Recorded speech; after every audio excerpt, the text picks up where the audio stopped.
maintia mosinio ya ore ukinyi makawuono kawantiere kae weche mathoth mabende warango ni matimore piny Kenya gi mago matimore pinje maoko arwakini machiegni to kan kenda antiere kae kod jowetewa ukinyi makawuono en yiero mar Kenya higa mar 2020 kod ariyo ka gi Sharon Ong'aw kod Joyce Oduor. Ukinyi makawuono kawachako mana chenro mar piny e kidieny mar yiero mar Kenya higa mar 2022 nyinga Cleophas Oluor.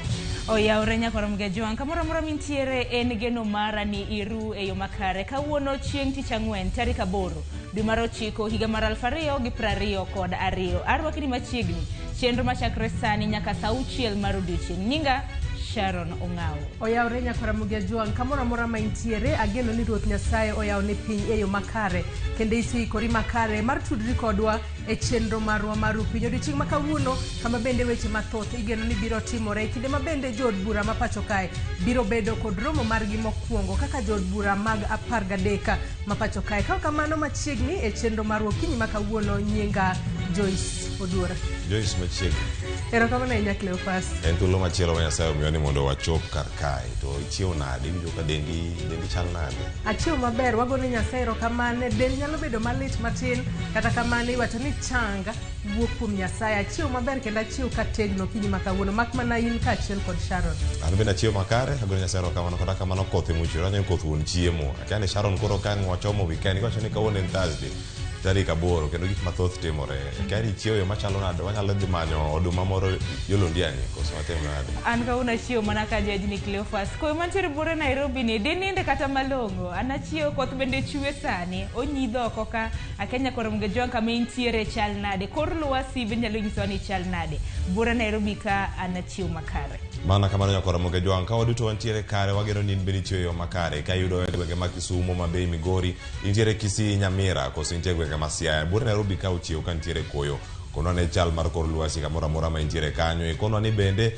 chenro sichopo kanyo dwe mar 9 seromo en kinde moro ma jiwacho ni bende oselew mar chako pitho koso podi wacho ni kochopo nyaka santi jogo mosechako timo kamano kata kamano wantiere ka mar miyo akoni gigo mopogore matimore ka wachako gi odiechieng' makawuono ka wadhi weche manyien kuno kanyo koda Joyce Oduor bang'e to wadonjo e nonro mag gazet ma bende Sharon Ong'aw dhi kelonwa okinyi makawuono ka wadonjo twak modhi bedo en twak machako saa 1 okinyi nyaka orom kanyo saa 6 mar onyango twak makamae Sharon gi Joyce mae twak modhi bedo go odiechieng' makawuono mano od bura manyien mar 13 od bura mar 12 norumo gik mathoth nobedo kata gik madhi bedo kata odiechieng' makawuono jood bura gidhi chamo muma ka gisechamo muma gidhi chako twak margi to twak mokwongo ma gidhi bedo go od bura en mano mar yiero speaker kaachiel koda jolupogi kwayo noseor kendo ntiere duond buche kaachiel koda kweth mopogore mag siasa ma bende nyaka sani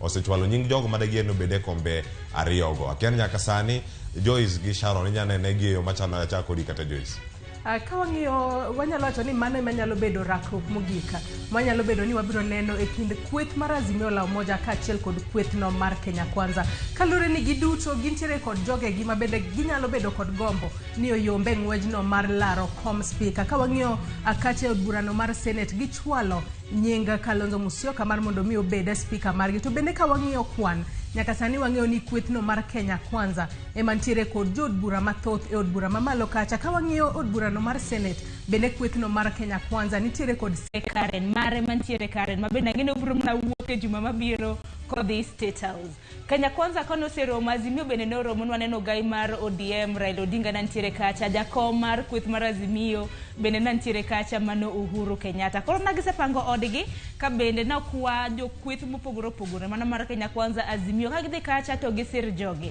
Joyce Oduor bende wacho ni kweth mar Kenya Kwanza nitiere gi jood bura mang'eny jood bura gintiere go mang'eny kaluwore gi jood bura mamoko ma bende nowuok e kweth mar Azimio la Umoja ka bende noriwore kodgi mano moriwo kweth mar MDG nwaneno kanyo Ali Roba gi kweth mare mar UDM bende nwaneno kokelo kata mana kwan mag jood bura 7 koko kamano okinyi makawuono wenge waduto biro mana bedo kanyo ne gidhi yiero ng'ama dhi bedo speaker margi kanyakla gi jalup speaker e od bura maduong' mar National Assembly gi manyo mar Senate nyakoramge Joan kisebedo kod ng'eyo mondo mi bed speaker nyaka yud macho ma simple majority mantiere kar kacha dhi bedo mana kiyudo kwano ombulu maromo 233 jood bura man kacha romo kata 340 gochiko. Gima nyaka wang'e ni odiochieng' ma kawuono nitiere jod bura mogwel, kendo ogwel gi e kombe mopogore opogore, e lemo mopogore opogore, ka gidhi chung' ne ogendni mopogore opogore. Bende jogo madhi chung' ne jogo man gi ng'ol, dwano kata Kristo Lasige, mano ogwel kanyo kod od burano mar ODM, kwarango kanyo od burano mar Senate, kachiel koda mano mamalo. Bende nitie gwelo mopogore opogore. Sabina Shagi bende koro dok e od bura kacha, ne woman rep e kaunti ma Murang'a, sani koro yudo thuolo machielo mar donjo e od bura kacha kogwele gi duond bura ne mano mar Jubilee. Rango kamachielo bende nitiere John Mbadi, jakom ODM, bende koro dok kendo e od bura bang' kane oseweyo laro komno mar gavana, kendo koro nonge komoro mora mane olaro, dok e od bura kacha. Man en jatend kweth manok e od bura, dhi thuolo machielo bende mar bedo e od bura kanyo. Kaka machielo mano e Senate kacha nitiere Veronica Maina, ma en jagoro maduong' e duond burano mar UDA mantiere Kenya Kwanza, bende ogwel kacha kaka seneta.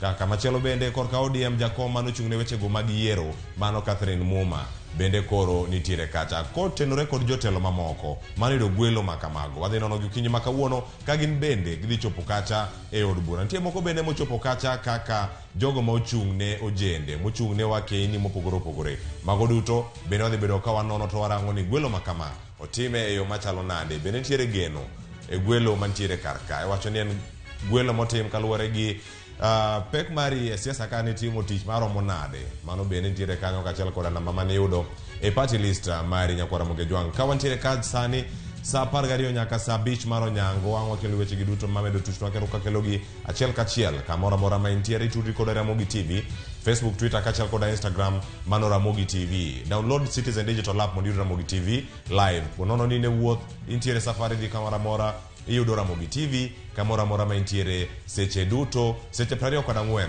odiochieng' ka odiochieng', ndalo 7 mantiere juma. Ikete mana kanya kwa Ramogi Tv kinde duto. Tudri koda Cleophas Oluoch, mane Twitter, mara Facebook, TikTok, kachiel koda Instagram. Nyakwara Ramogi Tv tudri koda mbui maga duto te mantiere pacho ka Twitter, Facebook, Instagram, TikTok. Duto te iyuda at Sharon Ong'aw. Nyakwara Ramogi Tv inyisowa ni neno ka intiere kanye, to bende inyisowa nyingi. Ka an bende inyalo tudri koda e Facebook page mara ma Joyce Oduor, Twitter handle at Joyce Oduor _ machiegni nikech ma en rupin. We wakwong wayuda weche manyien. We are the majority by law and will take all the seats. Tupatane bunge ndio wajue kwamba iko wanaume.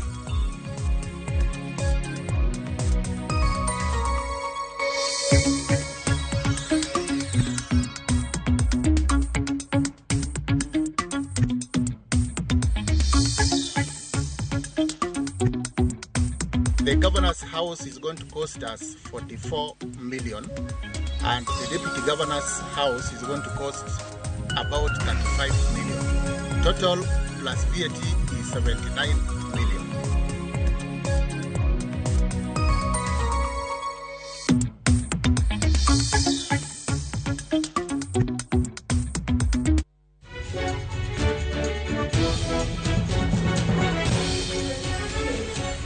Machiegni Nyakwara Ramogi Tv e weche manyien okinyi makawuono. Nyinga Joyce Oduor. Jatend piny Kenya Uhuru Kenyatta ne obedo gi romo mokwongo gi kweth jod bura mag Azimio la Umoja. Romo no mabende ne oyuore gi Raila Odinga otimore kaka mano mokwongo bang' yiero maduong' mabende William Ruto nyocho yangi kaka jaloch e piem mar laro kom jatend Kenya. Kaka George Batilero, jotend Azimio osingo makoro makore kanyakla kata e yiero mar jotenda od bura. Rombe mokwongo gi jood bura moyiere bwo riwruok mar Azimio la Umoja One Kenya bang' do ng'ado bura wi ombulu mar jatend piny Kenya Uhuru Kenyatta owacho ni oikore mar chiwo telo ne jatelo moyier tich ariyo mar juma manyien. Kata kamano, en gimong'eyo ni Raila Odinga e jatende mar siasa. Romono mar winjruok kaka Azimio dhi tayo chenro mage od bura mamalo kod mano mar Senate, mabende noyuore go gai mar Azimio Raila Odinga kod jalupne Martha Karua. Jokanyo mag Azimio singo mar tiyo e twech achiel kendo kedo ne ratich oganda jo Kenya kokale od bura. None of us is available for sale. Yes. None of us is available for sale. We will do our duty. We will do our duty to the people who elected us. We will remain faithful to the people who gave us votes under the Azimio coalition. Sisi ndio tuko kwa serikali. Sisi ndio majority. Na tutasimama na hilo, tutaenda bunge kesho na tunaambia Kenya tutasimama na haki ya wananchi. Giseo jood bura manyocha ne oteto ng'wech ma odare Azimio ka giwacho ni giketho chik mar riwruoge mag siasa. Provisions that are given is that the pre-election coalitions are supposed to stand until after 3 months. So whatever they are doing is against the law. They should wait until after 3 months, and I don't see us holding at ransom the responsibility of Parliament on Parliament going into recess so that we let 3 months lapse so that people can form coalitions. We are going to move on as a country, and we want to serve our people. We want to serve the nation. Senator Manarok Ledama Olekina osingo ne joma nogonegi ombulu ni gidhi kedo motegno ka ochamo nyadhi ni en gadier ni gidhi yudo loch lemo mag jotaa twak e od bura mamalo kod mano mar Senate. We want to assure Kenyans that who voted for us under Azimio that we shall remain in Azimio. The Azimio coalition is standing firm, and it will take the leadership of the National Assembly and also the Senate. And there is no parliament which will be postponed for 3 months so that that time can end so that they can come in and take leadership. We are the majority by law and will take all the seats. Tupatane bunge ndio wajue kwamba iko wanaume. Ka Uhuru Kenyatta to medo mana kwayo jood bura mag Azimio mondo nyis ni gingirore e riwruok mar Azimio la Umoja One Kenya kendo kik gindhog riwruogno nikech otang'negi omenda gi kweth magidhi piem godo e od bura. Kweth mar Azimio la Umoja koro yango ni gidhi siro lwedo jochung' magi madhi laro kombe ariyo mag spika e od bura mamalo kod mar Senate mar neno ni gibedo gi teko kod oteku mar tayo chenro magi e od bura mamalo kod mano mar Senate. E pachoka, George Bati, Ramogi TV, Kajiado County. Jatend Kenya moyier William Ruto kod jalupne Rigathi Gachagua obago romo gi jood bura mag riwruog Kenya Kwanza. Burano ma obagi ne ikruok mar chenro mag od bura ne otimore e kar jota mar jalup jatend Kenya Amano Akarina. Romono mane otime e yor apanda, kweth Kenya Kwanza obedo gi twak ewi kaka gidhi piem gi jood bura mamoko kendo yudo telo mar od bura kokalo e kare mar tudruok mano mar mbui. Ruto owacho ni romo mar gima odiochieng' manyoro bende ne en mar keto ikruok ewi chenro mag dongruok ne jo Kenya. Romo no bende no yuore gi jatend ANC Musalia Mudavadi, jatend Ford Kenya Moses Wetangula kod governor moyier e riwruoga Kenya Kwanza. That to improve oversight over our government and to give greater opportunity for legislators like yourself to interrogate what we are doing as government, our CSS, we are going to change the standing orders, hopefully, so that our CSS can come to the floor of the House and answer to your questions. Ng'wela rokom mar spika e od bura mamalo kod mano mar seneta koro okayo. Jood bura ikore e kweth mag siasa ka piem mapek ni e kind Azimio la Umoja kod Kenya Kwanza. Simfros Okinda nigi lerno. Amen mar siasa ochomo od bura maduong' kod mano mar Senate. Pek mar kweth mag siasa koro idhi pim odiochieng' makiny ka ute bura ariyo gi dhi yiero spika mekgi. Kom mar spika mar od bura mamalo kod mano mar Senate oywayo jochung' mathoth ma kwan gi ne pok ong'ere sama ne wadhi e yamo. Kata kamano piem mapek dhi bedo e kind kweth ariyo mag siasa, mano mar Kenya Kwanza kod Azimio la Umoja One Kenya. E kom mar spika mar Senate ng'wech mapek dhi bedo e kind Kalonzo Musyoka mar Azimio kod Amason Kingi mar Kenya Kwanza. E kom mar spika mar od bura maduong' ng'wech dhi bedo mapek e kind Moses Wetangula mar Kenya Kwanza kod Kenneth Marende mar Azimio la Umoja. To kwan chalo nade e od buche ariyo gi? E od bura mamalo duond bura mar UDA ni kod jood bura 144, ODM 88, Jubilee 27, Wiper 26, UDM 9, ka duond buche modong' nigi jood bura achiel moro ka moro. Kwan gi medo kod jood bura ma ogwel kod duond buche gi. UDA ogwelo jood bura 5, ODM 3, ANC 1, Jubilee 1, UDM 1, Wiper bende 1.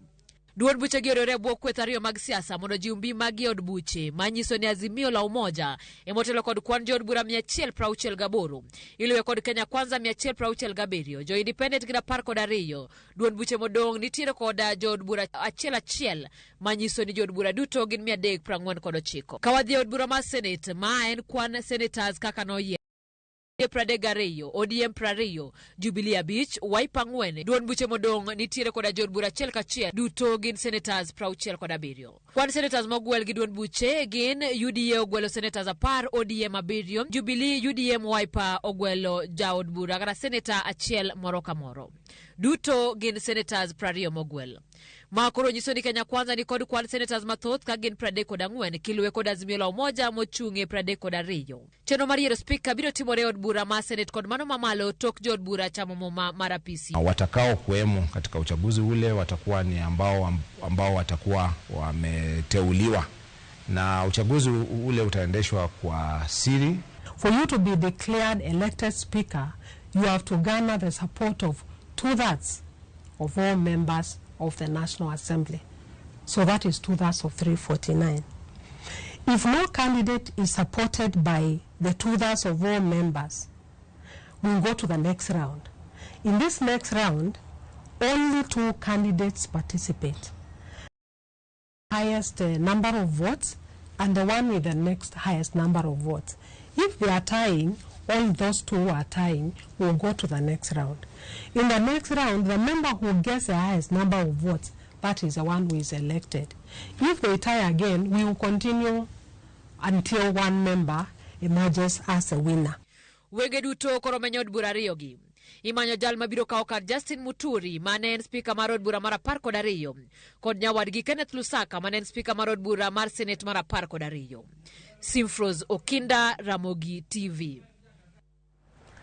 Chenro mar ikruok chamo muma senators kod jod bura mamalo otimore nyoro motelo ne romo mokwongo mar jod bura madhi bedo odiochieng' makawuono.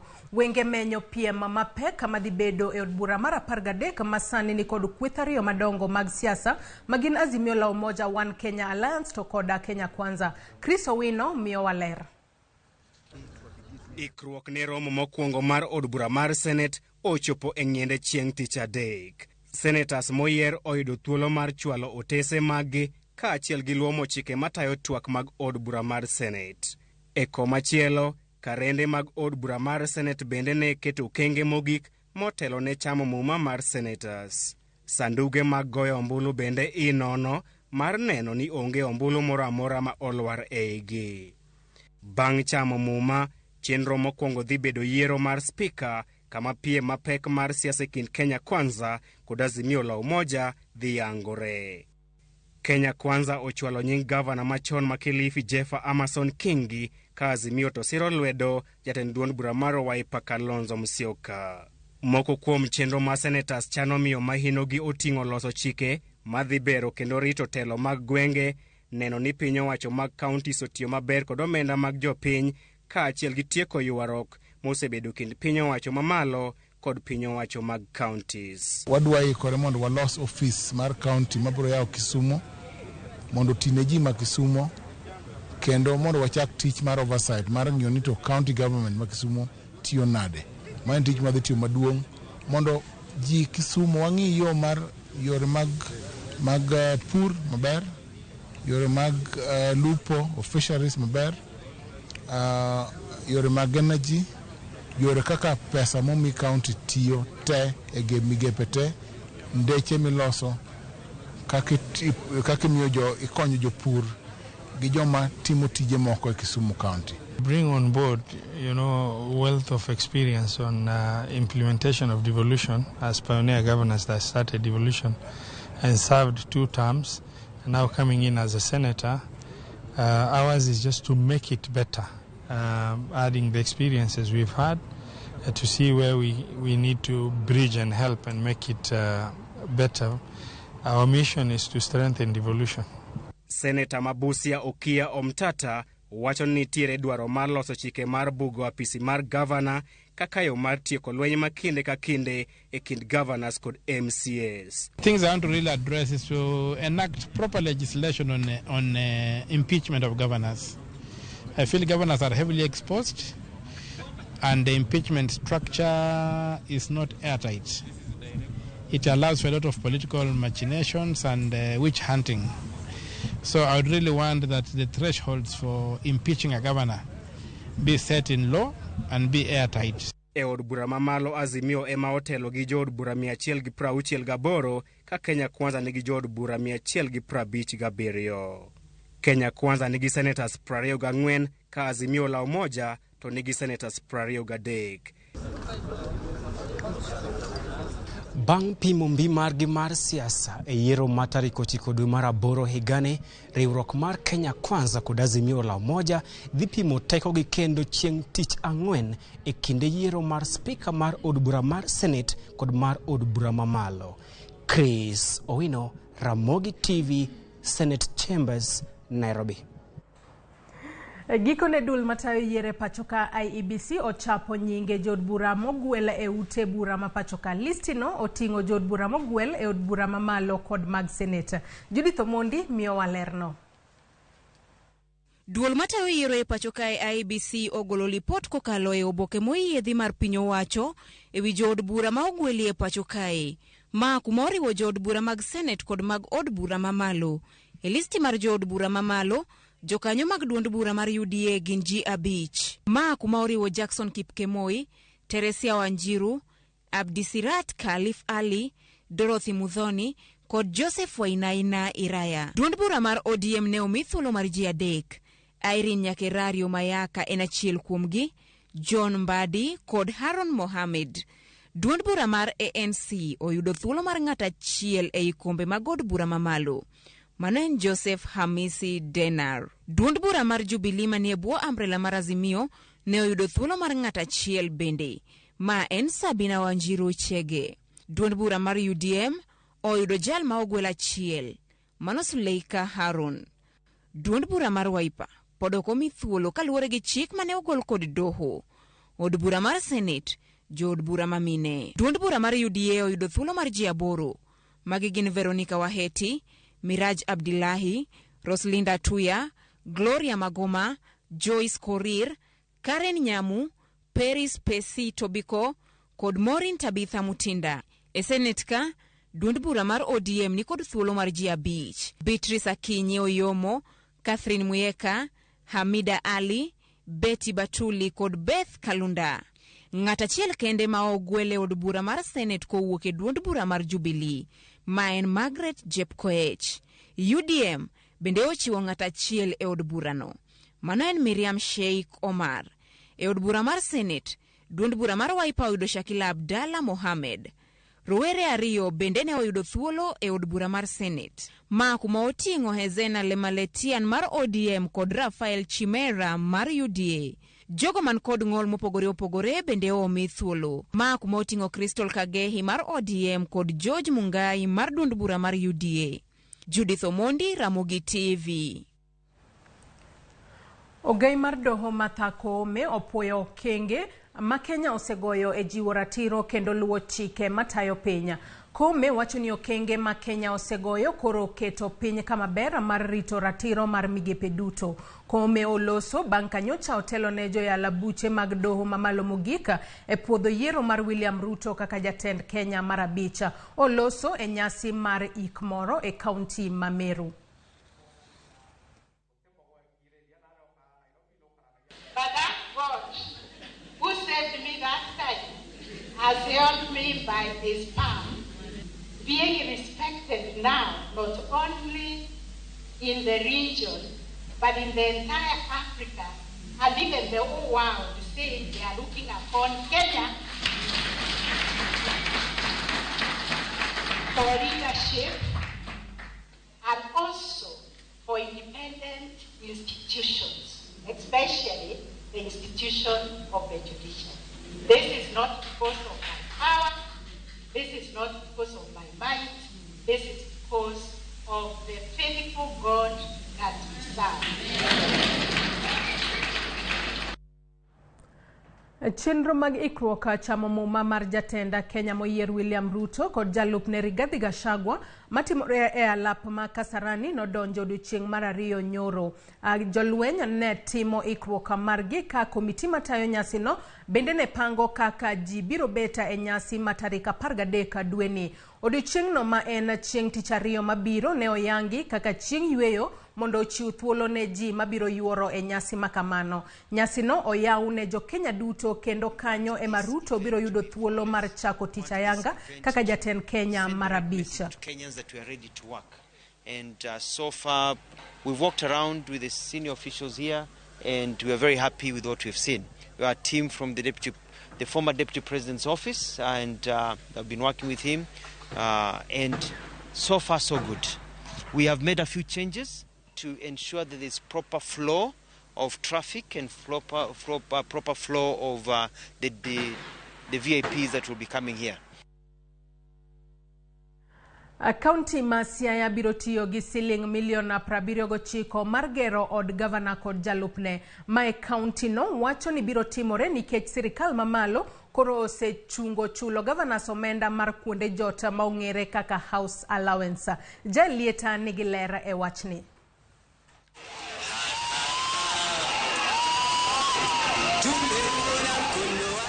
Governor manyien ma Siaya James Orengo kod jalupne William Oduol sani koro biro dake udi mogernegi manyien.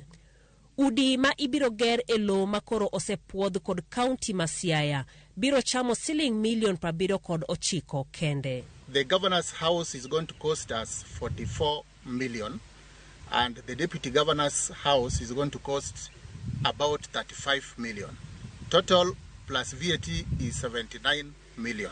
Kardak manyien ni mar governor kod jalupne idhi ger e gwenge ma Akara maidore e kar chung od bura ma Alego Usonga.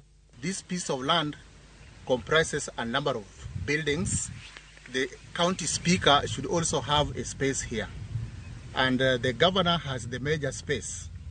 Joseph Omondi motelo ne weche telo e county no owacho ni piny owacho mamalo ochungo chenro mar chulo ne jotelo go pes mar udi ting makoro county ma Siaya okaw. This has been necessitated by the fact that from this year the government is not going to pay for house allowance for the governor and the deputy governor, and therefore they are expected to be housed by the county government. Wach gedo bende koro osekelo paro mopogore ka jodak ma county ma Siaya wacho ni pesano onego kete dongruok ma Siaya. Jo Siaya nikech to nikech en chik ogere kata ka ogere mos to ogere lakini ong'eni wadenyo. No pesano fadhali losnwa gik moko ma tino gerno yawnwa kata industry momo wanyalo tiye yawnwa kata kambi momo tin wanyalo go jwa kali molo igero office ku pesa mang'eny jatelo to ama chiegni ka. Gavana nego be ni kuongo rango kaka wayudo yath mondo hospital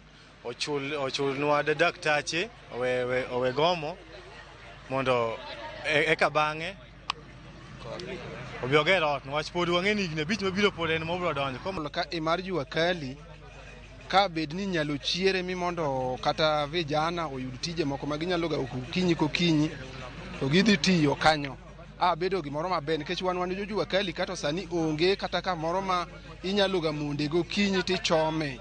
Mae omenda ma jodak ma Siaya wacho ni nyalo donje chenro mamoko mag dongruok e county no ka penjo wuok e wi kuma governor mowuok Cornel Rasanga ne dake. Kata kamano Migosi Omondi owacho ni chenro ni nochako higa mokalo kitime gi migawo mar weche telo ka omenda wuok e migawo mar lope. Project was awarded last year, but it has taken some time for it to be implemented. So today we have come to hand over the site. The groundbreaking ceremony is coming soon. Italy Sasewe mochung' ne kambi moyudo orak mar gero udigo owacho ni gibiro tieko udigo e higa achiel mabiro. Most of the staff that will manage the site, the technical we have in-house, but for the laborers, casuals will source from within the locality, so that the people around can also benefit from the construction. Gedo mar udigi itimo sama piny owacho kokalo duol matayo osach jotije sirkal SRC e higa 2020 nochiwo amuri mondo udi jotend counties oger e higni 2 kane ging'iyo chungo chulo pes udi magichulo ne jotije sirkal. Mane en gavana ma Siaya Cornel Rasanga e higni duto mane en e apis nodak dalane mantiere Segere e Alego Usonga ka jalupne eta mar 2 James Okumbe to nodak e boma ma Kisumu. Jai Lieta, Ramogi TV. Duond bura mar ODM e kaunti ma Kisumu osepodho nyinge ji adek mosenyiso dwaro mar laro kom speaker mar kaunti no. Listino ma ochwal ne jagoro maduong' mar ODM Edwin Sifuna podi medo nyuolo ywaruok makagi kacha. Millicent Adhiambo miyo waler mathoth. Ma enondamo makoro jimbo siasa mar laro kom speaker mar od buch kaunti ma Kisumu ka koro jochung' adek moting'o Samuel Ong'ou, okil Samo Nyango to kod Elisha Oraro sani josechako kisera kuom MCS 35 duto manoyier e kaunti no. Kane owuoyo ewi wachno, jakom duol matayo duond bura mar ODM e kaunti ma Kisumu Ngire Ayecho Olweny no wacho ni winjruok mar puodho ji adek go ne ochopie bang' romo moyiedhi mane obedo e kind MCS marito chamo muma e kaunti no. MCS moyier oja nobedo gi kura moro juma mokalo Kisumu ka to ne giromo gi ji adek mochung' madwaro kom mar speaker. Ne giromo giloso kodgi, bang' loso kodgi ne ging'ado e pachgi ni Samuel Onyango Ng'ouno ema gineno kabit ber negi moloyo ji ariyo mamoko kobedo negi speaker. Koro wan kaka party ne wachiwo recommendation marwa, to kata kamano gima duong' ma nyaka wang'e ni yiero mar speaker idhi tim e assembly. E kisera mane osechak kod ji adek go, mbi margi ne osepim kendo e oboke mane oorne jagoro maduong' mar ODM Edwin Sifuna, Samuel Ong'ou mbi mare ni malo gi 49 kiluwe gi Elisha Oraro gi 39 ka okil Samo Nyango to nigi 12. Kata kamano, ondamo makamanya kasani chalo ka gima nyuolo paro mopogore opogore ka MCS moko ne obalo kod ondamo mane dhi nyime gi chenro mar manyo speaker no. Taneno ka pogruok osebeti. MCS moko oselal, jomoko lalgo mirengo moro madwaro speaker. Kendo gitiyo gi pesa mang'eny ahinya. Pesa ma nyocha ok wanyal yudo mondo wa achieve go 100% voter turnout. Sani koro pesa ni ogole kendo each and every day MCA ka MCA receive 100,000 Kenyan shillings. Kora won MCS ma nyocha ok nyal go kata rally, nyocha gichunjo mane nying ODM ema gichunje. Kendo nyocha gimonomiyo gidhi mbele en 6 piece. Sani koro osepoggi gikawo pesa mok wang'e sos mare. MCS go koro kwayo tend ODM ma Kisumu e bwo Ngire Ayecho Olweny mondo jobede tudruok gi gavana Anyang' Nyong'o kaka ogai mar ODM e kaunti no kapok gichako chenro mar manyo speaker. Adwa kwayo chairman marwa mar Kisumu County Professor Ayecho Olweny. Aneno kosewuoyo ber, but akwaye ni gigo mitimo duto te obed gi consultation, o consult gi governor mondo gibed gimno ni concurrence. Consultation ema kelo concurrence. Okonyal bedo ni en chairman mar county wacho kama, the governor mar the Kisumu County government be wacho kama. Komachielo, karan mar assembly Oweno Juok to korka kore ne owacho ni gin e ondamo manyime mar yiero speaker kendo girito mana mondo gavana margi Peter Anyang' Nyong'o oketi oboke mayawo od burano mondo gidhi nyime kod yiero. Korka sani waseiko nomination papers to kwanyal chiwogi nikech vacancy kata thuolo no pok olandi kaluwore gi chik mar gazette notice mapok owuok. Omiyo adwa ng'iso oganda ma Kisumu ni wan waikore, ng'ata madwaro bedo speaker wabiro lando e oboke mantiere e Kenya ka tarik gi saa to gi chieng' ma gino biro timore. Magi biro mana bang' ndalo adek kende tok ng'eto mar doho maduong' mogik pacho kaendi ewi yiero mar jatend piny mane oweyo jalup jatend piny Kenya William Ruto kaka jatend piny moyier, gino mapod oweyo johera mag ODM kod Kibaji. Kata kamano ngima nyaka dhi nyime. Millicent Adhiambo, Ramogi TV, Kisumu County. Jolupo e dhowath manambo e sub-county mabondo kwaya rita banka anyo adek kuom gi omonji ma oma mwandu mag lupo gi jok mapoko yange. Achiel kuom jolupo go medo yudo thietha ka jowadgi lero ne ngima gi ni kamaracha. Ray Polo miyo walipodno. Wuok tich jumani. Jolupogo nowuok manyo yoro tonglo ka gigeno gowo e dho wath manambo kod omena. Kata kamano lupo nobare e kinde mane jomoko nomonjogi e chuny nam. Wakati koro wachako nindo koro kwaito teinwa mono chieg mana yie moro nowuok kama wakia to gibiro to gipako kuomwa kada gichopo ne gichaka tong'owa kata gima ne gipenjwa ne onge. Natemo mondo mi atetia gik matiyogo to ne gigoya gi gimoro ma ayudo blackout. Kachung' to ayudo ka gimoro amora osekaw gimbe gionge. Jolupo ariyo ne othiedhi ka achiel to pod ngimane ni kama rach kendo medo yudo thieth e osuptal ma Gotagulu sub-county. Rachnwa kabisa kinyalo tong' jolupo mamawa itong'ogi timayogi nyaka lewni ng'ato dong' duko tieno mangima ka koyo chame thieth bende gi sechego konyal yudo thieth mapiyo kalure ni en chuny nam. Jonjorego nomayo jolupo mwandugi kama oting'o gige lupo koda injini marie mane gitiyogo. Kane gimawa injin gimawa gogo fuel tank mai gonyo waduk magwewa wa nam kanyo ging'ado nanga wakono wakwanga yene kwanga tero kamora mamokia. Bang'e to kwanywa gi jomoko kanyo motero e beach mar Usenge. Then wadhi wa report ka police. Wuon yie ywago reyo kaluwo ni pod ne ochulo gowi mar yieno. Ogochna koya Usenge ni yie jokuoge ovamia otongi to magi injin. Omiya sara maduong' nikech mane ntege mezina singu madha. Jolupo okwedo monj ma kinde ka kinde kod lal mar mwandugi e nam Lolwe. Security mas Coast Guard ng'enye owuotho odiochieng' ok owuotho otieno. Jowa madhi nyawo omena gi fulu gotieno onge security magiyudo e namno. Koni Waganda mayowa, Waganda chwado jowa, gibaro yiedhiwa, jokuoye bende kwalo gikwa e nam. Ni sirikal mamarwa, bit ma county kata mamalo, issue ma security ging'iye motegno. Arita ma wan go ni mabor, Port Victoria bor. Obor gi maeneo mag Mageta, Nambo. To mane area ma kuo osebete katimre ahinya. Monj ma jumani otimore kata ka dwe pok orumo nyaka jolupo moko 40 ne maki kod apisas mag arita kwe ma e piny libamba ma Uganda. Ray Polo, Ramogi TV. Dwe ka dwe kata dwe mar 9 higa ka higa piny mangima menyo okenge ma osekaw e kedo kod tuo mar remo ma ong'ere kaka sickle cell anemia. Ma en kinde ma irango midhiero mag jotuo ka achiel kod joma rito jotuo. Odiochieng' manyoro migawo mar thieth ma pacho kae obago tiegruok makende mar tiego jochiw thieth kod jokanyo mamoko e wi tuo mar sickle cell e boma ma Kisumu. James Okoth miyo walerno. Dwe mar 9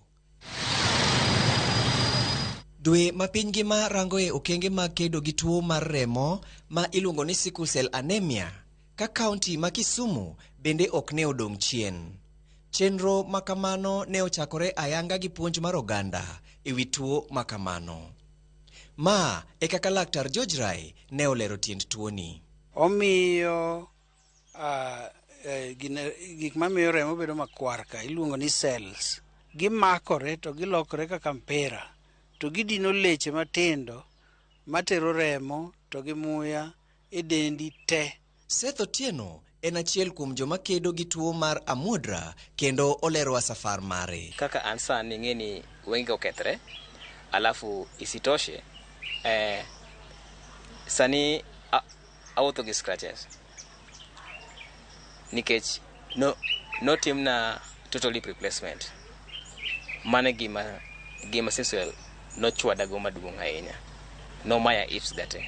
Midhiero ma bende joma chiwo arita ne thoth joma kedo gi tuo ni kale kopogre gi dang'ni mar paro en tulo mar keny. Okelo conflict kata e keny mara nikech koro ng'en wadwa penjre ni kara tuo ni ng'ano man kode ka en an kose ne jaoda. Seth lero ni tuo ni inyalo thir e yore machalo kama. As long as ni muonyo yath maber to i-maintain diet mari maber, you'll survive.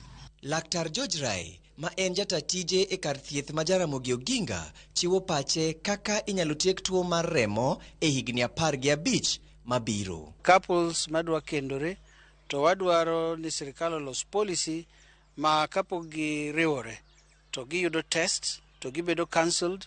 Migepe makonyo e kedo gi tuoni medo kwayo oganda mondo onywak gi lwedo e yor golo remo mondo kwando fuke mag remo e bengi mag remo omedre.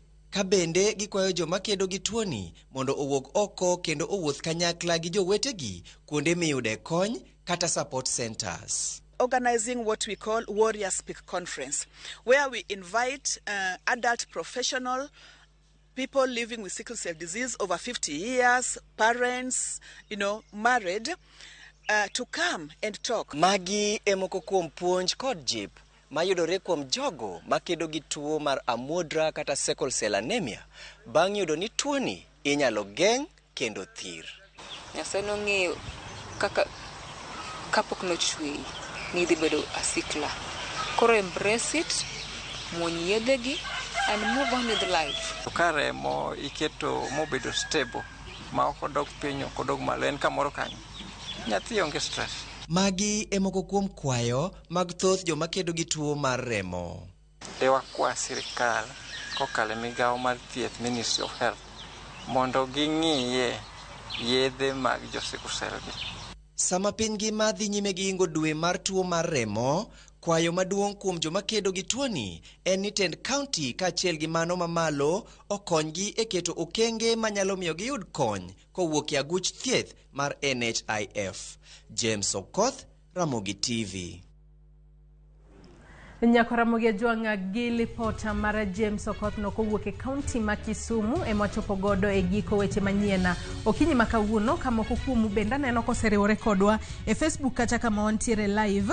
Magoriwo ka Gose Martin wacho neno e yo makare, Samuel Opio wacho neno aka entiere e kaunti ma Nakuru, Irina Dhiambo, Sanga Joela, Vilvat Abaja benda neno ka neno e yo makare, Robert Ouko ja welding kaachiel kod Edward Ogola Ayara bende wacho ni ginenowa e yo makare okinyi makawuono. Nyakaramogi Jwanga med mana kete e Ramogi TV okinyi makawuono kalure ni podi waiko ni chenro mamoko mathoth. Gie thuolo ni yena mar mondo mi akaw yuyu matin atok yuyu marwa nyawadwa Sharon Ong'ao biro kelo ni nonro mar gazet. Kikidhi mabor.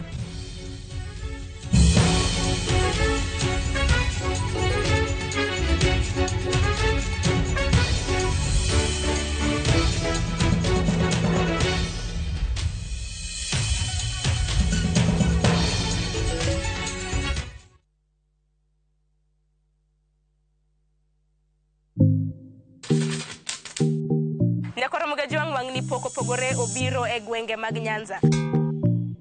Wabiro bedo kwa limo counties makaluoko Remo, Migori, Homa Bay, Kisumu kaachiel kod Siaya. Mana kaka ing'eyo pile pok gunde ng'eny. Magi duto te inyalo yudo e TV mar Ramogi chieng' tich ang'wen chakre saa 2 mar okinyi nyaka saa 3 mar okinyi. Kita kod Anna Sharon Ong'ao.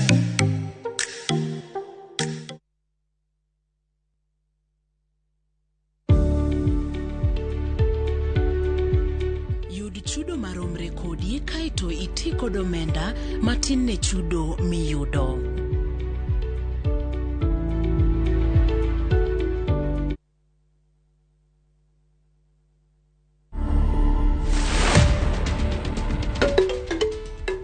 This is the most photographed house in Africa.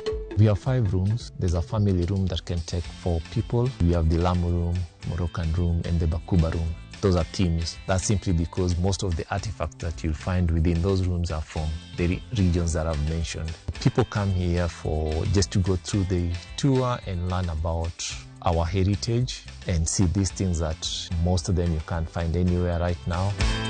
To watch this story and more, download the Citizen Digital app today. Kenya's #1 app, Citizen Digital. Young man, what are you doing in the dormitory area? Schoolflix Data Pass is back. Now you can watch all your favorite films for free with 100 MB of data from Safaricom. To get Schoolflix Data Pass, simply tap Data Pass in the app and select Schoolflix. Schoolflix Data Pass, 100 MB to watch your favorite film on View Sasa. wuond kod andhoga timore pile ka pile, to joma onge ketho ema hinyore ahinya. Apo mi ywak malitin. Kata kamano, hera pod riore kendo medo lo. Aheri ahinya sasa. Ka joma moko geng'o joma gihero kuom yudo rem. Ang'o momiyo itimo kamae? Wuonwa osetimoni ang'o? Hera mar anyuola medo mana loyo. Watekae wan anyuola achiel. Thapki, wuok tich nyaka ngeso, saa 2:15 mar otieno, mana e Ramogi TV.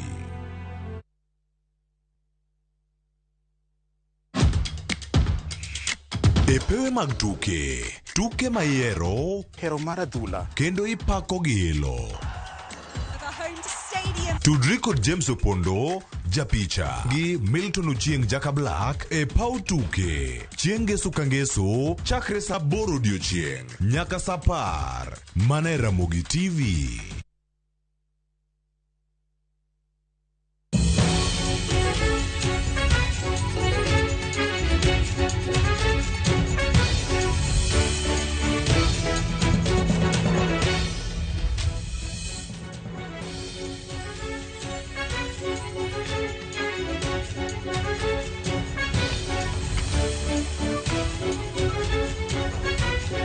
Nyakora mgejwan kamora mintiere dakika par kende toromo saa achiel mar okinyi makawuono kamora mintiere machiegni e nonro mar gazet. Okinyi makawuono mana kaka pile wanono gazeti ariyo, mana The Standard kanyakla gi mano mung'ere kaka Daily Nation. Mana kaka pile bende wajobedo gi jofuambo ma bende konyowa nono gazet makama. Okinyi makawuono ayudo thuolo makende mar bedo gi jafuambo ma bende moken yango mare mar biro e nonro mar gazet. Nyinge Kizito, Eric Okeyo Kizito. Arokin machiegni. Erokamano Sharon. Ichio nade? Achio makare wadwoko ne Nyasaye erokamano kuom miyowa okinyi masani. En odiochieng' ma weche ng'eny to sae machuok. Mano koting'o mago madhi timre e od buche ariyo mamalo, mano mar Senate kod od bura mamalo. Romo gi mokwongo kendo gidhi yiero spika kaachiel kod chamo muma. Magi duto wada yango ne johera mag Ramogi TV oboke makawuono. Nekor mgejo mana kaka Eric Kizito sekete. Okinyi makawuono wenge duto biro bedo kang'iyo od bura mar 13 ka bende ibiro yawe yanga jod bura bende biro yudo thuolo mar chamo muma. Mano od bura mar National Assembly gi mano mar Senate. Gibiro yudo thuolo mar yiero speaker kanyakla gi jolup speaker ma bende biro bedo katayo gi e kind thuolo mar higni 5 mabiro. Kata kamano kaluwore gi thuond wach makamano bende emopedhe e nyim gazede ariyogi. Aneno kanyo ka The Standard okete ni Uhuru, wach mana Uhuru nyiso kweth mar Azimio. Parni odiochieng' manyoro Nyakwara Mgejwang' na gintiere gi romo mag jokanyo mawuok e kweth mag Azimio. Duond buche te ma bende nitiere kweth mar Azimio odiochieng' manyoro noromo odiochieng' manyoro e kaunti ma Nairobi. Kotelnegi ni neno kanyo Uhuru Kenyatta nantiere, Jating' Ndai, mano Raila Odinga bende nantiere kanyo. To romo makamano Kizito na giromo motelo ne yiero mar sipika. Neno kanyo kata mna ka duond buche mantiere kweth mar Azimio bende ni neno kana gipedho jatelo ma bende gidwaro mar mondo mi oter kacha obed speaker. Sharon, maromo mano bire samo winjore nikech romo dhi bedo kawuono romo mokwongo. To koro romo kama nyaka ne gibed gi romo moro motelo ne mano mar mondo mi gitem giketo to bed maber. Nikech ka de giwuok ka ng'ato ka ng'ato wuok e ode to chimo bunge. Degi bedo maonge kod igruok ni ten ng'ama gidhi sire yiero ma koro dhi tim kawuono jogo madhi tayo chenro e od buche ariyogi. Koro nyaka ne gibed gi romo ma kamae mondo mi giyang ni ten ng'a ma gidhi siro. Koro kanyo mane jatend piny Kenya madhi yweyo Uhuru Kenyatta onyiso kweth mar Azimio ni ubed kanyakla koka mano tudhi nimo kamoro achiel kalure kaka weche mag siasa ochung' sani. Ano kanyo gi dhongero kete ni unite or perish riwreuru kanyakla kata unim kamoro achiel. Mago duto te en gima bende obiro bedo kwa keto wang'wa e od buche ariyo makamago. Piny kanyo bende neno kata mana battle for speaker. Mano od bura mar Senate bende neno kata mana kanyo ka kweth mar Kenya Kwanza nochuogo jal mong'ere kaka Amason Kingi. Kalonzo Musyoka kanyo bende koro donjo mokawuok e kweth mar Azimio. Parni Kalonzo Musyoka yando dwaro dhi laro kom mar speaker e National Assembly, kata kamano lokruok ma kamano notimo odiochieng' manyoro, ma bende sani koro odhi laro kom speaker e od bura mar Senate. Daily Nation koro keteni rakruok mogik, dho ngere the last fight. Parni nyako Ramogi Tv kopogre kata mana gi jodito mawuok e kweth mar Kenya Kwanza kanyakla gi Azimio la Umoja, bende kom makama oywayo ji mopogore opogore. Kan waneno kata mana kwan makama ohewo kata mana 15 e National Assembly gi Senate, jogo ma bende dwaro laro kom mar speaker. Kok mano rakruok koro nitiere kinde Kenya Kwanza gi Azimio. Ka kore National Assembly kanyo wantiere gi Moses Wetangula, mano Senator moyier e county ma Bungoma, ma bende odiochieng' manyoro nogwetao kana giromo. Parne bende na giromo gi jatendgi, mano jatend piny Kenya moyier William Ruto. Sharon, en rakruok ma yedhi bedo matek ahinya, nikech ka koro oseyangre ni od bura mamalo rakruok dhi bedo kind Moses Wetangula kod Kenneth Marende. Kenneth Marende ne en speaker mar od bura higa mar 2007, manotiyo kuom tiel achiel, to kanyo nodugo kaw kod Muturi. Rakruok kamae en rakruok ma koro dhi ng'e kwan. Kweth mar Azimio nigi namba marom nade, to mano mar Kenya Kwanza nigi namba marom nade. Ma bende biro ka koro nosegwel yod bura. Ma koro ntie mane Kenya Kwanza yudo, mane Azimio yudo, magi duto kanoriw. To nido ka Azimio betne ni mbele matin, to mbele gi ni chak kendo ntie kaka orochore kae. Kalure kaka jo Azimio moko ntie kaka ne ose lomb ma odonjo ka Kenya Kwanza kucho. Koro ma wadhi neno, nikech mbulu midhigo kacha en mar siri. Koro kacha seche moko kaka iparo nyalo bedo wuok mopogore nikech en mar siri. Koro en rakruok madhi bedo odiochieng' ma kawuono ma jopiny duto te dhi keto wang'gi kuro. Ni to ng'ama dhi yude ku en Wetangula koso Kenneth, to kuche en Amason Kingi koso Kalonzo Musyoka. Koro magi duto jopiny biro yudo mana kokadho kuom Ramogi TV. Mago e kwan ma bende dhi gore e rikizi. To kanyaka sani ka bende mana kaka iwacho ni nitiere moko kuom kweth ma bende nantiere e kweth, moko kuom duond buche ma nantiere Azimio la Umoja ma bende koro osewuok modhi riwore kod Kenya Kwanza. Kaluwore gi namba makamano koro keto Kenya Kwanza e opara manyime kaluwore gi kwan mag jod bura. Kenya Kwanza koro nigi 179 kiluwogi gi Azimio mantiere gi kwan mag jod bura 158.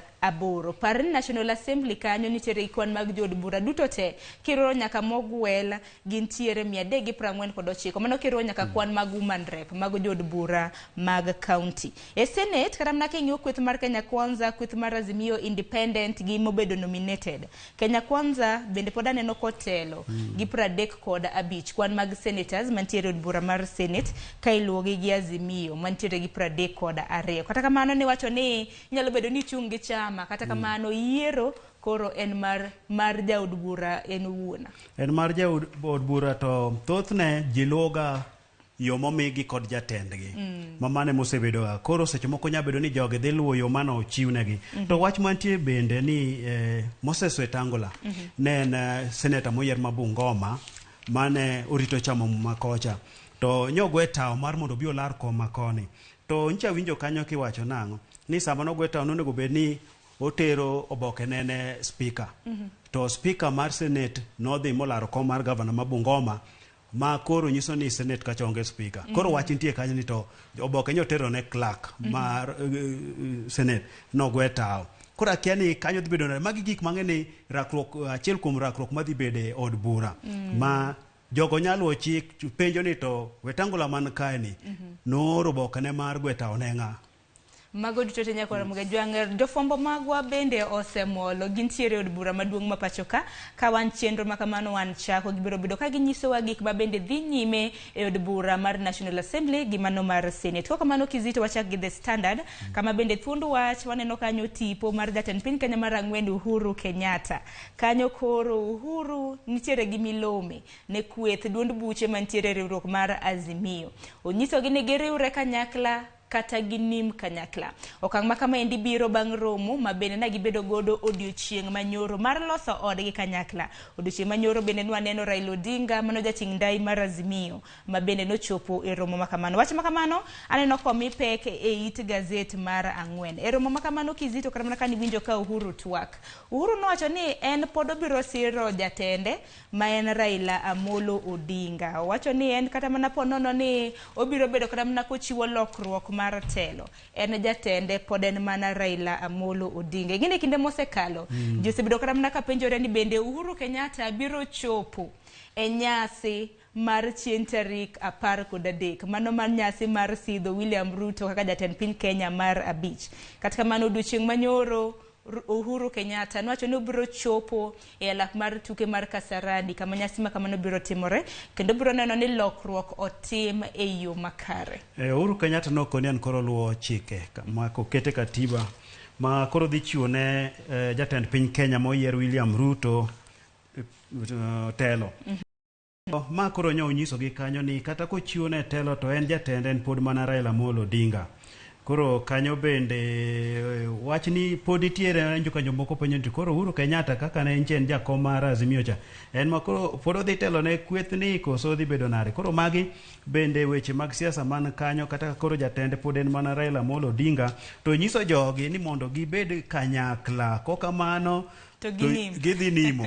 Koro ngina paka mag siasa pek ga mako chopo apani senene ga ochopo ga nyaka e od bura ma opek to nyose chakra chaka ma koro nyiso ikalure bende ni ntie jo od bura manyo ntie kweth gi mar Azimio kae ma bende nyose lombo modo kocha. Koro apani ma be mano miyo koro wuoyo kamae. Mano bende ote motegno ma bende nochiwo ne jo od bura mantiere kweth mar Azimio la Umoja One Kenya Alliance ni kik yie mar mondo mi onyiew makre uru kanyakla mar mondo mi uti kanyakla. Mano bende e ote ma bende jatend riwruok ma en weche mag welo bende gisani koro ntiere jo od bura mopogore mosewal e od bura mar National Assembly gi mano mar Senate. Ka bende konyalo manare kwacha nyalo chako gi duond bura mar ODM bende gisani koro osewalo ma bende nosechiwo gwelo ne John Mbadi mano jakom mare kanyakla gi jaod bura e county ma Murang'a machona mano Sabina Shege ma bende koro no yergi no gwelgi Jubilee koro John Mbadi to no gwelgi od bura mar ODM. Irene nyaka Rerio Mayaka be no gwelgi duond od bura mar ODM kod Arun Mohamed no gwel kod ODM no mi thuolo mar jadek ka duond od bura mar Mani National Assembly UDA no mi dhano 5 ma gigwelo kanyo ka ANC no mi ng'ata achiel Jubilee achiel Wiper achiel ma be kar Wiper ka ne pok ogwel kalure kod ntiere bura edo ma koro kari kanyo to keto pok okete ng'ato koro kwan kaka lore kaka jogi ncho yudo namba e od bura kai na winjo ka ng'ur moro be nitie kanyo tango miyo Amani National Congress omi ng'ata achiel to ne gin gi ji 6 kende ma gikele od bura ma koro kigo kwan mar ODM ma gi 80 gi wiecha mano nyiso ni kuom ji 6 omigi ng'ata achiel kane gin gi ji 12 to ne giyudo ji 2 kone gondi to ne giyud bed gi ji 80 gi wende gin gi adi kanyo koro kanyo be nawinjo ka ng'ur nitiere koro kanyo UDA Kenya Kwanza noyudo namba maber motelo ne Azimio kata ka korido kar Senate kai bende ne giyudo namba maber to wach man kanyo ni nitiere yiero ma odhi makare kineno kata nyadendi nyako matin ma odiemo ogwelo kar Senate kai nani nyara Samburu nyinge cha baya matin mago duto te kata mana gi gwelo kanyo kata mana king'iyo kata mana kwan mag jogi kuma bende gi gwelo kanyo wantiere gi jaod bura machon mano ma Suba South wantiere gi John Mbadi wantiere gi Irene Mayaka bende wantiere gi Harun Mohamed kata mana king'iyo bende Jubilee bende ogwelo kanyo woman rep machon mano ma Murang'a mong'ere kaka Sabina Shege mano ero ma bende wuok e kweth mano duond bura mar Jubilee. UDA bende okowe chien UDA bende nitiere gi jogo ma bende gi gwelo mano od bura mar National Assembly kaachiel kod mano mar Senate. Senate kanyo kata mana kwan mag mine bende ineno kanyo ka bende gitemo gwelo mano moriwo jagoro mongirore duond bura mar UDA ma bende wang'eyo kanyo Veronica Maina ni kanyo, nitiere woman rep machon mano Manarok mung'ere kaka Soipan Tuya, wantiere bende gi woman rep machon mano ma Bomet Joyce Korir, wantiere gi jaod bura machon mano ma Kajiado East mung'ere kaka Peris Tobiko, kanyakla gi mamoko moriwo Gloria Oruaba, Miraj Abdullahi, Maureen Mutunda. Ineno nyalo paro kama kana Kenya Kwanza natimo campaigns magi negi singo mar keto joma mine e opara manyime. Bende kik wi wawil gi jogo ma bende nitiere kod ng'ola. Duond bura mar ODM kanyo ne ogwelo Crystal Asige, ka UDA ne ogwelo jal mung'ere kaka George Mbugwa, ma bende koro biro bedo ka chung ne jogo kumong'ole od bura maduong' ma pacho ka kanyakla gi mago mag Senate. Koka mano Crystal gi Mbugwa biro bedo e od bura mano mar Senate kaka jok mogwel mano mar chung ne jogo ma bende nitiere kod ng'ola mopogore opogore. Kwa dhi nyime it gazet mar 6 gi mar 7 pod gin mana weche mag siasa. Odiochieng' manyoro kana kweth mar Azimio la Umoja One Kenya Alliance na romo kod jodito mage. Bende kweth mar Kenya Kwanza ne obago romo e kar jot mar jalub jatend piny Kenya ma bende jatend piny Kenya moyier masani William Ruto. Kama bende gin bende nagiketo odgi, nagiko odgi motelo ne yiero ma bende itimo odiochieng' ma kawuono. Par ni nitiere jalup speaker gi speaker mago mag od bura mar National Assembly kanyakla kod mano mar Senate. Gisani kweth mar Kenya Kwanza kaka nwasenyiso gi Wetangula mano governor senator moyier e county ma Bungoma ma bende nosegwetao ma bende koro biro rakre e laro kom mar speaker e od bura mar National Assembly. Amason Kingi dhi rakore e od bura mar Senate mano e lemo mar speaker. Jalup speaker bende ni kanyo, ni neno Gladys Bosch-Sholei bende nagiketo opara manyime kanyo kanyakla gi senator Mameru Kathure Murunge.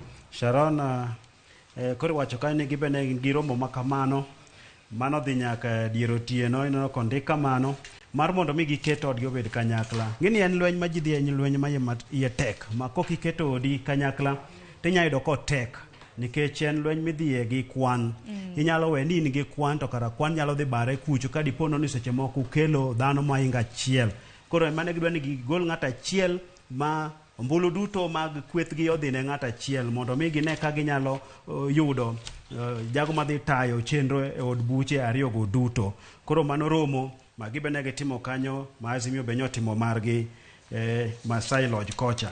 Bende parni nyakora mga jongo doche maka uono jod bura mapacho ka mano maromo 349 mana tok chamo muma eka gibiro yiero speaker marod bura kanyakla gi jolup speaker ma bende biro tagi. To kizito kineno kanyo it gazet mara 6 bende nitiere gik manego bed ni qualifications manego bed ni ng'ato bedo godo mar mondo mi obed speaker mar od bura maduong' gi mano mar Senate.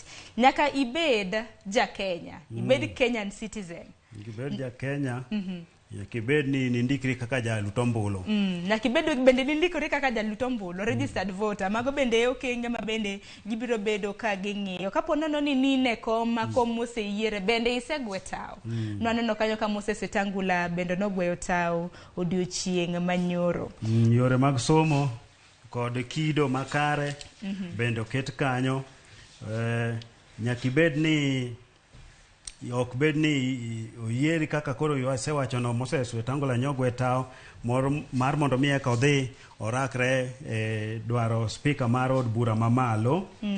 Mago bende ni kanyo to bende parni nitie nyaka sei kae kapo nono ni idwaro bedo speaker mar od bura mar National Assembly nyaka nomination papers otese magi ma ijazo ka ibede gi sei mar jokanyo mag duond bura miae maromo 20 ma bende siro dwachi odiochieng' manyora keni ka bende ni yudo thuolo ka ning'iyo kata mana mbui na nitiere jago moro ma bende nodwaro bedo speaker mar od bura maduong' ka bende seino manyo seino tame yudo ka koro mana speaker achiel kata mana senator achiel kende moyier ema bende noketo ne kata mana sei kanyo manyo tek nikech jogi nitiere gintie kweth kore ka seche moko ing'amo chung kende tida dhi manyo sei Azimio kata Kenya Kwanza yudo nyalo bedo matek. Ngini sani bende jod buragi gineno mani jotendgi ng'iyogi koro gidwa mane gilo opara mancho migi kendo wacho kanyo ni jo achung' kenda nyaka obed ni en ng'ano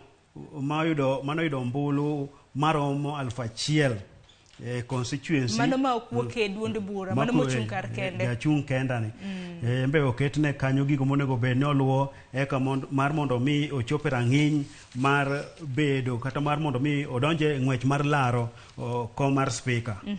Bende kwa dhi nyime kata mana kopogore gi weche mag yiero speakers e od bura maduong' mar National Assembly gi mano mar Senate, bende wenge duto te bende koro ng'iyo chieng' tarik 13 mano chieng' tich ariyo mar juma mabiro, kama bende koro jatend piny Kenya moyier William Ruto biro bedo ka chamo muma kaka jatend piny Kenya mar 5. Ikruok mako ni kod kocha bende osebedo ka dhi nyime e alap mar tuke ma Kasarani ma bende ting'o dhano maromo 60,000 ma bende ibiro gen chopo kacha, jodito mopogore opogore bende igeno chopo kacha, jotend pinje bende mopogore opogore igeno chopo margi. Ka bende nyasi makamano koro ibiro bag gi omenda maromo siling $200,000, omenda ma bende nosechiw kod duol mochung' ne weche mag omenda mano migawo mar treasury. Sharon, tarik 13 tich ariyo yore duto te ochimo Kasarani kama koro jatend piny Kenya moyier William Ruto dhi chamo muma. En ikruok dhi makare alap mar Kasarani kanyo, to kendo en shere ma odhi kawo maromo seche ariyo kamae, to omenda moket kanyo romo $200,000. To be omenda ni iwacho nang'o ni otin kopogore gi mano chiwe e higa mar 2017. Koro kaka ikruok madhi mbele kae, jolweny timo ikruok maka gi kacha, mage achiel kuom gik momendago timo kanyo. Koro en ikruok makanyo ma bende koro gwelo nyaka jotend pinje mopogore opogore mawuok oko mar mondo bi chope chieng'no, mar mondo bi ne ochuo wang'i seche mo ochamo muma. En wach malich ahinya, Sharon, ngeni sama koro ichamo muma miloko telo. Koro en wach mar historia maduong', emomiyo en gino miketa keta yanga e pap maduong' kaka Kasarani kamae. To bende chieng' tich ariyo biro bedo chieng' nyasi kata mana holiday ne jagwek ma bende biro dwaro mar chopo kacha orwaku duto. Koko mano kodhi nyime it gazet mar 10 mano mar The Standard bende nitiere wach maluoro jood bura moyier kar chung' od bura ma Kapseret mano Oscar Sudi kaluwore gi weche mag sombe, weche maluoro sombe ka koro ni kama tek matamre gi nono. Odiochieng' manyoro koro doho ni nyiso kanyo ni Sudi en nochope klas 7 to we somo. Ng'ini nitiere weche mosebedo kata mana kaluoro sombe bende nosomo mochopo kata mana kiwango machalo nade. Koro odiochieng' manyoro doho ma Milimani kata kamano bende koro nacho ni nitiere moko kuom joneno, nitiere japuonj Sudi mosebedo ka puonje kuom thuolo mar higni mathoth mano ka ne nitiere skund primary. En wacho ni Sudi nochopo mana klas 7 to we skul. Sharon, ma bura mano ma higa mar 2016 mano ne tok yiero mar higa mar 2013 kama ne official mar IBC nokoni Sudi nere nowuonde yore mar somo. Koro bura no oseyware nyaka sechegi mabenyo nego bedni Sudi nyonego bedni bede donyoro. To okil mare ung'eni Wajakoya en okil mar Sudi. Naneno Wajakoya kanyo en okil mano George Wajakoya, Collins Kiprono gi Thomas Ruto. Koro nyogi koni Sudi odich ka lore kod ikruok madhi Kasarani ma jatend piny Kenya moyier dhi chamo muma. Koro mane mano koni mae momiyo Sudi nok nyal chope burani. Koro en bura ma nodhi mbele kata be ni Sudi ne onge. Koro pod ibro yale mondo ng'iane adiere. Wach mar somo mar Sudi no oseyware nyaparo ndalo moko ni winjo kata ni oboke no nen mar jago moro ma nyinge ne chalo nying jaluo kanyo. Koro dobro yale mondo miyo yanga nen to boke ni en makare to japuonj mare ng'ano mano puonje mano janeno kamili mane neno higa mar 2015. Nikech japuonj wacho ni nosebedo kata mana kopuonjo Sudi kwano, nyinge Simon Cherop.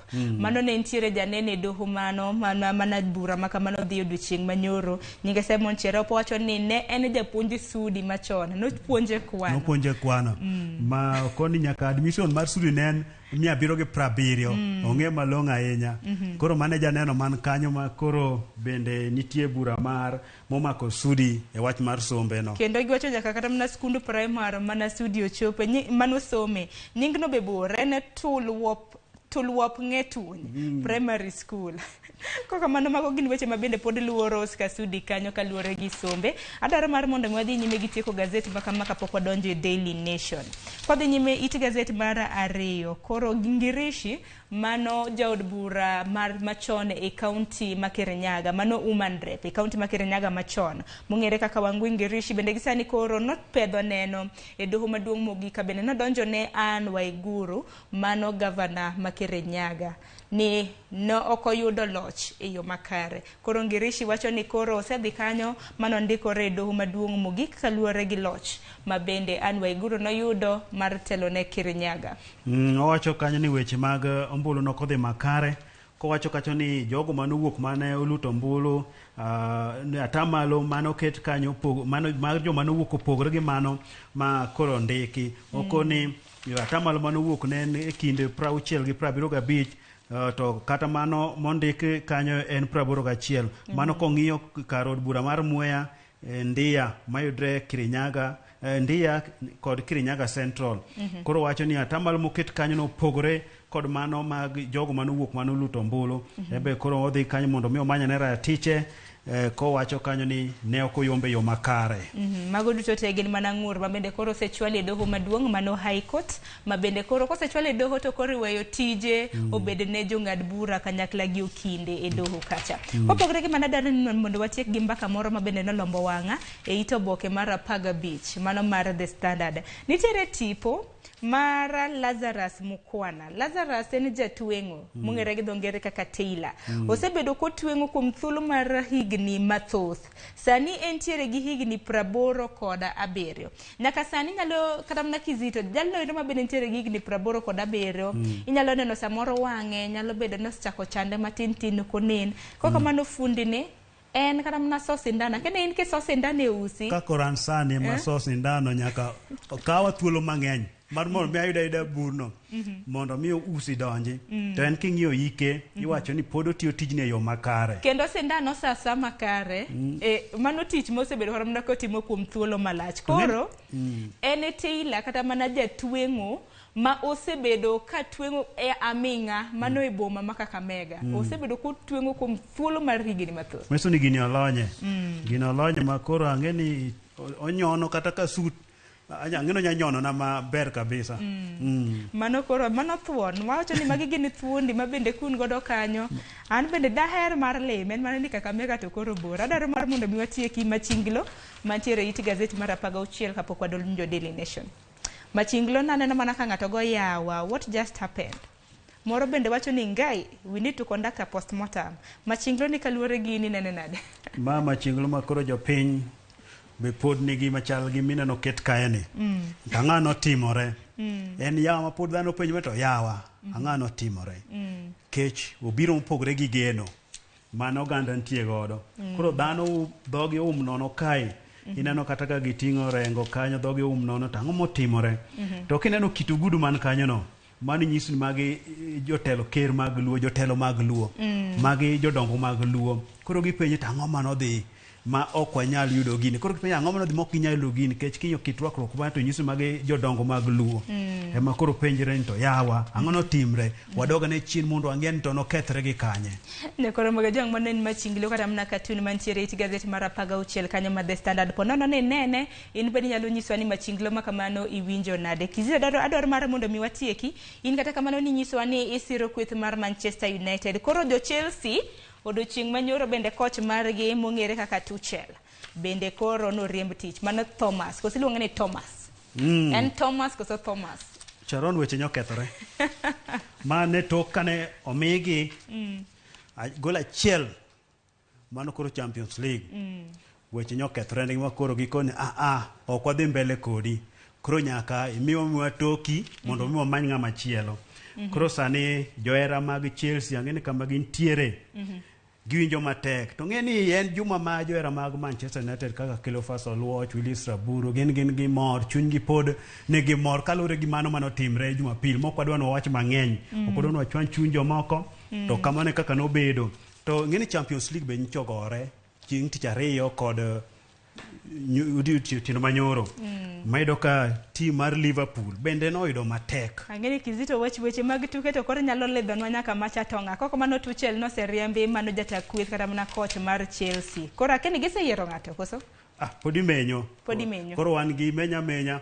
Koro wan kaka jo Manchester United wadwano chaka kaka kwa chako no. To Manchester United tiriwo nade gi Chelsea kado no wuoyi mana mar Chelsea. Mago do ngini jok morakre godo. Koro pogre mano Kizito dhi nyime gi nonro mar gazet weche mag adhula biro loso bang'e.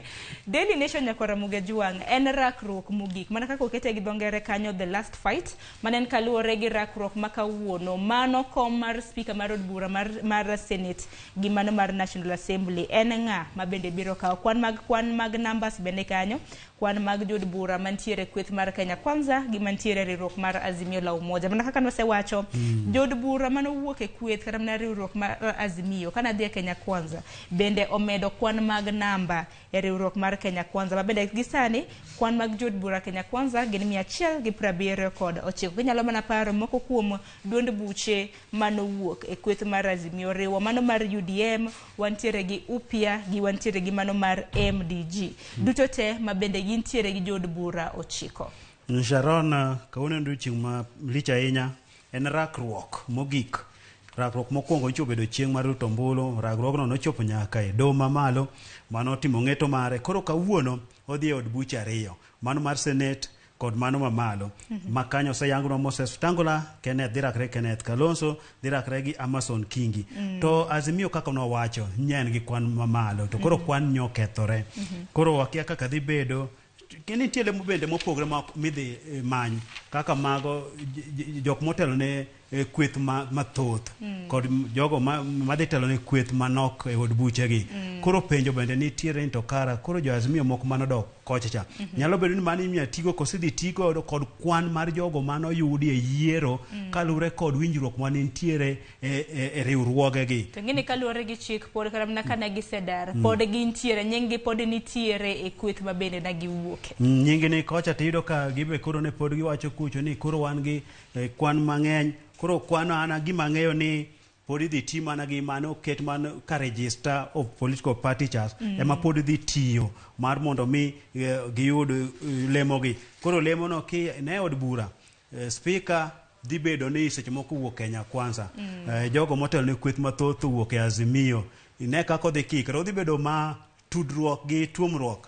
Gima ber ni kata dhi bedo kaka mana kaka wacho ni tuomruok gi tudruok makata mana ken rakruok makamano giko odiochieng' makawuono biro ng'e ni speaker mar od bura mar National Assembly gi mar Senate kanyakla gi jolupgi dhi bedo jok mage. Iti gazet mar ariyo gi mar adek mar The Daily Nation en kaluwore gi weche maluoro yiero mabende norumo ahinya mano moluoro jotend migepe masani mabende koro dwa wuok kaluwore gi lokruok mar telo mabende donjo. Tipo bende neno kanyo jatend migawo mochung' ne weche mag arita kwe Fred Matiang'i wantiere gi jatend migawo mochung' ne weche mag defense mano Eugene Wamalwa. Piny kanyo bende neno gai mar obila mano Hilary Mutyambai wantiere gi George Kinoti mochung' ne DCI. Philip Kameru bende neno kanyo mano Director General mar NIS kata National Intelligence Service.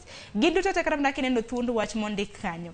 An ease among security chiefs after Ruto were. Liekre ni joge koma bende neno ka nesiro Raila Amolo Odinga. Koro gida bedo machal nade kata mana chal mare gi chalo nade gi sani. Odhi bedo matek nikech ne gisiro Raila Amolo Odinga kane gin geno ni odhi loyo to kane oloyo ne osesingnegi kata niwinjo ka Raila nonyiso Eugene Wamalwa sama notero campaign mare gweng' ma Bungoma ni Eugene Wamalwa dhi bedo jatend migawo, Matiang'i nokoni dhi bedo jatend migawo. Koro kamochopo ni William Ruto emokawo telo. Koro nyaka chunygi go kibi to dhi bedo nade nikech magi jok ma chumako lemo madongo e thur kae koting'o nyaka jatend Okwach Kich George Kinoti. Koro sani koro chunygi go kibi to magi bende jok ma nche William Ruto ne ywaknegi ahinya. Mano wacho ni magi jok ma temo thiro lekne mar bedo jatend piny Kenya. Koro wadhi ng'iyo ni to dhi bedo nade. Bende nitie moko kuomgi ma seche moko hapgi nyalo dhi lengre mar mondo mi oyude lemo gi. Koso gidhi dala gi tek kaka gini. Wan warito neno kata mana migao jotend migepe ma bende William Ruto biro bedo ka chuogo mano bang' kosechamo muma mar apis. Kata kamano ka diwinjo kata mana twak mare mokwongo bang' ka doho maduong' nosethicho oko buche ma bende nakwede. En wacho ni onge gi sigu gi ng'ata ng'ata. Duto te wabiro neno e kinde ma bende biro bedo kotayo piny Kenya kaka jatend piny Kenya mano mar abich. Iti gazet mar ang'wen mar abich aparo ni en weche ma bende nwasetwake kaluwore gi rakruok mag speaker mag od bura mar National Assembly gi mano mar Senate ka bende doche manyoro kweth ka kweth riwruok mar Kenya Kwanza gi mar Azimio nobedo koda romo. Iti gazet mar auchiel bende koro wantiere gi mikai mokwongo mano klak e yor kojolo e od bura mar National Assembly ma bende dhi chung' e chenro mar chamo muma mar apis ne od jood bura ma pacho ka nyinge en Sera Kioko. Sharon odhibedo historia maduong' e pinywa mar Kenya.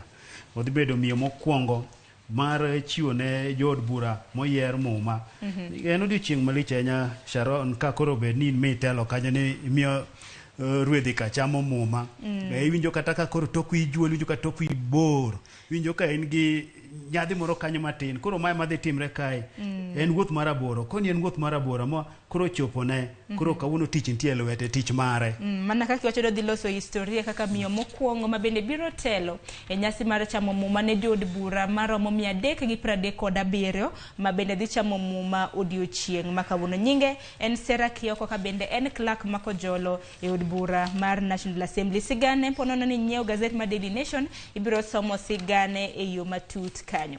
Iti gazet mar aboro bende ineno thuond wach mochiw kanyo ma bende nwasetwake gazet ma The Standard.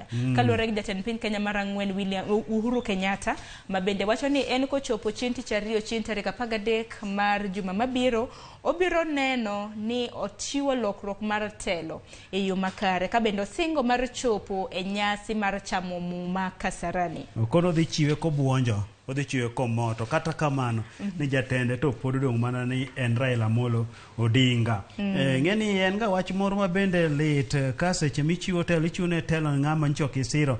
Ma ne otimre higa mar 2002 sama ne koro Moi miyo Mwai Kibaki telo. Gima ne jopiny notimo ne kawuone kachacha ma Salikos Gay mane tayo yorego nowinjo matek.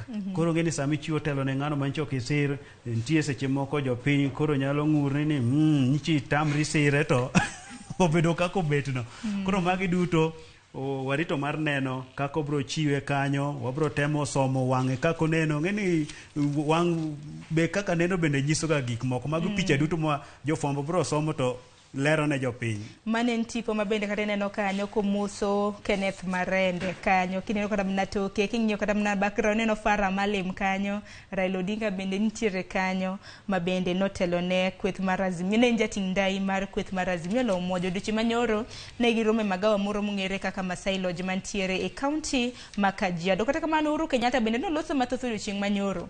Bende noloso gi jood bura ma kamago, oloso bende kaluwore gi doho maduong' mogik mano Supreme Court ka bende wacho ni higa mar 2017 nothicho oko loch mara e doho ka bende nowacho ni kwan koro nang'o miyo ni higa ni koro en process chenro manotim against kwan nikech higa mar 2017 kana doho maduong' mogik e pacho ka kokadher Chief Justice Maraga David Maraga nothicho oko yiero mare bang' kanyo kanoseyudo kwan mag ombulu maromo 8.1 koro wuoro ni pogruok nobedo kanye e yiero ma higane. Be koro ne en gi penjo ma iye tek nikech koro mare oneno ka nothicho oko. To kochopo moro machielo ni to kothicho oko machoko nong'i yore go manoluw koting'o nyaka chike. To ma koro ni ng'iyo kwano kong'i yore manoluw ka bende nodhi kare. Koro ema be nowacho kanyo ni ang'o miyo mai. Ma koro ne en gi penjo kanyo mathoth to nosetimre kako otimre no. Koro to mana ni en koro odhi luwo chik kaka chik owacho odhi chiwo telo mana kobuonjo odhi chopo kanyo lakini jatende ten mana Raila Amolo Odinga. Kodhi nyime iti gazeti mar 10 bende en kaluwore gi kwan mag jood bura odiochieng' ma kawuono ka gichamo muma nitiere moko kuom jood bura ma bende osebedo ka nitiere od bura kata osebede ka iyiero kinde ka kinde. Nitiere maduogo mana nitiere od bura mar 12 ma bende gisani koro duogo e od bura mar 13. Par ne od bura mar 13 ni bende nitiere jood bura manyien ma poko telo ne kar chung' od bura mora mora koro ma e yango margi mar chopo e od bura maduong' ma pacho ka. King'iyo kata mana kwan mantiere jod bura mano bedo re-elected, mano yier kendo e yiero mahigani, gin kwan maromo 154. Kwan mag nyidendni bende neno kanyo, kaunti ma Nakuru, kaunti ma Machakos. Higani yiero mahigani mabende notim chieng' tarik 9 dwe mar 8. Ema bende koro noyiero joma mine mathoth kipimo gi counties mamoko. Gitemo kelo joma mine mondo mi koro bede telo. Kech wacho ni telo mar ng'ama miyo en ng'ama ber. Ng'ama miyo komako telo gi chunye te weche dhiga makare, kata king'iyo ng'ama miyo e ot komako tich tomako gi chunye moko nene nyathine obedo molil kata obedo gi kech. Ng'ama miyo tiyo matek, omiyo koro jogi bono ni mondo mi joma mine gi telo. Bende king'iyo kata mana kwan makamano, kwan maromo 17 gin kwan mag jod bura ma bende koro oduogo e National Assembly bang' kana gilalo kombe maggi e yiero mokalo, mano yiero mar higa mar 2017. Kwan mag mine bende ineno kanyo ma bende koro nosiro kombe maggi kendo koro giduoge e od bura maduong' gin kwan 15. Namba mar senators, kata kwan mag senators ma bende koro duoge od bura mar Senate mana nitiere e od bura mar Senate mano mar higa mar 2017 bende neno ka koro ochopo kanyo. Mano od bura mar Senate ma higa ni koro en mar 4 donge. Namba manyomogi kanyo bende neno namba mar 51 kwan mag jod bura ma bende koro elections kata mana yiero mosetim e kinde thuolo mar okang' mar 3 mosekalo chakre higa mar 2013, higa mar 2017 bende wantiere gi yiero mar higa mar 2022. Kwan mag jod bura 51. Kanyo ket Millie Odhiambo. Ebe oduogo kombe no osebede oyude. Koro en mama bende matiyo matek, nene jopiny ohere nikech king'iye siasa mamalo bende entiere duonde winjore, kata koro od bura ku be duonde winjrega. Koro mako motegno, nende no mako piny kucho motegno, malo kubo mako motegno. Alice Waume bende nitie kanyo. Koro mage mine ma bende koro weche mag siasa mamalo gi iwinjogi. Christine Mbaka bende neno kata mana tipo ne kanyo mano jaod bura e county ma women rep ma bende koro duogo kende tamne mar 2 bende waneno kanyo. Fatuma Dulo mano senator e county ma Isiolo.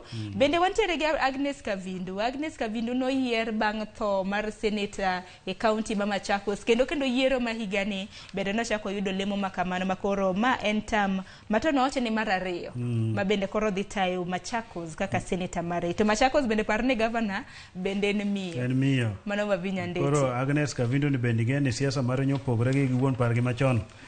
Norakre kode kanyo kane mano mudhama. Kano dhi yiero moko norakre kode ma jagono mane jode machon ne siro nobwago piny. Koro sani bende pod oduogo. Nitiere jal moro ite gazet mar 12 mar The Daily Nation. Nitiere jal moro ma bende koro osedhi ringe doho mar mondo mi othich oko Wafula Chebukati e kom mare mar IBC. Jal ma bende neno ka tipo ne ochiw kanya ni jafwambo nyinge Milton Nyakundi nosechopo doho kata ka bende koro dwaro mar mondo mi Chebukati othich oko ka wuok e duola mochung' ne weche magiero. Par ni tam mar Chebukati bende rumo dwe mokwongo mar higa mabiro. Bende dwaro ni commissioners adek ma bende noriwore godom mar mondo mi othich oko. Ma kaluwore gi pogruok ma bende nomienjo e kinde ma bende nichiwo duoko mar yiero. Koro jafwambo ni eben gi ng'ur mathoth kanyo. Oneno ni Chebukati nende nokotayo weche makare. Mano be chal gi jopiny be nitie gi ng'ur mopogore opogore ni to duol nonego bed ni otiyo kanyakla to koro doto nonchose ng'ado to kata ka dono ng'ado kamano to jopiny koting'o nyaka jafwambo ni pod nigi ng'ur kanyo mathoth ma en koro ramo nang'o oluwo kod Chebukati yor chik otere doho. Erokamano ahinya Kizito. Adwaro mar mondo mi ote gi weche mag somo mantiere e it gazet mogik tok gazet mar Daily Nation. Mama luoro sombo CBC, jatend migawo mochung' ne weche mag somo Ngire George Bagoha. To nowacho ni king'iyo kata mana jotend migepe e bwo tend Uhuru Kenyatta en ma bende koro tiyo nyaka giko. Mago osebedo ka luorore e sikunde mar rango chenro mar CBC e okang' mar 2. Neno ka ponana ni kilese mag CBC osegere okang' mokwongo.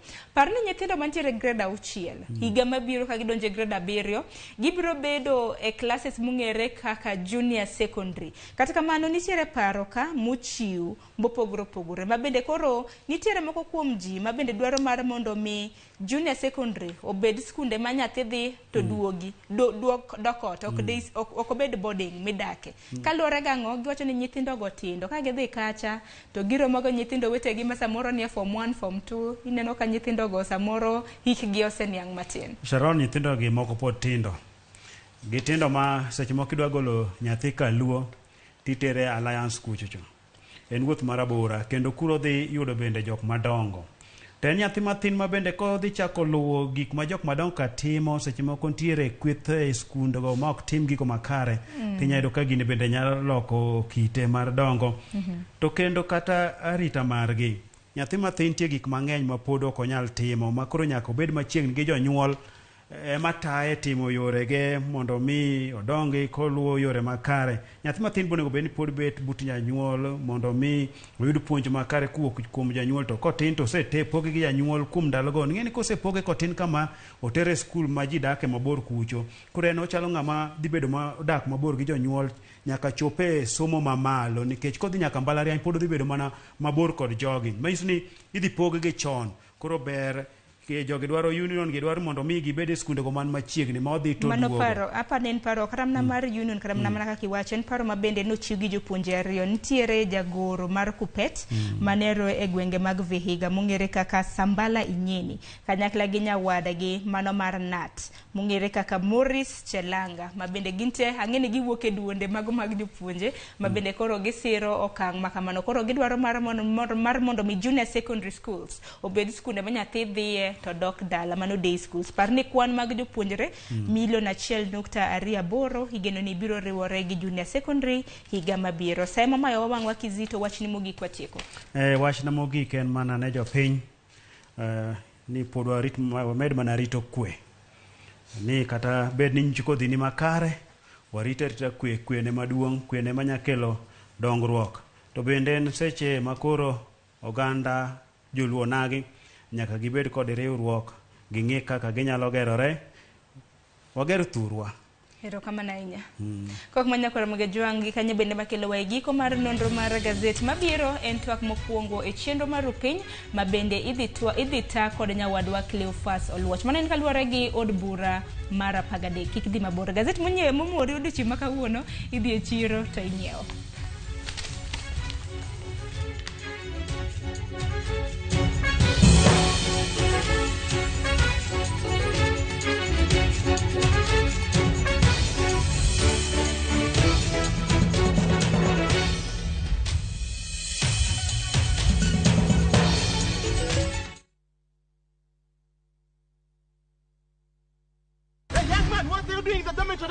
Schoolflix Data Pass is back. Now you can watch all your favorite films for free with 100 MB of data from Safaricom. To get Schoolflix Data Pass, simply tap Data Pass in the app and select Schoolflix. Schoolflix Data Pass, 100 MB to watch your favorite film on View Sasa.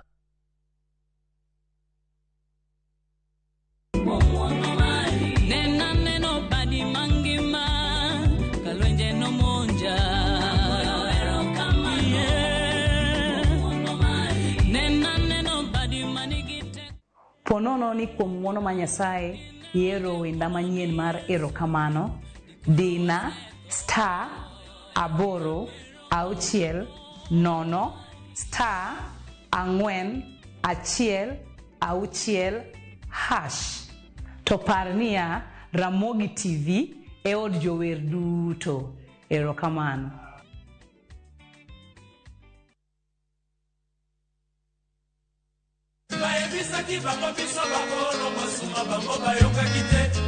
Yuda Matingu Ondike Biblos ni ask and it shall be given. Ni knock and the door shall be opened. request and it shall be given. Wangni wakelo ne request kende, yani ni yoro text, yoro message. Namba ma studio en aria deka uchelo nono. Ma en Tiedero, the house of rumba.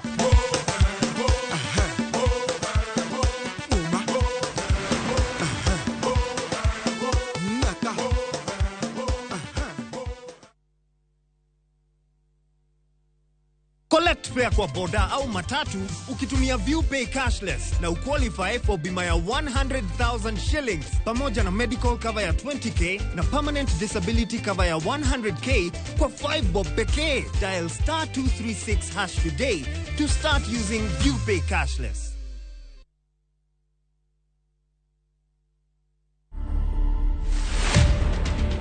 Niliitwa Githeriman 2017, tukaenda State House na bibi yangu. Nikaenda nikapatiwa samba, nikapatiwa cheki yangu. Na nikapatiwa mpaka title. Uko na surprise nyingine unataka kupatia Wakenya? Yes, niko na kanini kakitu kakubeba uji na ugali. To watch this story and more, download the Citizen Digital app today. Kenya's #1 app, Citizen Digital. Gata sim, tupo site. Piga lukukula wa achabi. Wa achabi. Okunyal bedu maber moloyo ka. Unanipa vigezo na sababu ya kukupenda tu. E chenro maliet kendo mamit mar ngolo e piny luo duto. Watmana di mamiyo aparo nyaba mando teko tiendo. Tudri kodwa mondo iwinj thum maliet. Chekifala mekana mezubana na chekia kisubari mambaru mekana meja. Miel manyasani Wasunge kando hapa ni kudensi. kod neno jothumbe mihero. Riuri kod jota chenro Lind Ramogi kod DJ Kolo e thum Dagmor. Geso ka ngeso sabichu tieno. Mana e Ramogi TV.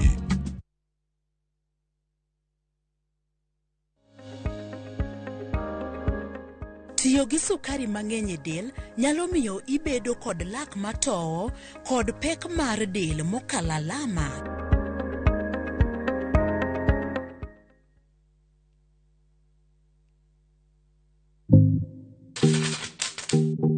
Nyakoro Mugajuang wang'ni poko pogore obiro e gwenge mag Nyanza.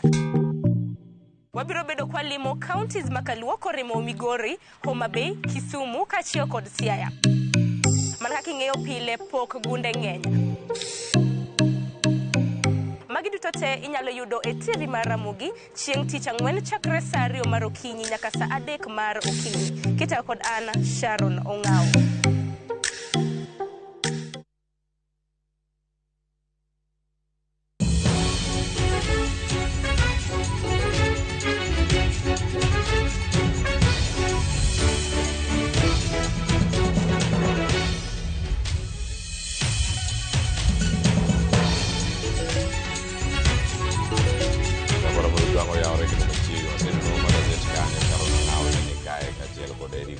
Kizito kendo koro ka waseyude wadhi mana nyime kendo ka wadhi nyime gigo mwadarango kinyi ma kawuono warango od bura manyien mar 13 odhi dhi e yo machalo nade gik mathoth ne ni kacha e od bura mar 12 sa osekalo dakika 39 bang' saa 1 mar okinyi kendo koro darango bana ni chenro chalo nade mano ka wantiere e od bura no mamalo mano od bura no mamalo mogik ni gik mage madhi bedo kanyo katimore odiochieng' ma kawuono dhi bedo kacha kod mano twak mabende dhi bedo kanyo kowuoka e od bura mamalo mabende dhi bedo kanyo kwa yudo thuolo mar rango kendo mar neno wacho kanyo ni mano twak madhi bedo chiwo kanyo kod jakom mano mochung'ne od bura mano mamalo ka kanyo nitiere koro gi chamo muma e tielo mar 2 mago wacho ni order of business ma kawuono ka mar 3 nitiere kanyo yiero mar speaker kachiel koda yiero mar jalop speaker mago duto dhi timore odiochieng' ma kawuono ka itieko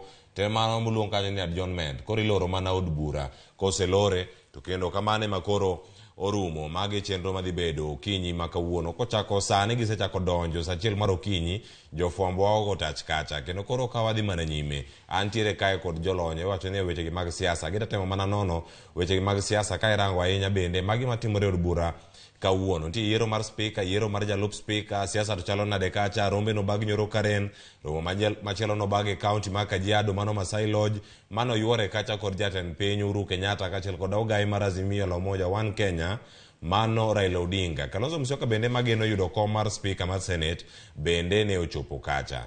Okinyi ma kawuono gik moko dhi chalo nade. County ma Nairobi ka romo bag Karen kama ne jatend piny moyier William Ruto nobedo kacha e twak achiel kachiel kod jogo moyier madhi e od bura ma Senate kachiel kod mago bende madhi e od bura no man National Assembly. Ka gichopo kacha giduto en maloso chike gi rango kaka piny owacho tiyo. Ote obedo kacha mopogore opogore. Kata kamano nitiere chenro ma gidhi luwo odiochieng' ma kawuono.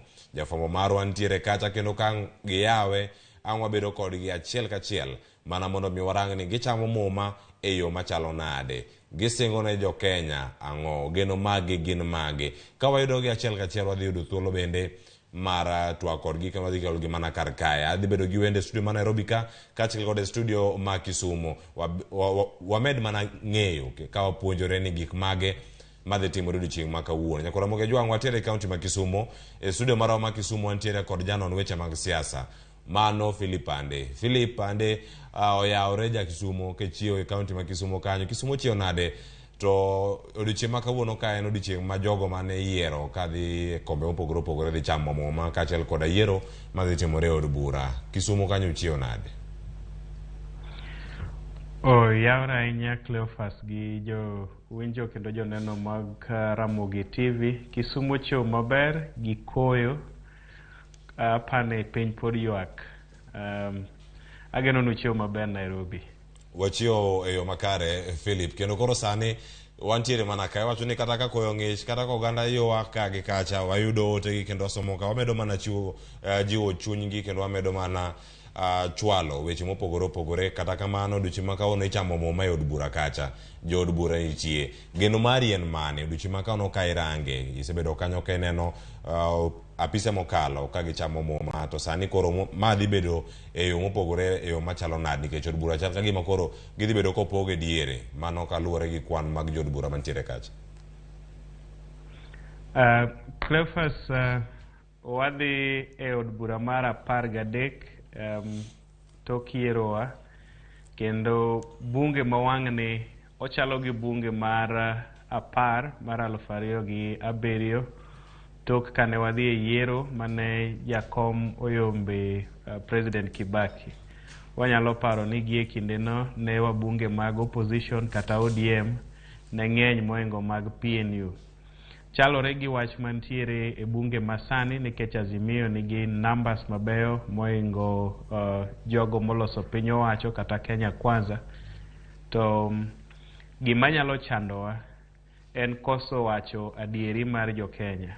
Koso wacho adieri mar jo Kenya nikech iyudo ka jok manche ne waloso go coalition miluongo ni Azimio la Umoja One Kenya Coalition Party ne wan gi parties 26.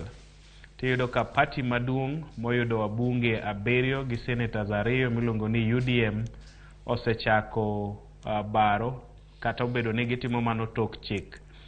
Tiende ni kawuono kwa dhi e yiero mar speaker ka bende ne ng'ato godho gi bor kaka iwacho to ginyalo duoko wa piny. To kapo ni giwacho adieri kaka onego bed ni giwacho adieri to wanyalo dhi maber e yiero mar speaker.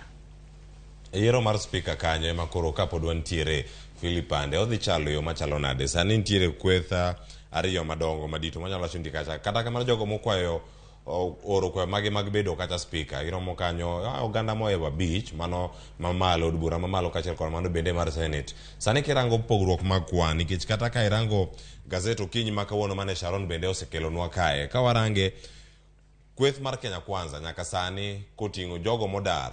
Wacho ni jogo modar kowuok e kweth mar Azimio kodonjo kweth machielo ni mar Kenya Kwanza. Sani koro oganda kata jo od bura mantiere od bura mamalo kacha National Assembly romo 179 kaka Azimio ni kod 158. Mago ting'o jo od bura mag UDM magin 7, upya ma en 1 kaachiel kod MDG ma en 1. Kirango giduto kacha gin 9 jo od bura go moriwre kodgi kacha. Kaachiel kod maka bende moyier mongi duon buche. Noneno maka Sarani bende kantiere kacha Rono Karauri ma bende ochopo kar kacha. Jogi ma inenogi kwan dhi bedo nade? Kini migoyo ombulu nikech mondo mi ng'ato bed speaker nyaka ichop kacha e kwan maromo ombulu ma ok tin ne 233.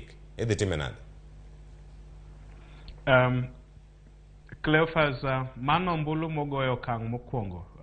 Nyaka wapar ni jowinjo ni kiyiero speaker e okang' mokwongo, ng'atno ma jaloch nyaka bed gi the majority mar 2/3 ema kele ombulu 200 gi wiye. To kwadok e ombulu okang' mar ariyo to en simple majority, tiende ni ng'ato moyombo kata ang' noyombi mana gombulu 2 kata 5 to en mbele ni.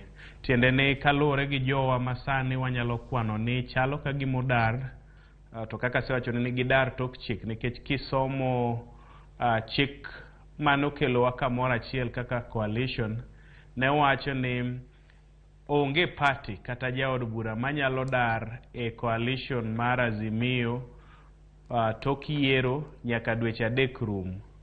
Koro tiende ni jo UDM mane wan go e coalition masani chalo jok odar tok chik. To kapo ni gidhi go kura ne opponents wa kata jogo mwapiem go e od bura, dhi chuno wa nyaka wadog okang' mar ariyo mar yiero. E seche mwadok okang' mar ariyo mar yiero to wabro tiyo gi simple majority e wach mar yiero speaker. Gima dawach maduong' en ni king'iyo candidates ariyo madongo mantiere malaro kom mar speaker, e Azimio wagolo Kenneth Marende e od bura maduong'. Machielo mowuok ka Kenya Kwanza en Moses Wetangula. Tiende ni jood bura ariyo kata jogo malaro kom mar speaker wuok e alwora mar Western Kenya, sana sana e piny Jo-Aluya. Kaponi wago kura kaka wago kura e yiero mar president, nikech wagoe okang' mar dhoudi, to chutho nyalo chopo ni odhi bedo yiero matek kendo machiegni, manyaka gisani ok wanyal wacho ni ng'ama nyalo kawe. To king'iyo tich mane Marende notiye bunge kind 2007-2013, tiyudo ka en ng'atno monego bed ni imiyo thuolo mar bedo nwa speaker. Koro gima de wagomb neno e yiero madhi bedo mar bunge ni jo Kenya owach adieri, to jogo mwayiero kaka jotelo magin jo bunge owach adieri. To mana kaka sewacho ni en yiero matek, en yiero machiegni, en yiero ma ng'at madhi yombo pod ok ong'ere.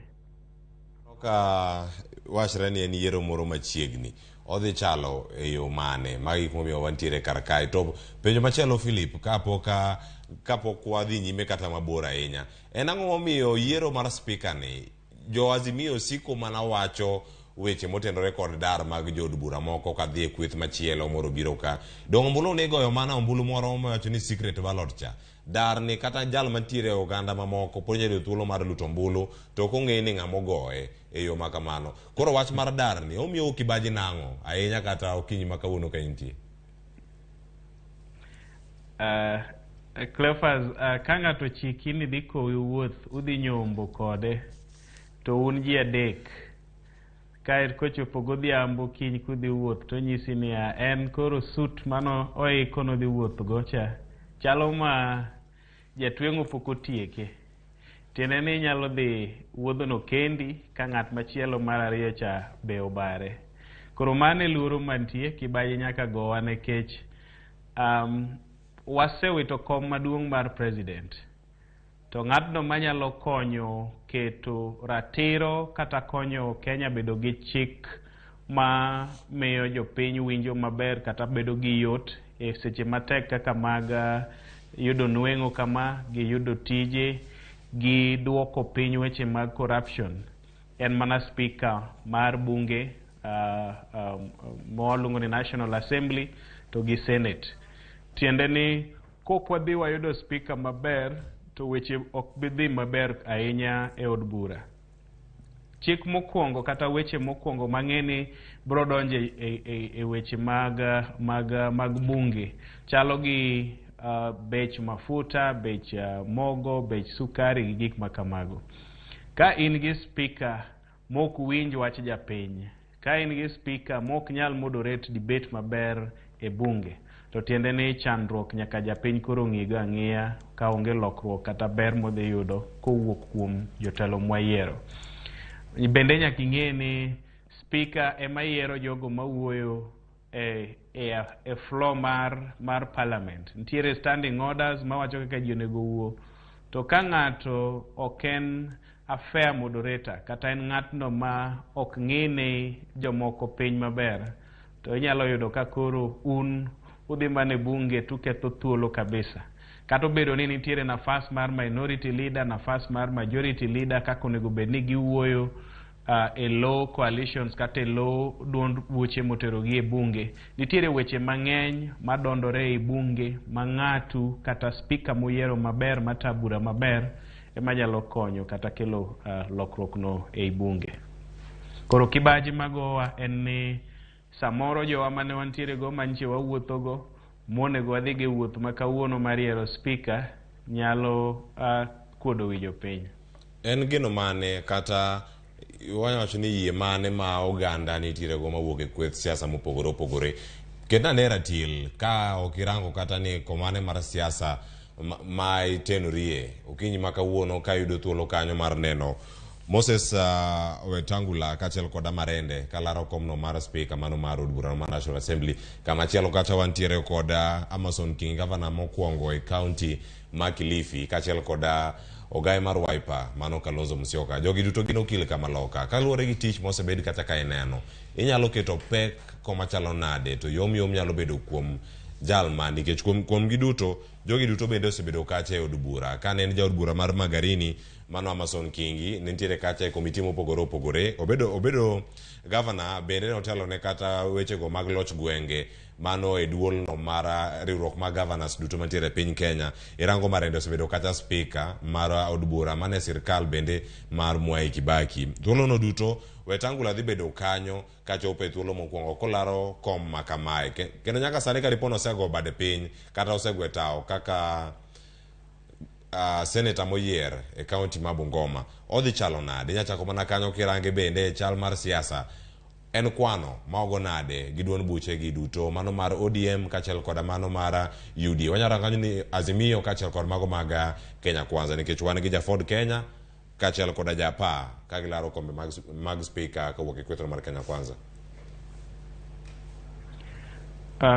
Cleophas anyalo wacho ni king'iyo National Assembly kata bunge mapiny nitiere piem maduong' kabisa.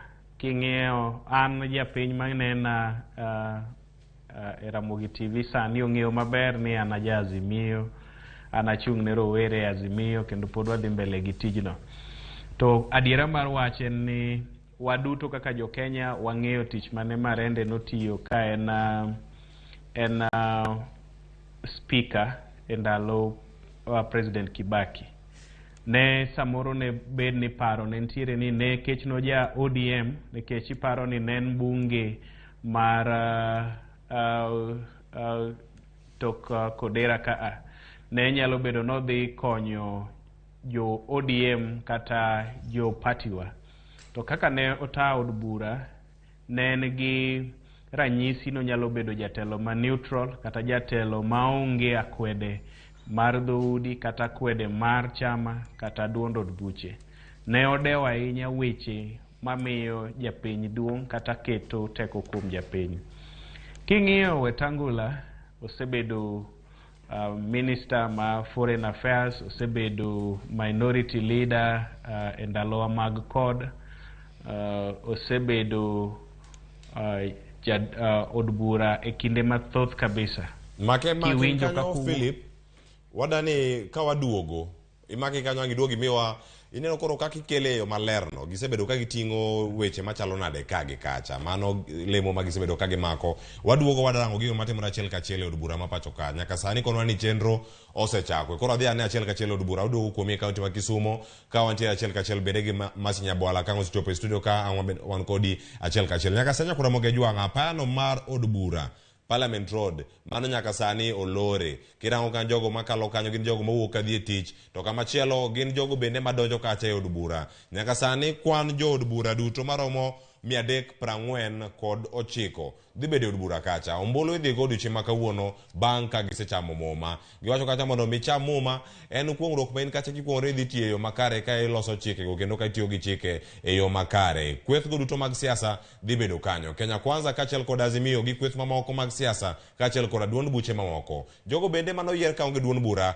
dhi chopo kar kanyo. Oseneni kanyo geche madongo dongo matiende gi dongo dongo giwinyore, iwacho ni tielo gi duto ang'wen gin mana kacha. Gite gichomo mana od bura no ka koro gin kacha achiel kachiel. Kendo koro nyaka sani ka waluore gi chenro madhi nyime e od bura, adana tuda kod jafwambo wadwa mantiere e od bura ma pacho kamano George Bati oyawre ni mondo wuok ka ahinya kichomo od bura. Nyaka sani waneno ka jod bura osechako mana donjo kendo gimedo mana molo kanyo ka gichopo gi geche matiende gi dongo dongo ka gichopo kanyo mondo mi gichak chenro gi kaachiel kod twak mar odiochieng' ma kawuono moting'o nyaka mano mar yiero spika kaachiel kod jalupgi. Chenro chalo nade nyaka sani maling'ling'? Jood bura mage miseneno kanyo ka ochopo, mage bende ma mukale kala sani gin mage? George. Erokamano Cleophas. Tarik 8 dwe mar 9 2022 nyiso sigana manyien od bura mar 13 mar piny Kenya iyawo ayanga. Nyiso ni jood bura mancha noyier kod mago mogwel dhi bedo e od bura ni kuom thuolo mokwongo mar mondo mi gichak chenro magi mag tayo od bura mar 13 mar piny Kenya. Nyaka gi sani Cleophas kama antiere e dhorangach ma oganda ma jopiny ema thoro donjo godo e od bura mano mar Senate kod mano mamalo. Kata kamano king'iyo rangach machielo ma bende ang' nwatang'ni bang'e e wechewa mamoko ma bende wamedo luorore godo e alwora ni mar od bura mamalo mar piny Kenya. Ang' nwatang'ni dhorangach ma jo od bura donjo godo nikech en toka chien kocha. Kata kamano gie kaendi kama ntie ni en ni thuolo koro sechopo ma chenro mag keto kare okenge mag neno ni arita ojiw ka dhi nyime. Apaya mawuok log tich mar kaunti ma Nairobi miluongo ni City Hall kadolo to luwo Holy Family Basilica en mano makoro sani oselor kendo bogi madongo mag jolweny kata mag obila osechung' kanyo kendo keto inga manyiso ni onge nyamburko moyiene kale apaya ni miluongo ni Parliament Road kawuok e alwora mar Holy Family Basilica kadonjo kawuok kadhi gwenge apaya ma Haile Selassie Avenue. Nyaka gie sani endi Cleophas en ni irita mondo mi chenro ni ochakre nikech ma en odiochieng' mokwongo ma bende jood bura biro chamo muma. Bang' chamo muma gibiro bedo gi chenro mag yiero jotelo mabiro tatwak e od bura mamalo kod mano mar Senate ma dho ngere dendo ni speakers gi gin mago mabiro tayo twak kuom thuolo mar higni 5 mabiro ponono ni onge lokruok moro amora motimo. Miyo ma en achiel kuom okenge manyiso kaka od bura ibiro ta kendo ma nyiso yawo ayanga chenro mag od bura mamalo ma bende biro chiwo thuolo ne twak mopogore opogore mibiro chwal kod jood bura kanyakla kod jogo madiponi nitiere kod dwaro mondo mi chenro mag jokale od bura mamalo kod mano mar Senate mar piny Kenya. Nyaka gie sani gima duong' ka en yiero telo mar od bura mamalo kod mano mar Senate. Nyiso ni jogo mochung' madwaro laro kombe mag bedo spika mag od bura mamalo kod mano mar Senate biro ng'eyo ayanga odiochieng' ma kawuono ka gibiro tayo chenro mag od bura katoyo magitimore e kinde mag kweth mag Azimio la Umoja One Kenya kanyakla kod Kenya Kwanza osebedo ka chamo nyadhi ni gine magin kod kweth kata kwan mamalo mag jood bura kamoro nyiso ni en kod oteko gi teko mabiro yudo loch kendo gibiro tayo chenro mag od bura kochakore odiochieng' ma kawuono. Saa 2 mar onyango kama wageno mar okinyi kama wageno ni chenro ni nyalo chakore ka jood bura medo donjo gi kata kamano koponi odeko to ibiro chake okinyi ma kawuono e tielo mokwongo mar chamo muma manyiso ni koro jood bura manoyier kod mago ma bende ogwel biro chako ayanga tich margi. Bang'e chenro mar yiero telo mar twak e od bura maduong' kod mano mar Senate bende biro chakore. Parre nyaka gie sani mane en spika mar od burani e kinde loch mar Mwai Kibaki ma bende en spika ma oganda jo Kenya nyalo paro kod sigana mar kelo kwe kinde mane nenore ka gima nitiere pogruok mamalo ahinya e od bura mamalo Kenneth Marende. bende en achiel kuom jogo madhi laro kom mar spika mar od bura mamalo kendo. Jalupne nyaka gi kindeni owachi kaka Farah Maalim ma bende bang' koyier spika to ponono ni Kenneth Marende ema oyudo loch, to jalupne bende ibiro many. Ma biro bedo e kind Farah Maalim kaachiel kod jalo ma iluongo ni Gladys Soleil ma bende gombo mondo mi obed jalup spika mar od bura mamalo mar piny Kenya. E od bura mar Senate kata od bura mamalo ka bende Kenneth Marende dhi piem kod manyocha en senator moyiere kaunti ma Bungoma. Kata kamano nyaka odiochieng' manyoro nyogwe tao mano Moses Masika Wetangula ma bende nyocha ne oseng'iso gombo mare mar bedo spika mar od bura mamalo ma pacho ka. Par ni mano biro kaluwore kod winjruok mane gibedo godo gi kweth mar Kenya Kwanza motelo ne yiero matarik 9 dwe mar 8 ma bende nosingne ni owinjo bed ni obedo spika mar od bura mamalo mar piny Kenya. Kaluwore kod chike mar piny Kenya ni nyaka ogwe tao, nyose gwe tao kendo chwalo nyinge kaka jalo magombo bedo spika mar piny Kenya. Kendo nyiso ni odiochieng' ma kawuono en twerruok e alap mar od bura kata e agola mar twak mar od bura mamalo mar piny Kenya kama spika idhi yier. E od bura mar Senate nyakwara Ramogi Kalonzo Musyoka ma bende kinde mokalo osebedo nyaka jalup jatend piny Kenya bende ochiwo nyinge mar mondo mi omany komno mar bedo spika mar od bura mar Senate.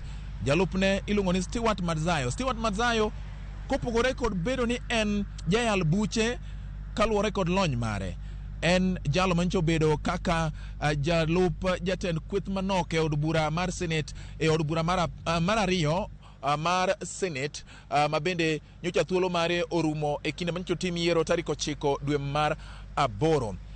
Ma nyakwara Ramogi dhi kelo piem ahinya e kind Kalonzo Musyoka kod Amason Jeffa Kingi ma bende osebedo gavana ma Kilifi kuom thuolo ma osekalo, kendo nyocha osetieko thuolo mare mar bedo gavana mar thuolo mar higni 10 kaka chik dwaro, chike ma pacho ka. Omiyo odiochieng' ma kawuono ni endi en ni kweth ka kweth nyiso ni gin ma gin gogira mar teko e od bura. Kata kamano madhi yangore kinde ma idhi tim yiero mar ng'eto gin kweth mage mabiro yudo loch e tayo chenro mag od bura mar piny Kenya, od bura mamalo kod mano mar Senate. Cleophas nyaka gie sani obila bende medo timo luoro kar kaendi. Obila ma king'iyo wigi to gin kod ogute ma chalo kod opuk ma bende gikete wigi mondo mi koponi nitiere gimoro amora ma diponi nyalo ae polo ma samoro ng'ato kong'e ng'ama odiro to kata kolwar e wigi to ok nyal kelo negi hinyruok.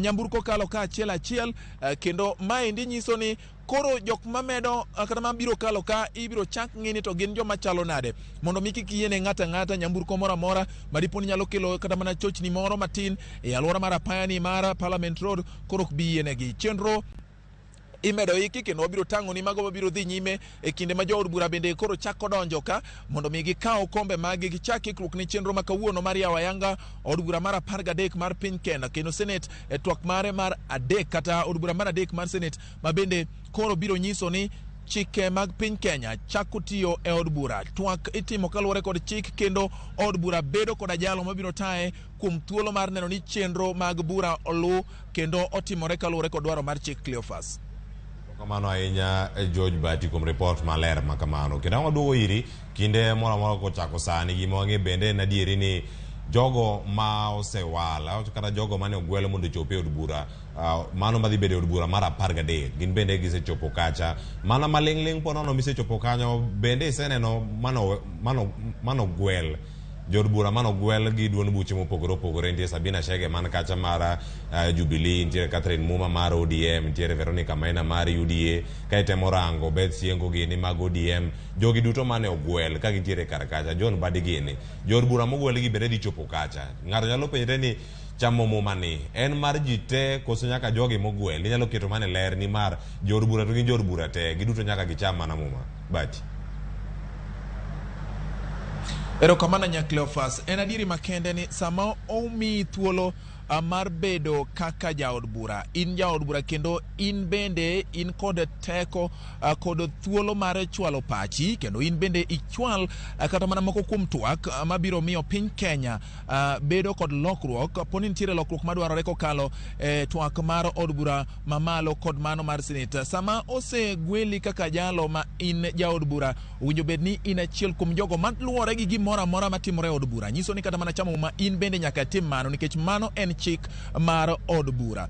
Mondo mi jo od bura cham chik mar cham muma mar apisi, manyiso ni gisingore mar tiyo ne oganda jo Kenya kendo luwruok kod chike duto matayo od bura ma pacho ka. Par ni jok migwelo, nitiere moko migwelo kuom thuolo mokwongo, ok gin jok manogwel kata mana e od bura mar 12 kata e twak mar od bura mar seneta mar 2. Nyiso ni koro nyaka gicham muma ka gikuong'ore, ka giwacho ni waikore mar luwore gi chike mag od bura mar piny Kenya. Moko kuom jo od bura ma ogwel sani gin mago mantiere od bura mar 12, nitiere moko ma bende biro manyien, kendo gin gigeno ahinya ni gibiro timo tijgi kaluwore kod dwaro mar chike mag od bura.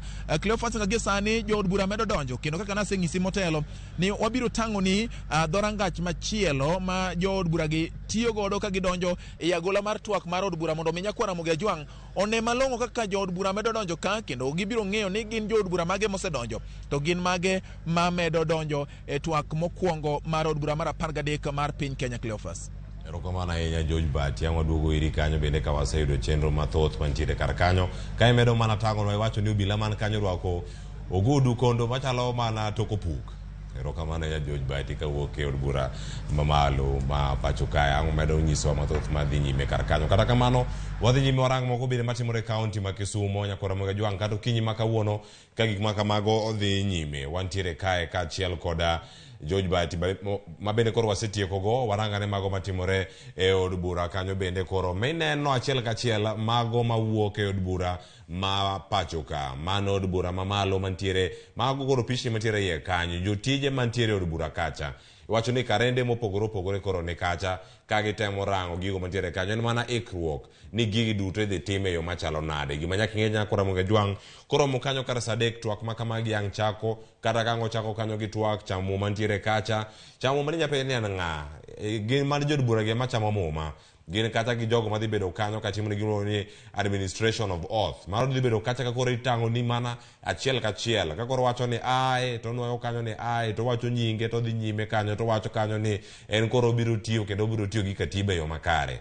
Doge ber, mago duto ntiere kanyo achiel kachiel. Wendo ma wantie okinyi ma kawuono nang'ade mana kodhi nyime gi lero gigo mosebedo kata katimore. Inyalo medo pachi bende gino ma iwinjo kanyo ka George Bati olero ni nyaka sani ikruok chalo nade, arita kwe mantiere e od bura kanyo, kaachiel koda jogo duto ma ogwel ma bende ang' wamako mana e chenro ma kawuono ma wadhi go kanyo nyaka kara saa 3 mar okinyi ka twak pok ochako e od bura mamalo kacha. Ntiere koda wendo mantiere kaunti ma Kisumu, studio mara ma Kisumu mano Philip Pande ka ntiere kaunti ma Kisumu. Weche thoth kendo gitimore ka gi kacha, mana ma wayudo nyaka sani jo od bura medo mana donjo e od bura kacha ka gitimo weche, ntiere weche 2-3 moko mantiere kacha ma gitemo mana luwo chenro, pod gimedo mana molo e od bura kacha. To nyaka sani kama ni chope kacha kipimo gi, Farah Maalim ntiere kar kacha, Gladys Boss nitiere kacha kaka achiel kuom jogo madhi bedo jolup speaker, mano kirango speaker mamalo gi speaker ma ot machielo bende mar Senate.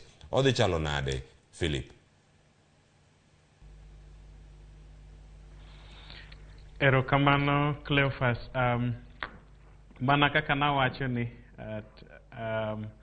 wan gi jogo mowinjore bedo jotabura kata speaker e National Assembly kata bunge ma piny koda Senate kata bunge mamalo. Mokwongo kabisa maduong' en ni nawacho ni king'iyo ng'atno machalo gi Kenneth Marende, tawacho ni kanobedo speaker e od bura mar 10 e ndalo jatend piny owacho Kibaki gi Prime Minister Raila Odinga, ne owuok e duond od bura mar ODM, kendo ne en ja od bura mar Emuhaya kata tok Odera kaa. Ne nitiere paro ni samoro ne bed nodhi ng'ado bura kata odhi tayo od bura ka en gi akwede, kata ka bed ni ong'iyo koma ne oae gi wang' mamuol moloyo komachielo. Adieri mar wach en ni ne watiyo kode maber kendo nota Kenya maber kaka ng'atno mochung' diere kendo ng'iyo koni gi koni koketo yot ne japiny. King'iyo Moses Wetangula kaka wacho ni osebedo jatend migao e weche mag pinje maoko kata foreign affairs, osebedo jatend bunge mar Senate e yo mar minority leader ka wan kode kod kata e NASA, osebedo ja od bura e kinde mathoth kabisa. Kiwinjo kaka wuoyo kata weche mowacho to en ng'atno ma nigi paro maler. En mana ni seche mwadhi e yiero mar bunge nyaka wabed ni wan gi ng'atno ma wawacho ni nigi wisdom kata nigi rieko mar ng'ado bura. Koro king'iyo ji ariyogo onge ng'at marach ke kindgi, mak mana ni kaka waseng'iyo kaka wago siasa wa en siasa mar akwede, en siasa ma samoro igo e dhoudi, samoro igo e party kata e duond od buche mwatiyogo. Kidhi e deputies gi mago jomabeyo manyalo tiyonwa maber e kindgi ing'iyo kanyo nitiere Gladys Bosholei mowuok Kenya Kwanza, wang'eyo ni nosebedo registrar mar Supreme Court, osebedo kotiyo kaka women rep kendo osedhi e tamne mar 2. En ng'atno manigi paro maber, mak mana ni luoro ma wan go kuome kabisa moloyo to en ni ok en ng'at mochung' e diere manyalo konyo koni gi kocha, obro ng'iyo korgi ahinya. Emomiyo nyaka koro wach mar speaker non kabisa. Chalre gi bunge mar Senate kata od bura mamalo, king'iyo Kalonzo Musyoka ok apar ni nitiere ng'ato manigi lony manyalo romore gi mare cha. Kata obedo ni Amason Kingi osebedo governor, osebedo ni eno okil Kamaloka, ok inyal ng'iyo, ok inyal pimo Amason Kingi gi Kalonzo Musyoka e ratil achiel. Ng'ato pek moingo wadgi to mano en Kalonzo. Maduong' moloyo Cleophas en ni nawacho ni mopogore gi ta bura maber e Senate gi bunge mapiny, nitiere gino moluongo ni party positions kaka majority leader, minority leader. Gimokwongo tok yiero mar speaker gi deputy ne, ka bunge odhi oduogo to duogo gi leadership mar bunge, sama speaker ema dhi bedo gi thuolo mar walo ni to jomage mang'eny e bunge gin jo Azimio koso gin jo Kenya Kwanza. Tiende ni speaker e ng'atno machiwo chik mayiero majority leader. Ka speaker bed ni odhi olwar e kor Kenya Kwanza, inyalo wacho ni wadhi wito kombe mag majority leader sana sana e National Assembly kamonego bed ni wantiere kode kata bunge mapiny. Wang'eyo ni kidhi e bunge mar Senate to wan gi senators 32, jowa mamoko ka nigi senators wan gi senators 22, jowa moko ka nigi 24, kaeto nitiere senator machielo mowuok ilongo ni NRA. Waneno ka giyombowa e od bura mar Senate kendo kanyo majority leader nyalo wuok kuomgi kaponi onge chik molokore coalition agreements. To kibire bunge mapiny gimomiyo nyaka wayud speaker, nikech speaker no mabro miyo wayudo position mar majority leader. Position mar majority leader en kom maduong' nikech en emachon ka ning'iyo bunge kaka nobet to ne nitiere ng'atno manoluongo ni leader of government business. Mandalo cha ka ning'iyo Kalonzo e sirikal mar Kibaki gi sirikal mar Raila, manen sirikal mar Barwabar, manen ng'atno manobiro kaka leader of government business kata ng'atno mane kelo weche mag sirikal kata tayo twak mar bunge kowuok e bunge owuon. Tiende ni majority leader ma kawuono kata nobed nowuok e opposition kata owuok e jogo makwedo kata pingo sirikal kaka sani Azimio dhi timo, tiende ni nyaka obed ng'atno man gi oteku mar bedo gi thuolo mang'eny nikech imiye thuolo mopogore gi thuolo mag joma mokogi. Majority leader gi minority leader bedo gi thuolo maduong' ei bunge seche ma ji wuoyo kata seche mwachwalo wach kata seche mwachwalo agenda mar japiny kata agenda mar party. Koro gima duong' momiyo nyaka wayud kom mar speaker chutho en ni mondo e National Assembly kata bunge mapiny wabed gi position mar majority leader mabed ni Marende ema paro ni nyalo miyowa nafas makamano. Ka komno dhi ka Kenya Kwanza to gima dhi chandowa mogik kata bed ni register of political parties dhi timo interpretation mar dhi miyo bunge advisory kata dhi sumo speaker ni paro ni jomage mang'eny ng'ado burano mogik bro bedo kuom speaker to kwa par ni speaker mopogore gi Kenneth Marende nyalo miyowa nafas. Ema dhi konyowa gi jowa mawuok e bunge e UDM masani wacho ni gidar to pok gidar e chik, gidar e tok chik. Nitiere gigo ma onyalo wacho kanyo ka imedo mana loso kiwacho ni ponono iyudo thuolo kata kweth mar Kenya Kwanza yudo thuolo unya bedo ni okumor kaka jogo mantiere kweth mar Azimio kama chielo kocha bende ka uyudo nya bedo ni ok gimor bedo ng'at moko kao kata ng'a moko nindo nyakonchiel ere kaka unyalo yudo ng'ama chalo kamano bende wasenene kata thuolo mokalo to geno en mane kata kasani wachomo yiero ma kamano makore dhi tim odiochieng' ma kawuono e bura bende wadhi yudo jal man kamano mwacha dieri ni koyier Azimio ka ok dhi bedo ni okalo mana gigo mag jo Azimio kata gigo mong'ado bedo mana mar jo Azimio kata ka ja Kenya Kwanza kacha onya mana ng'ado bura madhi kacha komne mar speaker en komne mane gimo miyo bende iwuok e duon bura iwacho ni kin kata demio kata Moses Wetangula koro gwetao kendo koro oge kar kacha bedo ma ok nindo nyakonchiel bende ni gimoro ma wanyalo yude kom mar speaker ni kendo e pinywa mar Kenya ta inyeyo bura.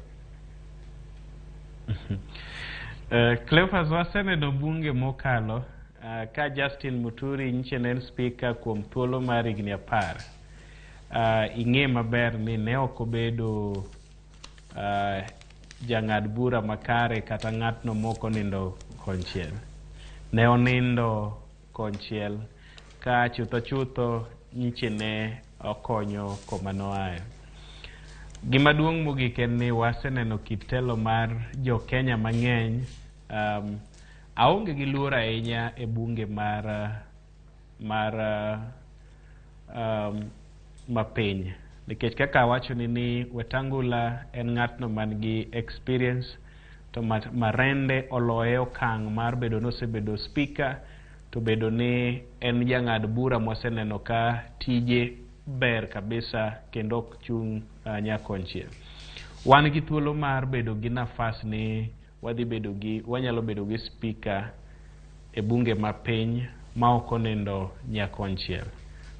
To bang'e mar ariyo en ni e seche modhi bedo no ong'ado buche sirikal kelo buche machal nade ei National Assembly kata ei bunge mondo bed ni okonyrego kata lok gi chik. Emomiyo wacho ni mano nyaka dhi gi position mar majority leader. Ka majority leader gi speaker chalo jok matiyo ne sirikal gi duto to tiende ni okin gi bunge ma neutral. Tiende ni jok mathin kabisa ema samoro nyalo keto ni menyo sirikal gi toch kata ng'iyo gigo maricho matimore. Cleophas naparo ni kwa dhi e bunge ni chik mokwongo kata weche motelo in ing'eyo kendo jopiny ong'eyo gidhi bedo weche mag bech chiemo, bech mogo, bech mafuta, gik machalo kamago. Ka in gi ng'at moko deo japiny mang'iyo konchiel to weche gi bro wuok e lwedo marach kendo bura ma samoro nyalo ng'ad kuomgi ok nyal konyo japiny. Koro adieri man kende ni wan gi thuolo maduong' maber e bunge mapiny mabe mawacho weche mang'eny mag budget mag sirikal mamalo ma kwayudo thuolo mar bedo gi Kenneth Marende to wanyalo bedo gi jang'ad bura maber. To kata kodhi kuomgi ni odhi kuom speaker odhi kuom Moses Wetangula. Adieri man kende madawach ni wan e kinde matek mag dak mar japiny, mag nueng'o kata mag tije. Tiende ni bunge modhi bedo gi koko kata dhi bedo gi weche mang'eny machando sirikal, ma sirikal samoro dhi temo mondo ging'i kaka ginyalo loso. Koro en thuolo margi mar yiero ka gidwa bedo gi ng'ato manyalo loso weche gi e okang' maber kata maonge nindo nyakonchiel, kata giyiero ni gidwa timo gi e weche mag party kata weche makwedo japiny kata kwedo dhoudi. Erokamano ahinya Philip Ande kantie kaunti ma Kisumu. Studio mara ma Kisumu wakoro wadaduogo e twak e kaunti ma Nairobi ka. Wantiere ka kod wendo ma bende en jasiasa. Oseneno gi e yo machalo nade kinde mokalo nyaka sani koro ka wadarango chal mar wach makoro wantiere go kae mano yiero mar speaker, jod bura mogwel makoro chope od bura antie kae kod Masi Nyabwala ma bende koro wadamana dhi nyime nono chenro makamage makoro wantiere go. Masi arwakini machiegni okinyi makawuono ageni Nairobi ka koth ochwe to kochwe otimre mana kamano. Erokamano Cleopas, abiro modeko matin to achopo. Erokamano. Kakoro warango sani wadarango od bura manyien mar 13 wan ka gi Philip Ande e kaunti ma Kisumu. Waseloso weche mathoth to kata kamano neno winj pachi. En ang'o miyo duond buche omiyo pek ahinya komni mar speaker ng'ato ka ng'ato dware? En ang'o mantiere kacha mabiro gi kom mar speaker ni e duond buche mantiere ka kata riwruoge mag siasa? Ing'eni speaker e od bura mamalo gi od bura mapiny en ng'at ma konyo seche ma weche obire e od bura kidwaro kal chik. Koro nitie tich ma speaker tiyo kelo jogo duto kanyakla. Ka nitie chik ma gidwa kalo to nyaka kale lwete. Omomiyo side mar Kenya Kwanza gi jo Azimio laro komni nikech ging'eyo ni ng'atni madhi bede komni en ng'at madhi konyo kalo chike kata lwaro chike e od bura mamalo gi od bura mapiny. Omiyo en gima kon gi koni en kom ma ji laro, kanyalo wacho kamano. En kom ma jogi tintiere kacha ka warango kom mara warangi mano ma National Assembly mondi kaunti kacha gi Moses Wetangula, Kenneth Marende, Senate kacha wan gi Amason Kingi, Kalonzo Musyoka, jolup gi kacha duto ka irango Fara Malim mano ma bende nyalo bedo jalupa, Kenneth Marende, kak machielo Gladys Boss nyalo bedo kanyo jalupa mane od bura mamalo kacha mar Wetangula ponono ene moyiergi. Ka irango chal mar wach gi lony ma jogi duto ntiere go. Gine jogo mane nie thuolo manyime ahinya mag duond buche gi chwalo koso gine magitere gimbi kod oteku mara timo tich makama ka duond buche. King'iyo od bura mapiny mano National Assembly wantie kachacha gi Moses Wetangula gi ng'ane gi Kenneth Marende. Kenneth Marende ma koro jo Azimio tero kachacha ni ine ng'atwa modwa ni dhi chung'nwa. Kenneth Marende nigi experience malach nikech osebedo speaker e higni mathoth chien kuchocho. Omiyo en ng'at mong'eyo chike kaka chike ikalo e od bura. Koro en gi experience ma wageno ni odhi yudo komni. Odhi yudo ombulu kuom jo Kenya Kwanza gi jo Azimio. To bende Moses Wetangula ok wanyal wacho ni en ng'at manyap kata mayom koluwore gi siasa. En ng'at jasiasa mosebede siasa, ong'e kaka siasa itugo. To kata en be aparo ni koyudo komni odhi tiyo tich maler kaka speaker nikech ok en ng'at manyien e siasa ma Kenya ka. Ka gigi thoth kendo gintiere kar kacha wadarango kanyo bende nitiere wach mar dar ka wuok akidhi kacha.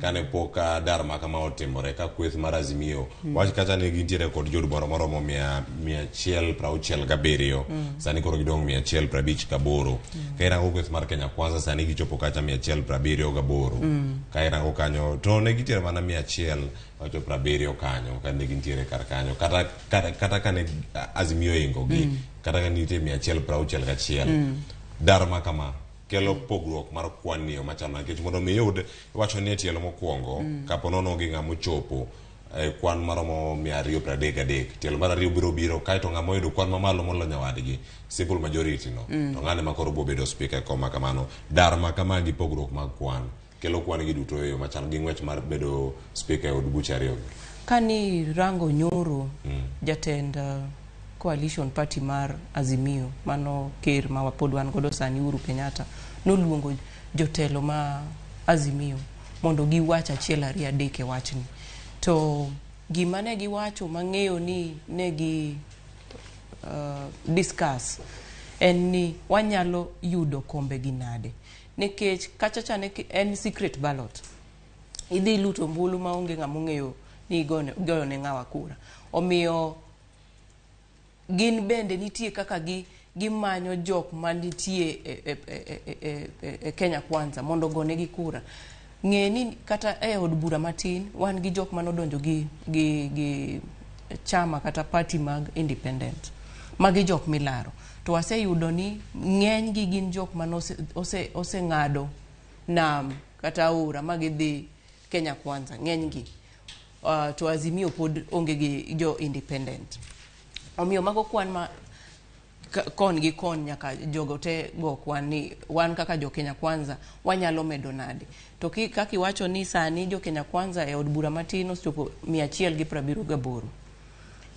to 178 kata ka ni winjo kaka jatend jo Kenya Kwanza Alliance kata ker moyier manyien ma en Honorable Ruto no wacho nyoro ni beduru motang' gi joko chacha nikech ginyalo kwalo jowa ginyalo kata mako gi mondo kik koro en lweny ma kon gi kon coalition parties gi nyaka many yore duto ma ginyalo kelo ji mang'eny kor gi mondo go kura kawuono omiyo kawuono wan gi lweny matek ahinya e od bura mamalo gi mapiny nikech nitie lero nitie jok mabe ging'eyo kon gi koni yudo ni jo Kenya Kwanza ng'eyo ni ng'achacha en ja party mar Azimio lakini en ng'ama wanyalo loso godo kilingling mondo duok korwa koni to kendo Kenya Kwanza be nitie jok makamago koro bende nitiere thuolo moramora ni kwan maromo jod bura maromo 60 nyalo dar bende kawuok e kweth machielo mara Kenya Kwanza odonje obi Azimio oluto mbulu mondo migi chop kwan mamalo kata koso itime yo machal wach ni ati onge nendo nyoro kane jaod bura manyando ne nitiere ka Ramogi TV wacho kata ni onge ng'ama dhi nindo ka itimo mana ser jogi opogore kacha mana kaka wacho ni kon gi kon jo Kenya Kwanza gi jo Azimio mana tadier onge ng'ama ne nyalo nindo nikech en lweny ahinya nekech onge coalition party manyalo dwaro ni mondo gi lose speaker gi kata deputy speaker gi koro iyudo ni nitie gima iluongo ni lobbying gisero ni ng'ane biuru udonj korwa koni wan gi ng'at maber to kaki wache ni mondo giyud kata gichop 233 dhi bedo matek e round mokwongo nikech okapar ka inyalo yudo kata ji 50 ma oser maber chuth mondo ng'ad oa koma entie mondo donj komoro koro dhi bedo matek mondo gini endi mondo bed oloye e round mokwongo aparo ni od bura mamalo gi od bura mapiny dhi dok e yiero mar ariyo ma koro kaki wache ni majority vote ema dhi kawo speaker mana kamano nyakoro moge jwa wantiere kae koda jalonyo weche mag siasa ma bende wasewinjo kata ka janon weche mag siasa e county ma Kisumu Philip Ande kae wantiere kod ja siasa Masi Nyabwala piny kae wantiere gi weche mopogore kaka ineno gi wantiere gi chenro madhi nyime od bura kanyalo no kanyo piny kanyo mana kama ntiere kanyo kirango piny kanyo man od bura chenro sechako kanyo kendo gitimo mana ikruok mar chako twak gi ka okinyi ma kawuono ntiere ote ma idhi chwal kanyo kod jakom masani mano mar od bura ma bende gidhi chopo kacha chamo muma idhi tim odiochieng' ma kawuono mano bende ka osecham muma mano cha administration of oath ka osechame waduogo kanyo bende wayudo twak mokwongo kanyo gima gidhi lose bende mano dhi bedo yiero ma idhi tim kanyo e tielo ma bedo tielo ariyo mano tielo mokwongo gi tielo mar ariyo ponono ka tielo mokwongo kacha koyud kwan ombulu moromo itero gi tielo mar ariyo ka ng'amo chopo kwan ombulu maromo 233 mago kuom jod bura maromo 349 madhi bedo kar kanyo ka gitimo gik mopogore opogore. Kata kamano bende wakwayi mondo imed konowa ni yudo chenro yo machalo nade. Kamachielo bende watang'o ni e kaunti ma Nairobi oko mar od bura kanyo gin gik mage matimore nyaka sani mago gik mineno kanyo arita e od bura kuma twak bende dhi bedo kawuono. Apayano bende mar od bura bende oloro odiochieng' ma kawuono ka thuolo duto nitie ji ochomo mana od bura kanyo. Ineno ka gimeno mana donjo nowacho kacha ni gin geche man gi tile madongo dongo tielo madongo dongo ema ineno ka donjo mana iye kanyo. Jogo mineno ka wuotho gi jogo makala kala kanyo kochomo kuonde magi mag tich kata jogo bende madonjo od bura kanyo wan kodi ka achiel kachiel ang' wateri kanyo bende jafwambo mara George Bati wasetudre kode ang' wayude bende mondo mi wayud thuolo mar winjo pach jod bura mopogore opogore mosechopo kacha ni gin to giunene nade giwache nade gigi duto mosebedo kanyo katimore. Ote meku bende wakawo mana thuolo ni bende mana mondo mi wasomgi ni yudo wa e yo machalo nade. Nicholas Owiti Oginga, Ramogi TV, donjo loud and clear owacho ni kantie kadho wadh nam chumbi Cleo chunywa pod ni kod rem mar loch. Erokamano kuom kete Ramogi TV. Onyango Gony wacho kanyo ni wacho ni oneno Ramogi TV yo makare gweng' ma entiere ok wayude oyawre uru nyikwa Ramogi. Victor Mako Odando erokamano. Brother Kuku George Bathim Lichoinga, Migori County owacho kanyo ni luo chenro yo makare. Ote chop ne Sharon Ong'aw kod Joyce Oduor joru piny duto awacho ni omedo mana lemo ne Azimio ka ruoth oyie to giyude kombego duto mag od bura. James Nyamwaya Otieno erokamano. Wayudo ote mare. Vilvat Abaja erokamano. Edward Ogola Yara kaachiel kod Vilvat Abaja ote mare bende ochopo kar kae. Wagone erokamano. Bato uko ja welding erokamano kuom kete Ramogi TV. Waduogo bang' ka yweyo maduno mwakawo sani mana Ramogi TV. Nyinga Cleophas Oluoch pod wantiere ka kod welo. Chenro en mar yiero mar Kenya higa mar 2022 kik lok chenro ni ikete mana ka waduogo bang' yweyo ma wakawo sani.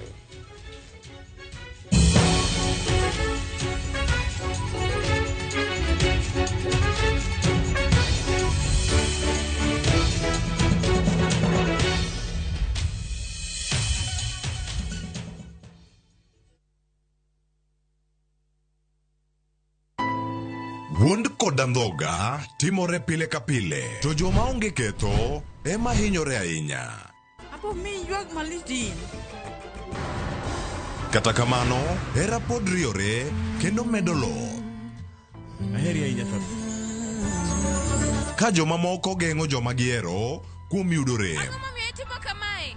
Wan wasetimo ni ang'o? Hera mar anyuola medo mana loyo. Watekae wan anyuola achiel. Thapki wuok tich nyaka ngeso saa 2:15 mar otieno mana Ramogi TV.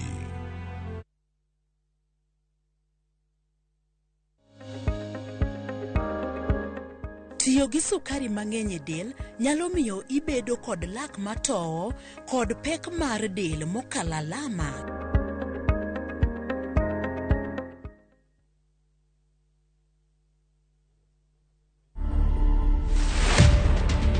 Niliitwa Githeriman 2017 tukaenda State House na bibi yangu, nikaenda nikapatiwa samba, nikapatiwa cheki yangu na nikapatiwa mpaka title. Uko na surprise nyingine unataka kupatia wa Kenya? Yes, niko na kanini kakitu kakubeba uji na ugali. To watch this story and more, download the Citizen Digital app today. Kenya's #1 app, Citizen Digital. What are you doing in the dormitory area? Schoolflix Data Pass is back. Now you can watch all your favorite films for free with 100 MB of data from Safaricom. To get Schoolflix Data Pass, simply tap Data Pass in the app and select Schoolflix. Schoolflix Data Pass. 100 MB to watch your favorite film on View Sasa.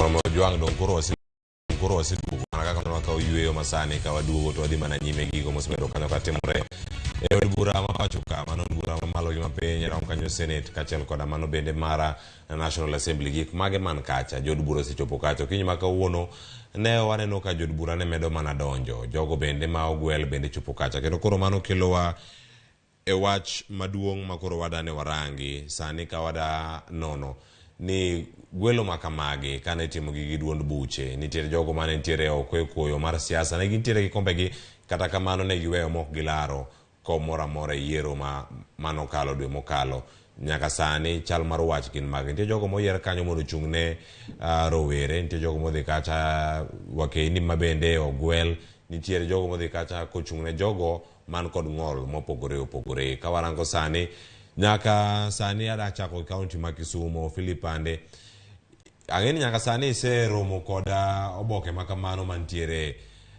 sirkal mano oboke no mar piny owacho oboke moyiedhi mar piny owacho mag bende koro ne oket kacha kod duolo matayo yiero mano mar IBC jogo man kacha ang'eni samoro gin jogo ma gin osiepegi iseromo kodgi usetimo achiel ariyo adek bore Nairobi kae kata ka un Kisumo kata kamano welo makamano ochoponegi ka irango kaka opog kombe mopogore opogore e od bura inyalo chiwo paro mane kotenore koda weche makamago nikech nyaka sani duond buche mantiere koda kwan mamalo mag jod bura mano ting'o ODM wantiere kanyo kwan mamalo wantiere kanyo kod UDA wantiere kod ODM wantiere kod duond bura mar Wiper nitiere duond bura no mar Jubilee nitiere duond bura no mar ANC nitiere duond bura no mar Ford Kenya jogi duto ka irango kaka gintiere kacha mar UDM bende nitiere mar upya to giduto koro nitie momi mana thuolo mar gwelo ng'at achiel mana kaluwore gi kwan jod bura ma gin go kendo magi chwalo nyaka e od bura mano mar Senate kaachiel kod mano bende mar National Assembly pachi nyalo bedo nade kotenore koda wach makama ma koro wantiere kendo odiochieng' ma kawuono gidhi chamo muma. Erokamano Cleophas mokwongo nitiere jowa manyaka aorne gi puoch gi pak ma mokwongo en nyako manyiche watiyogo matek ahinya e campaigns mag jakom Raila Amolo Odinga iluongo ni Hezena masani ogwel kaka rawera e bunge mar Senate kendo aor puoch gi pak ne jaod bura machon Masuba iluongo ni John Mbadi mabe en minority leader e assembly kacha gi jowa mamoko manoyudo nafas nitiere weche mopogore opogore mawuok gi gwelo mag jod bura mopogore opogore to gima dawachi maduong' en ni wan gi jogo motegno manyalo dhi tiyo e bunge kendo medo numbers mabeyo kaka Mbadi gi joma moko mogwel. Gima duong' en ni koori e bunge kaka ng'atno mogwel tiji yot nikech tiji en agenda mar party duond od buche nigi weche mang'eny ma gidhire bunge kata ma giore bunge kendo committees koro gima dewa jiw kata dewa nyis jowa moyudo nafas mar bedo e bunge kaka jogo mogwel ni wabunge mana kaka joma nche noyier kendo gin gi nafas maromre mar tiyo ne jakenya kata loso chik ma dewo wang' japiny. Gima duong' en ni gibed ni giwuok kuonde ma opogore gi kuonde mane waparo ni ginyalo wuoke gino ma gidhi timo konyo japiny konyo party kendo konyo jogo giwegi modhi e bunge. Nafas makamano ineno komi duond od bura mar Wiper nitiere positions mapok gi kete ji kaka bunge apane gin gi court order motamo gi timo kamano to chutho ne onego bed ni wan gi jogo mowal te nikech kura achiel kata kura ariyo nyalo kelo pogruok maduong' e yiero mar speaker modhi bedo go ei bunge kawuono. Koro maduong' en ni puoch gi pak wamigi nafas mar wach to en mane kirango kata kamano moko koro duogo kacha tielo mokwongo pok gichopo kacha jakom mara manuchung' ne ODM weche mag yiero mano Catherine Muma oyudo kacha ogwele kanyo e burano mano mar Senate kaachiel koda jagoro mar UDA Veronica Maina bende koro donjo kanyo e Senate kaka jaod bura ma ogwel. Magi kombe moko minyalo bedo kacha ni imiyo jogo mane ochiwo tich makare kata tich matek ne duond buche mopogore opogore yiero mokalo. Kamane kaka onego bedi kosirango gino ma ng'ato bende nyalo timo kacha. Wacho ni jopiny to osego ombulu kendo yiero jotelo modhi. Kendo koro jogo makore gwelo sani. Makore en mich michiwo ne jogo manutiyo makare kosetimega yo machalo nade. Ero kamano Cleopat. Gima nyalo wacho en ni jogo mogwel e od bura mapiny kata mamalo. Sana koro kaki wacho e Senate wan gi mine manogwel. To gima nyaka wang'e en ni party ka party yiero jok ma ging'eyo ni osetiyo ne party. Ineno kaka koro party mar ODM marwa anyalo wacho ni ne giyiero Catherine Muma manochung' ne yiero mag party. To UDA beno yiero mine kaka Veronica Maina mane en Secretary General mar party mar UDA. To party ng'iyo kaka jogi osewuotho gi party. Ging'iyo ang'o ma Veronica osetimonwa kaka party mar UDA. Ang'o ma Catherine osetimonwa. Wan kaka party mar ODM noyiero mama miluongo ni Beth Sieng'o ma en osiepna kabisa. Mama mosetiyo ne party osechung' gi party igni 10 osetiyo kaka jatelo mar mine e party mar ODM. Koro nochopo sama koro enbe koro kaka party mar ODM omiye nafas mondo enbe odhi okel yore gi mag telo e od bura ma malo. Omiyo aparo ni kang'iyo kon gi koni aparo ni parties te kata king'iyo ANC ok gin jok manyien, gin jok mosechung' gi party kata parties matindo manobiro kaka UDM, nitie parties mag UPA jogo to noko yudo nafas, lakini king'iyo parties duto mano okelo jogi mogwel ne gi ng'iyo chung' mar jogo gi party gi tich magisetiyo ne party. Aparo ni ne giyiero jok makare. E kinde gi duto gana moko manyalo bedo ni joma kamagi to koro oyier nang'o to wan bende wasebedo kacha kwa chung' gi duond bura e gik mopogore opogore wacho kacha ni sir maka gi kacha ka wakedo ne party gi duto. Nyalo bedo ni lemo thoth e duond bura ma ng'ato ka ng'ato wuoke kendo nitie thuolo machielo ma oganda nyalo bedo kacha nikech party list bende ne ogol. Kwara ng'ato koro Margaret Kamara oyudo welo kanyo kod duond bura no mar Jubilee en kowuok kacha e gwenge mag Uasin Gishu kama bende bedo kanyo jaod bura mochung' ne wakini nitie thuolo bende mosebedo kanyo kata kaka irango thuolo kata ka gin mag telo e duond bura mar Jubilee. E gigi duto ka irango jok moko nyalo bedo gi ni to en ang'o miyo ng'ama kamae okawo ng'ama kamae owe. Nitiere kriteria moro ma samoro iluwo kata chenro moro ma iluwo e kinde ma irango jok ma kamagi e duond buche. Nitie chenro mopogore opogore ma party ng'iyo nikech gima nyalo wacho ni ng'e ni parties yiero joggi to jok madhi ikete gazet kata otas ma kende gin jok ma ng'eni imiyo party ka party nafas mondo ndik party list ni wacho ni tiyudo ka party list kaka mar Senate watero nying ji 20 to wang'eyo ni gigie ki nafas gi imiyo parties kaluwore gi kaka gitiyo gi kombe magiyudo e yiero maduong'. Koro inyalo yudo ni parties moko yudo kombe matin, koro yudo ni jok mane kaka koro awach ODM od bura malo wan gi ji 5 mane ogwel. Ineno koro ji 5 out of ji 30 nyingi ne ni kachacha nyiso ni party noseng'iyo ni in bende ne osetiyo matek magiketo nyingi e list nikech mondo nyingi be obede list en gima party piedho ng'iyo kabisa. Koro koseket nyingi kachacha to nyiso ni party be ne ong'eyo ni isetiyo ne party. Nitie jok mosechungi party osesiro party kata nyaka gi pesa gisegolo mwandu gi gimiyo party sama yiero nitie kata sama yiero onge. Lakini wang'eni kaka party mar ODM wan gi ji miche gi alufe to jogo te ok nyal donje od bura.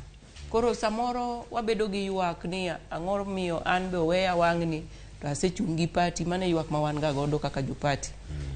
To ng'e ni gigi eki gin kaka koro wawache National Assembly od bura mapiny ne oyier mana ji adek party mar ODM, to wan ji mang'eny notiyo, ji mang'eny ogolo pesgi, lakini party bet piny ni kuom jogi duto en ng'at mane mwanyalo keto namba achiel, nikech gimo nyaka wang'e ni luore ni in namba di e party list. Koro luore ni inyalo donjo koso kidonji. Koro ji go tugo ga matek mondo gibede gine namba achiel nyaka par. Mondi chop namba par, wacho ni ji apar man nyime party list kacha. En ago monego bene temo, nitie ng'ama nitie namba 54, kata ng'ama nitie namba 70, oda idho malo koni e duond bura kacha. Gimane monego bene otemo mopogore kata kochako iwacho ni telo manyien koro kachako mondo mi oting'i mali e party list ma kamae mondo mi chopi e thuolo moro ma wacho ni nyalo dewi kata e kindego mag gwelo. Ing'e ni jomideo gi party gin jok ma nyaka bed ni osekete ratil moro ong'egi ni timbegi chalo nade, to ong'egi ni ang'o ma gisewacho kuom party. Gin jok ma piedho party kos gin jok ma pingo party, nikech nitie jok ma be nitie iye kachacha to pod giwacho ni party wani to kane kadhi koda maber. Gina jok matimo weche mibadhi kata gihero ng'ane nikech ng'ane otimo kama, to ambe asegolo mwanduna, asegolo pesa na, to jogi ok dwar winja. Koro nitie kaka party be ng'iyo ng'ato ka ng'ato manitie list cha. Ok ginyal keto ng'at ma ok gin godo gi yie manyalo lokore mbele kachacha, nikech ng'eni jogi nyalo donjo gi party mar ODM. Sani kaka koro weche dhi mbele ni ji timo yiero mar speaker, deputy speaker, majority leader. Iyudo ni ng'ato, nikech en ng'at moketo kata pesa mbele, inyalo nyiewe mayot, inyise ni kawa 1,000 ni mondigo ne ng'atwa kura. Koro iyudo ni nitie gik mang'eny ma party ng'iyo ni isebedo loyal gi party kuom igni adi, isechung' gi party, isetimo ne party ang'o. Ng'e ni samoro ok ging'i kata weche pesa. Ing'iyo ni anyalo wacho kaka koro osiepwa ma Irene Mayaka ma miyo ma koro ogwele od bura mapiny. En mama mosetiyo kabisa gi party timo campaign, dhi loso kata ka ndalo mane jowa timo campaign kaka jo Azimio, odhimo o make sure ni gik moko osebet makare. Ineno, koro iyudo ni samoro ok en kata pesa, en kaka isechung' gi party, idhi mi ilos kodgi, igone party piny. Koro samoro bedo matek, to iyudo ni nitie kaka jok moko, wawach kaka koro Mbadi, John Mbadi en chairman mar ODM. Magi jok mosetiyo ne party, oseng'iyo kaka chike mag party oloki, ose goyo piny ne party mar ODM. To kata ka wadok chien kanyo, wayudo ni John Mbadi ne en ng'at ma ne jaod bura manoyier gi jopiny. Omiyo ok en bende ng'at manyien e gima koro ikelo ni gima ginene yiero ma ogwele godo mondo bed member of parliament kata jaod bura ma ogwel. To ing'iyo ni nitiere be rowere kaka koro Umra manoyier e od bura mar Senate. Magi jok ma osetiyo ka gikelo jomatindo kata rowere mondo ogo kura ne party ni. Koro apani party odhi maber, kata king'iyo joka UDA gin jok ma ok gin jok manyien ne party ni ne omigi nafas, nikech nitie kaka gintie gi jok ma weg party, gin jok mosetiyo, mosegolore negi mondo giti ne party. Nitiere kuonde mamoko mwadhi bedo ka warango ka gi kacha, kata ka dipo ni neno kanyo e onjo mari kaka mago jood bura makoro donjo e od bura sani arita kwe bende already simbe gore, oganda medo mana donjo ni nyaka sani en ang'o matimore kar kacha. Ada dhi achiel kachiel bende ir Philipande mondo koro ikonwa ne nyaka sani wach mane John Mbadi owacho odiochieng' manyoro, kendo bende nitiere e oboke mopogore ka wacho kanyo ni en gi geno mar bedo jatend migawo ponono Raila Odinga noyombo komno mar tend piny. Kata kamano ochiwo mor mare kowacho kanyo ni en koro omor ni duond bura ne mar ODM mabende ne jakom omiye thuolo mar bedo jaod bura. Thuolo gi duto ka iwinjo ote makamagi ma oganda nyalo bedo ni tich makare ma itimo ng'ato kamoro nyalo bedo ni neno. Nitiere ojende makoro nitiere kampen mar Raila Odinga, kendo kane gintiere kacha geno margi ne ni gidonje od bura ogwelgi ka gi kacha. Inyalo kono gi ang'o kamae ote bende mwayudo kawuok kacha kuom jakom mar ODM? Thuolo pod nitiere margi koso geno koro chal ka gima onge, nikech jogo mineno bende mane nitiere kampen ang'ene ni chung' ne kampen mar Azimio thuolo no duto e Kenya mangima kaka yien mane telo negi mago mag rowere nyaka sani jogo mane geno ni oyudo gwelo. Bende tim ni kacha nitie ng'at achiel moko akia ka Ezena ne achiel kuom gi koso ne gin jogo mane tiyo machiegni. Erokamano Cleophas. Mopogore gi John Mbadi, ne nitiere dhano mang'eny mane nigi geno maduong' kuom sirikal mar Azimio. Inyalo paro ni Governor Charity Ngilu nowe piem okang' mar ariyo mondo bio support campaigns magwa nikech ninyalo yudne nafas mar bede sirikal. John Mbadi anyalo wacho ni bahati ne ber kabisa nikech oyudo nafas odonje bunge kata bed ni wano kwa loso sirikal. E team manatiyogo mar youth nitiere Hezena mobede Senate, ne nitiere Irene Mayaka ma ok en youth to bedo nominated kaka waka, nan jakom mare campaign team mar Azimio.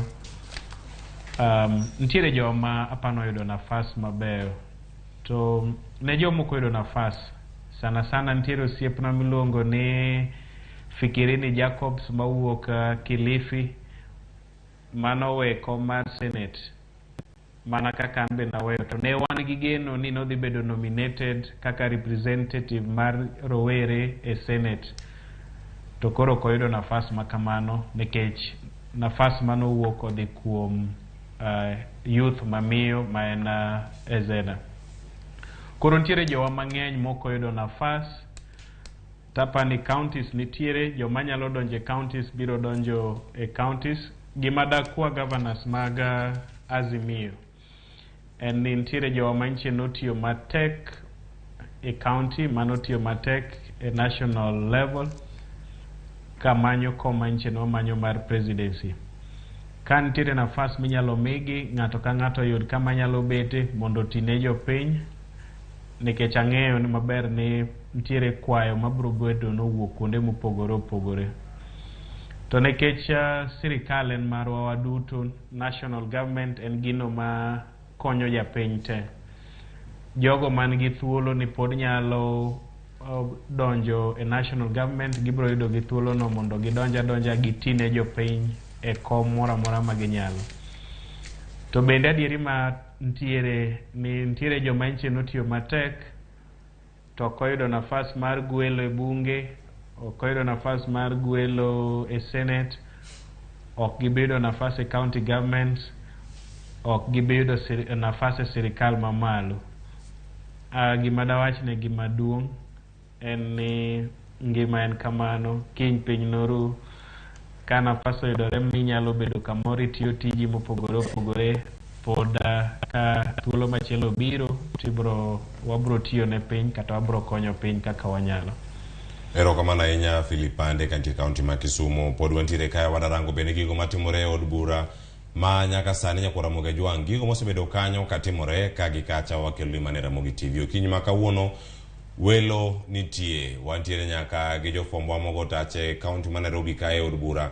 Mano wantiere kanyo kod George Bati kantiere mane od bura ma pacho kae, kendo sebedo kacha ka en gi welo mopogore opogore, oikore mar ka gi kacha mag neno ni oluongo jotelo ma en go kanyo ka pod wadhi nyime mag rango gi, kendo ka wayudo gi achiel kachiel watudore kod George Bati ni mar nitie jod bura moyier kanyo e tielo mokwongo, tielo mar ariyo ni kanyo, tielo mar adek, mamago duto wadani koro sani ka diponi George Bati nyalo yudo gi ni chal mar wach en mane. Nyaka sani en mor machalo nade jod bura mochopo kacha, to chal mar weche ma nyaka sani osebedo ka timore gin mage. George Bati ka nyalo mana kono wa koro ni nyaka sani. Ang' yudo thuolo bende ang' beda thuolo mar rango gi kende many gi welo mochopo kar kanyo mondo mi bagnwa twak bende kawuok e od bura kanyo.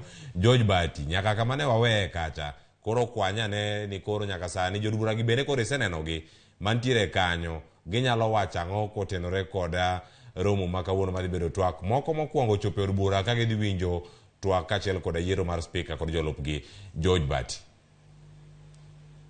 Nyakora mogi Cleophas na chiel kachiel kowuok e od bura mar piny Kenya kata od bura mamalo mar piny Kenya nyaka gie sani kiwinjo ng'eya ka olang kata koti goyo manyiso ni jo od bura gi koro dhi chako ayanga chenro magi mag twak maesa magi dhi time chenro magi mabende noseyangri kaka dhi timore odiochieng' ma kawuono ka gidhi chamo muma bang'e gidhi yiero jotelo ma biro tayo twak e od bura ariyo gi mano mar Senate kod od bura mamalo bang'e to ibiro chung chenro mag od bura ka gibiro dhi nyime kod ng'iyo weche moko. Nyaka gie sani an kod achiel kuom oganda kata jotelo mancho yier kod jopiny an ka gi seneta mar kaunti ma Migori Eddie Okech mabende nyaka gie sani endi osebiro ka mondo mi ong'iso ni to en wuon kaka seneta madonjo manyien e kaunti ma Migori kendo dhi chung ne jo Migori kaunti e od bura mar Senate en ang'o gini ma ohiko kata moparo ni owinjo bed ni gidhi timo singo mage mochiwo ne oganda mawuok e kaunti ma Migori kod oganda jo Kenya mangima nikech sani koro ka ochopo ka to biro tiyo ne jo Migori kod jo Kenya kaluwore kod twak mobiro chwale od bura mar Senate mondo mi olok ngima oganda jo Kenya yo achiel kata machielo. Eddie Amusi ni oyawre. Kero kamano Jabati mana kaka isewacho iwinjo ka olang' oseyuak tiende ni koro idwaro mondo odonj e iye kaya chande mondo wachak shughuli ma kawuono. Koro ang'e wabutwak mang'eny to kata kamano mokwongo adago ne jodalawa erokamano jo Migori duto kaachiel kod anyuola mag onagi gi jogo eko mane giyiero ahinya ka od bura mar Senate gi od buche mamoko ma ji dhi e sware nyien kawuono kata chamo muma nimar katiba wacho ni teko gi loch ni e lwet jopiny to ka loch gi teko ni e lwet jopiny to gimiyowa thuolo mar donjo ka endi gima dho ngere wacho ni delegation of duty tiende ni gimiyowa mich ni mondo kodhi watinegi kaka jopiny. Omiyo kawuono en odiochieng'no endo ma wadhi bedo confirmed ni japiny osemiyowa teko mondo watinegi. Kawuono wan mana gi weche ariyo kende e od bunge en kawuono ni wabedo confirmed wachamo muma mondo wakonfirm japiny omiyowa teko kaso mar ariyo wadhi yiero speaker gi deputy speaker mago kendo gima dhi timore kawuono. To jumbe ariyo mabiro wadhi chako ng'iyo ni koro telo mag mantiere e kiwango mopogore opogore e bunge ka endi committees mopogore opogore chalo nade kanyo ma thuon wach tiegno kuku wach dhi bede e jumbe mabiro en ariyo ka endi nikech weche mag bunge tete tiloso gi e committees go eko manyalo konyo jowa. Koro mano en gima wadhi timo in the next 2 weeks but kawuono en odiochieng' jopiny tiende ni koro gi confirm ni gimiyowa tijni endi. Omiyo gima duong' manyalo timo kawuono maduong' kabisa en ni wan kaka anyuola mar Azimio wadhi tiyo ne jopiny kendo wagonegi erokamano kuom miyowa thuolo ni endi mondo mi wawakilisha gi od bura. Eddie in jatelo moyier kaka jatelo ma ike pod ni piny kata ike tin gina ang'o gini minyalo nyiso joma tindo ma dipo ni kod geno kod jotelo mane giyier ahinya to ma higi tindo kendo madonjo e od bura kaka jotelo miluongo ni ojende kata youth. Jakom marwa Raila Amolo Odinga kendo jatendwa mar Raila Amolo Odinga kane watimo campaign nolosonwa manifesto maber kabisa kendo omiyo wacho ni wadhi gi duond bura mar Azimio kendo gi gino mane Azimio nigo nikech kane ng'iyo manifesto ma Jakom ne nigi a lot of opportunities kata singo mang'eny ahinya ne joma tindo. Achiel kuom singo go eko ma chini gi chunya kabisa en singo ma jo boda boda. Ineno ka Jakom nowacho e katiba mare e manifesto mare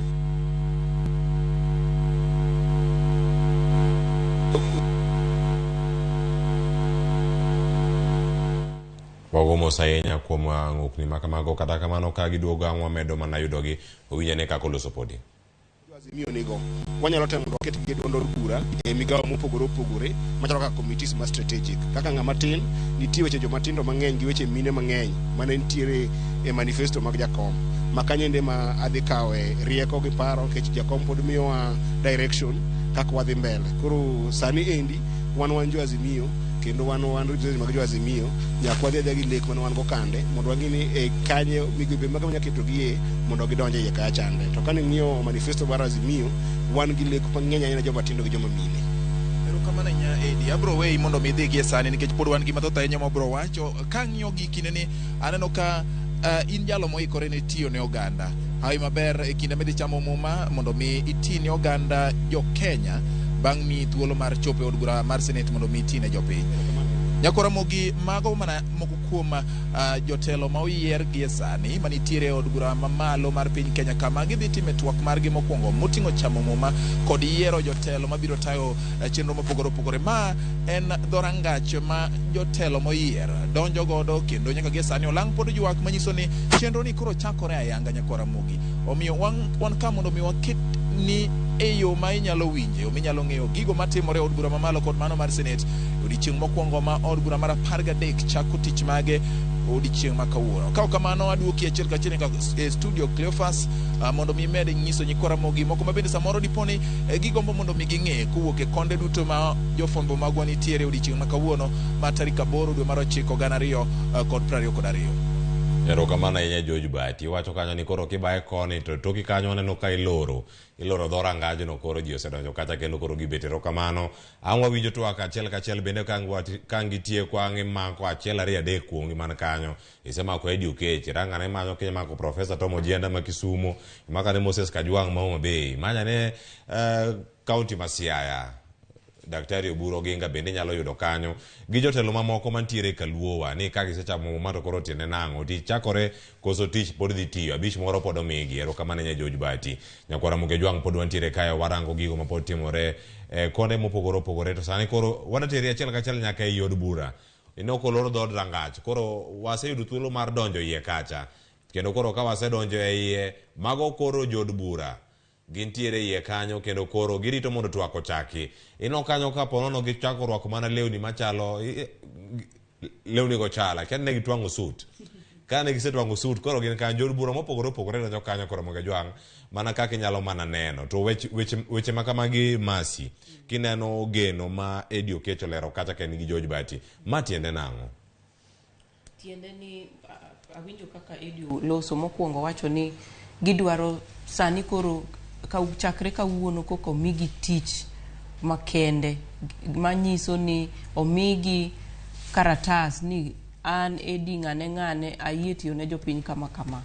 Omiyo mana jopiny jiwo ni wan koro waikore ne tich kaka jo Azimio to kendo wadhi tiyo kendo wadhi kelo gik manondike manifesto mag Azimio, wadhi make sure ni gigo gin gik ma wan kaka jolweny mag jo Azimio wadhi kelonu kaka jotelo.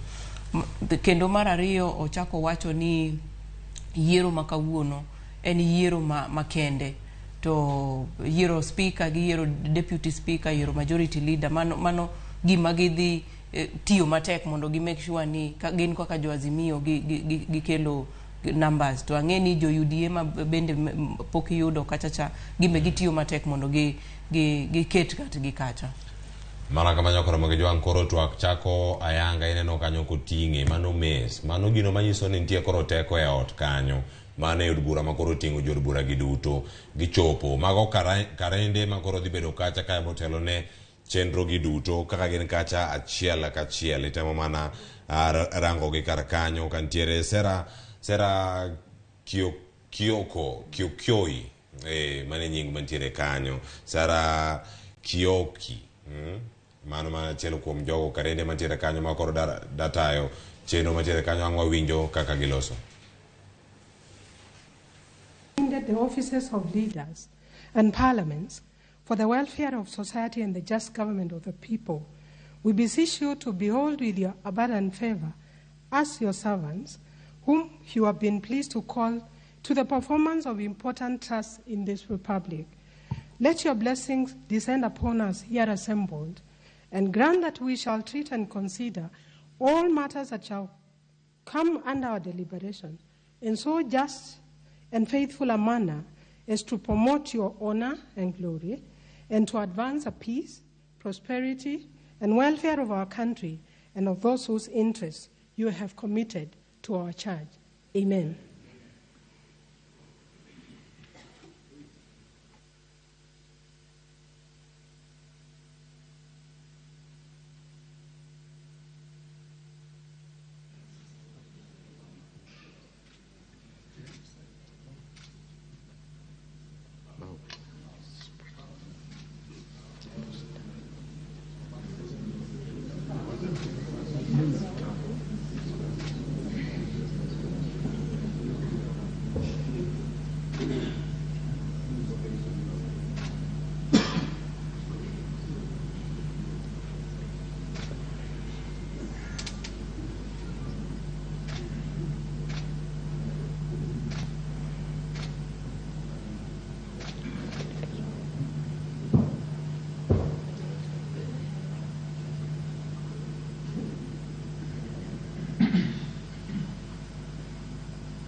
Honorable members, you may be seated.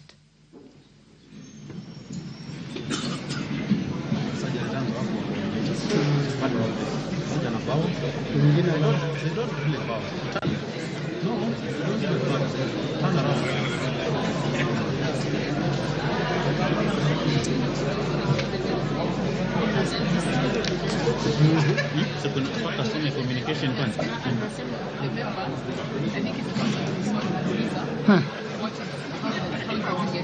Nani? Oh.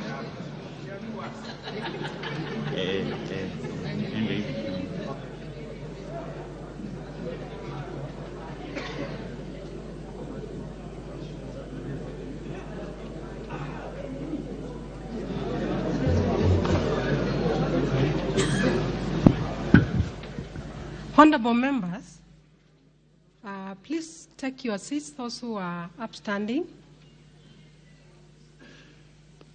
Having looked at the number of members-elect present in the House this morning, I can confirm that we have the requisite quorum necessary to transact the business before the House as set out under Article 121 of the Constitution of Kenya.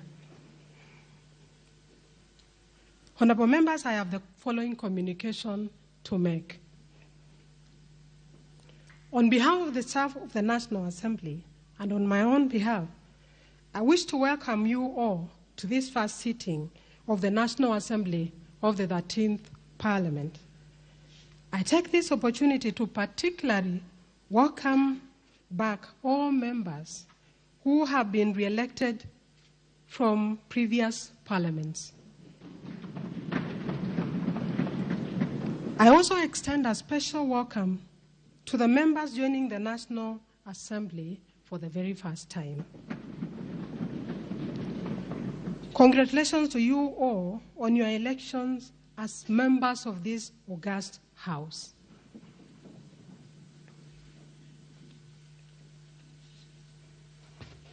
Honorable members, Standing Order number 3 of the National Assembly Standing Orders provides as follows. 1. On the first sitting of a new House, pursuant to the President's notification under Article 126(2) of the Constitution, the clerk shall read the notification of the President as published in the Gazette. B. Lay a list of the names of the persons elected as members on the table of the House. And 3. Administer the oath or affirmation of office provided in the third schedule to the Constitution to all members elect present in the House in the order set out in paragraph 3. Honorable members, His Excellency the President of the Republic of Kenya and Commander-in-Chief of the Defense Forces, pursuant to the provisions of Article 126(2) of the Constitution, notified this first sitting of the National Assembly of the 13th Parliament through Gazette Notice number 10527 of 5th September 2022. May I ask the members at the bar to take their seats.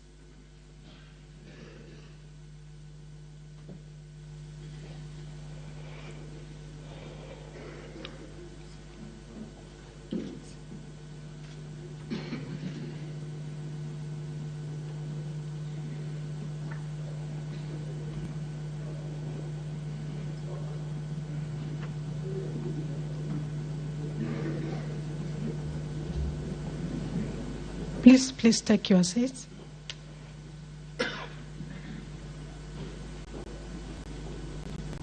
Honorable members, please take your seat, honorable member. In accordance with the provisions of Standing Order 3.1a, I now wish to read the notification of His Excellency the President as published in the Gazette Notice dated 5th September 2022, and I quote, first sitting of the National Assembly. In exercise of the powers conferred by Article 126(2) of the Constitution of Kenya, I, Uhuru Kenyatta, President and Commander-in-Chief of the Kenya Defense Forces, appoint that the first sitting of the National Assembly shall be held at the main Parliament buildings in the National Assembly Chamber on 8th September 2022 at 9 a.m. Uhuru Kenyatta, President. Accordingly, honorable members, this sitting is properly convened. Honorable members at the bar, you may please take your seats.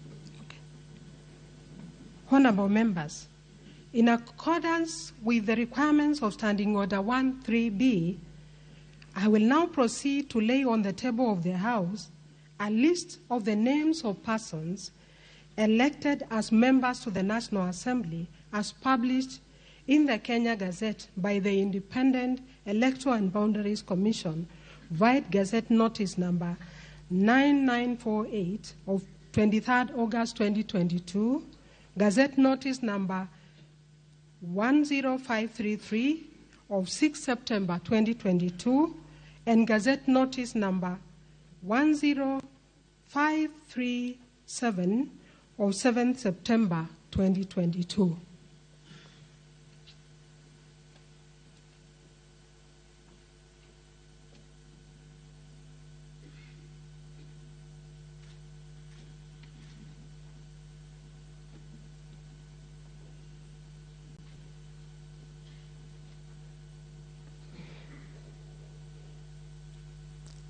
Honorable members, it is notable that these Gazette notices exclude the name of one person nominated under Article 97(1)(c) of the Constitution. The Independent Electoral and Boundaries Commission indicated in the Gazette Notice number 10537 of 7 September 2022 that the slot is unallocated due to an interim restraining court order.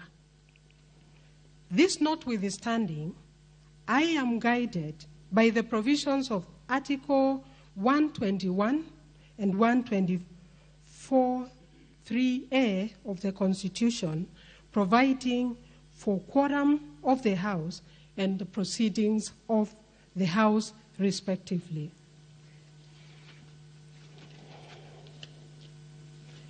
Permit me, honorable members, to particularly restate the provisions of Article 124(3)(a) of the Constitution, which is also relevant in the circumstances and which provides as follows. 3. The proceedings of either House are not invalid just because of a vacancy in its membership. I will now guide the House on the procedure to be followed in the administration of oath or affirmation of office. Standing Order number 3.3 requires the Clerk of the National Assembly to administer the oath or affirmation of office to members of the House in alphabetical order using the following order of precedence. A member-elect who has served in the House as 1. Speaker, 2. Leader of the majority party, 3. Leader of the minority party, 4. Deputy Speaker. B. Members elect with the longest cumulative period of service in the National Assembly. C. Members elect with the longest cumulative period of service in the National Assembly, the Senate, and the East African Legislative Assembly. D. Members-elect with the longest cumulative period of service in the Senate. E.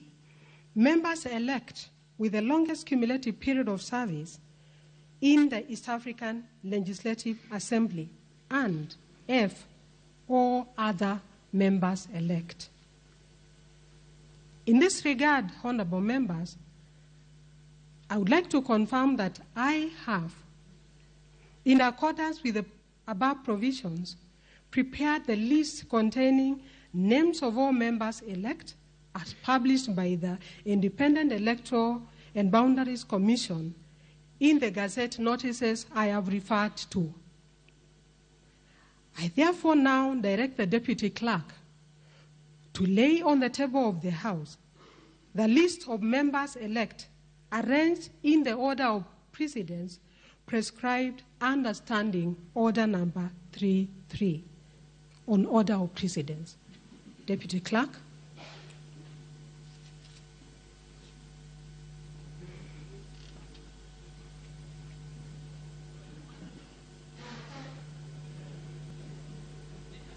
Yes, members, please come in and take your seats.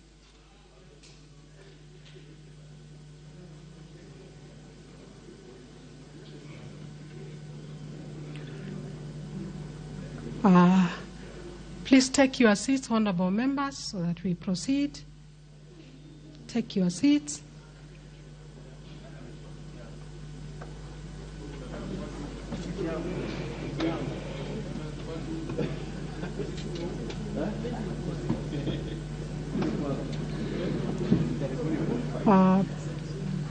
Honorable members, I will now allow the Chief Sergeant at Arms to immediately distribute copies of the list of members-elect in order of precedence to you.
Honorable members, do you now have the list of precedents? We need to continue. Please take your seats. We continue. We need to continue. Honorable members, Standing Order 3.2 provides that pursuant to Article 74 of the Constitution, I request honorable members to consult in law terms, please. Honorable members, Standing Order 3.2 provides that pursuant to Article 74 of the Constitution, no person shall assume or perform any functions of the office of a member before taking and subscribing to the oath or affirmation of office provided under paragraph 1. Members, please, let's maintain silence and order. Indeed, Article 74 of the Constitution, which is actualized in the above standing order, states as follows: before assuming a state office, acting in a state office, or performing any functions of a state office, a person shall take and subscribe to the oath or affirmation of office in the manner and form prescribed by the third schedule and or under an act of parliament. Honorable members, the office of a member of parliament is among those defined as state office under Article 260 of the Constitution. As such, unless a person elected to this House takes and subscribes to the oath or affirmation of office prescribed by the third schedule to the Constitution, he or she cannot assume or perform any functions associated with the office of a member of the National Assembly, including the function of electing the Speaker and the Deputy Speaker for purposes of today's business. To this end, honorable members, so as to comply with the provisions of Article 74 of the Constitution and Standing Order 3.2, the first business of any new House is the swearing in of members-elect. Honorable members, I wish to emphasize that this is a sitting of the House.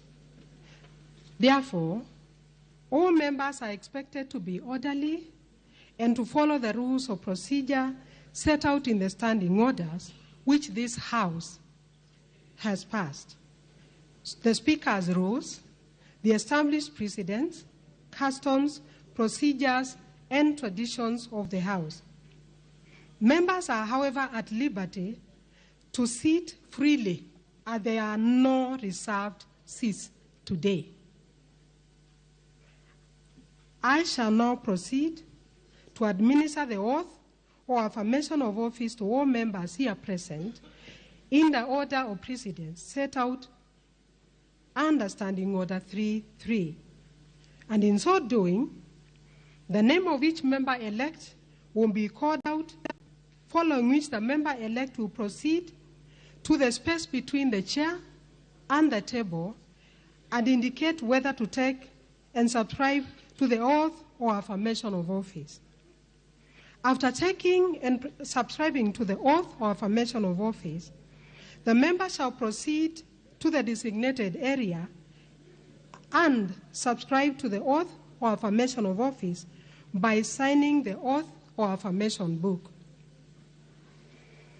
Honorable members, we are now ready to commence the process, and I will shortly ask the Deputy Clerk to call out the names of the members-elect. However, members, after administering the oath or affirmation of office to the three honorable members-elect in the category of Standing Order 3A, that is the former leader of the majority party, the former leader of the minority party, and the former deputy speaker, I will seek the indulgence of the House to proceed to where members with disabilities are seated and administer the oath or affirmation of office to them from their seats, before resuming with the sequence under paragraphs B to F of Standing Order 3 as per the list distributed in the House. In the event that a member-elect with disabilities is not present, I will accord priority to them when they come into the chamber before the conclusion of the administration of oath or affirmation of office. Deputy Clerk, please read the next order and proceed to call out the names of members-elect.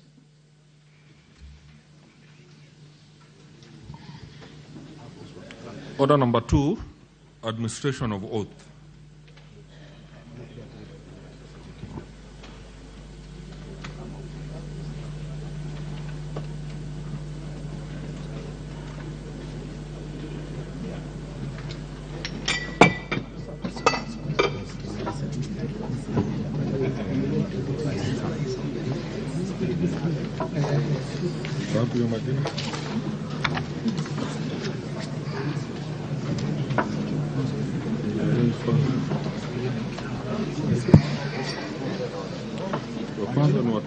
Yes.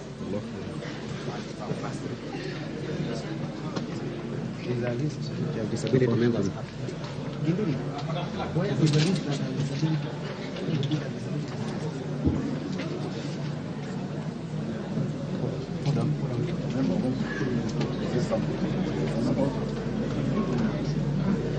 Members, can you subscribe to take the oath and subscribe so that you are free to transact business? Because without being sworn in, there is no business you can transact. Please, I request that you allow that we see you in first, and we will give you time to raise any matter that you may want to arise. Thank you. Deputy Clerk, please proceed.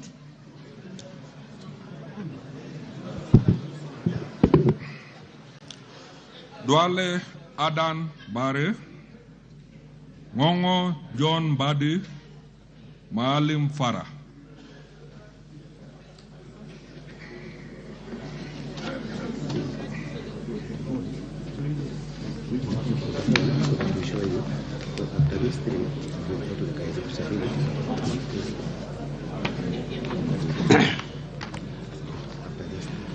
Mimi Aden Bare Duale nikiwa nimechaguliwa kama mwanachama wa bunge la kitaifa, na hapa kwa jina la Mwenyezi Mungu kwamba nitakuwa mwaminifu na mtiifu kwa watu wa Jamhuri ya Kenya, kwamba nitatii, nitaheshimu, nitatetea, nitatunza, nitahifadhi na kulinda katiba ya Jamhuri ya Kenya, na kwamba nitayatekeleza majukumu yangu ya ubunge kwa uaminifu na uangalifu. Ewe Mwenyezi Mungu nisaidie. Congratulations. Thank you, Madam Kioko.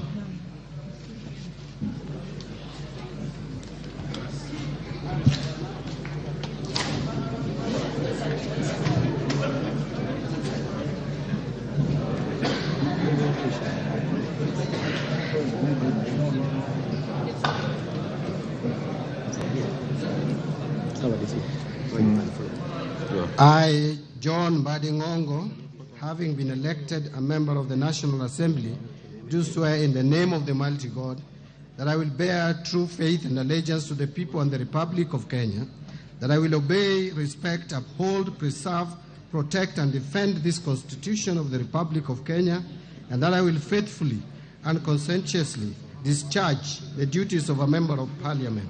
So help me God. Thank you.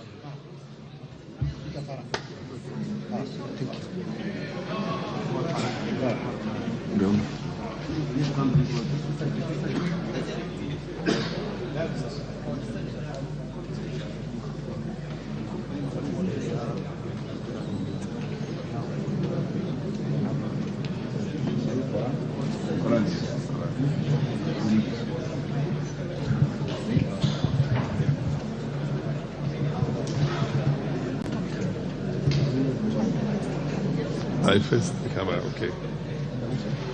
I, Farah Maalim, having been elected a member of the National Assembly, do swear in the name of the Almighty God that I will bear true faith and allegiance to the people and the Republic of Kenya,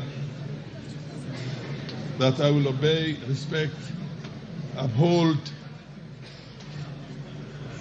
preserve, protect, and defend this Constitution of the Republic of Kenya, and that I will faithfully and conscientiously discharge the duties of a member of parliament. So help me God. Thank you.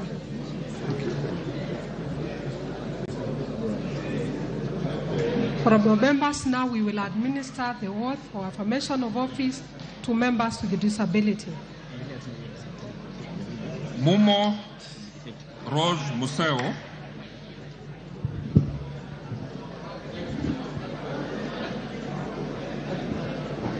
Wetangula Timothy Wanyonyi.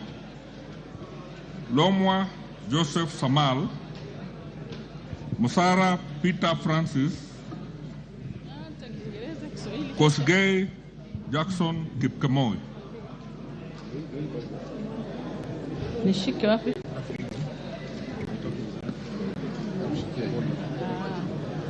Kisa vidole sioni. Bien nishike hapa mkono huu.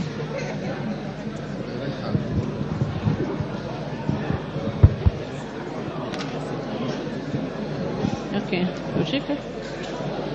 I, Rose Museo Mumo, having been elected a member of the National Assembly, do swear in the name of the Almighty God that I will bear true faith and allegiance to the people of the Republic of Kenya, that I will obey, respect, uphold, preserve, protect, and defend this Constitution of the Republic of Kenya, and that I will faithfully and conscientiously discharge the duties of a member of parliament. So help me God.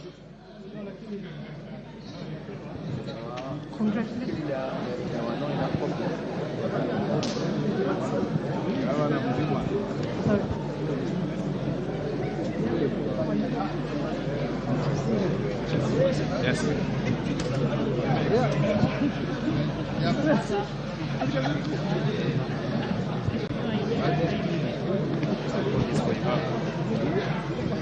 Na mkono gani? Yeah, right. Yes.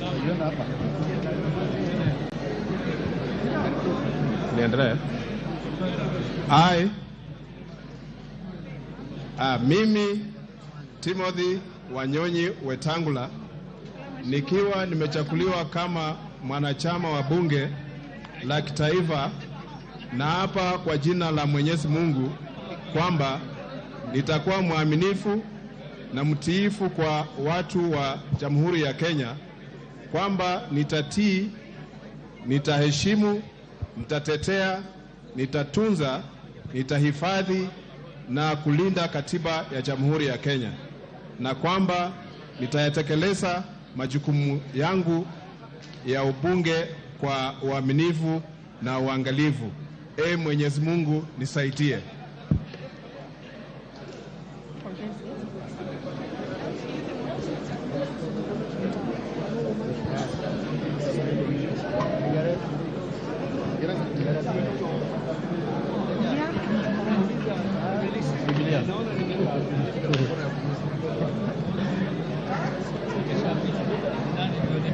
I, Lomwa Joseph Samal, having been elected a member of National Assembly, do swear in the name of Almighty God that I will bear true faith and allegiance to the people and the Republic of Kenya, that I will obey, respect, uphold, preserve, protect, and defend this Constitution of the Republic of Kenya, and that I will faithfully, consciously discharge my duties as member of parliament. So help me God.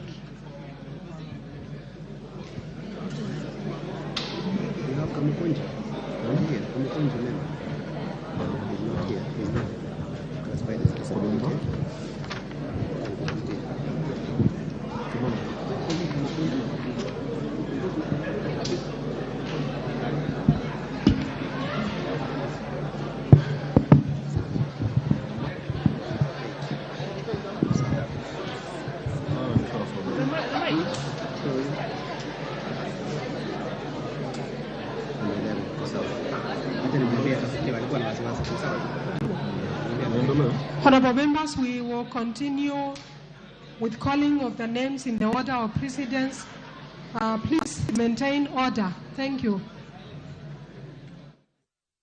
Protect and defend this Constitution of the Republic of Kenya, and that I will faithfully and conscientiously discharge the duties of a member of Parliament.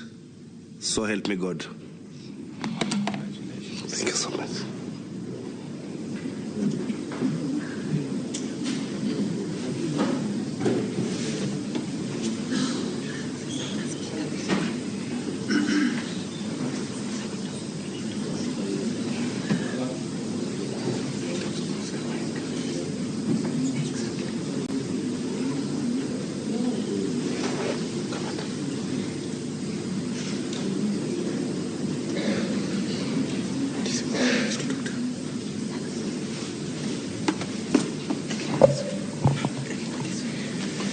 Senate. As a member of the National Assembly, do swear in the name of the Almighty God that I will bear true faith and allegiance to the people and the Republic of Kenya, that I will obey, respect, uphold, preserve, protect, and defend this Constitution of the Republic of Kenya, and that I will faithfully and conscientiously discharge the duties of a member of Parliament. So help me God. Thank you.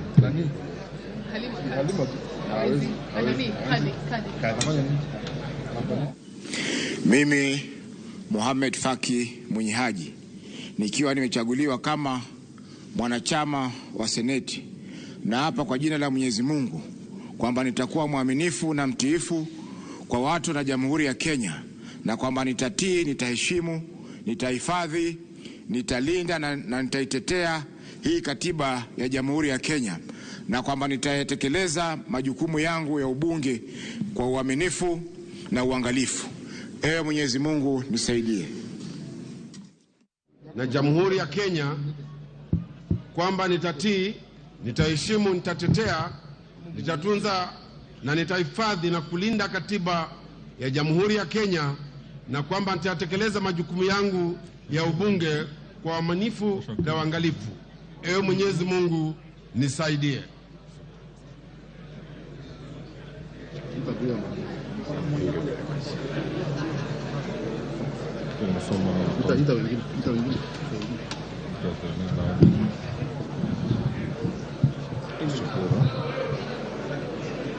Hassan Abdi Yusuf, Kionjero Festus Mwangi, Lokuton Joseph, Biuki Jafet Miriti Kareke. I, Adan Kainan Wehli, having been elected a member of the National Assembly, do swear in the name of the Almighty God that I will bear true faith and allegiance to the people and the Republic, that I will obey, respect, uphold, preserve, protect, and defend this Constitution of the Republic of Kenya, and that I will faithfully and conscientiously discharge the duties of a member of Parliament. So help me God.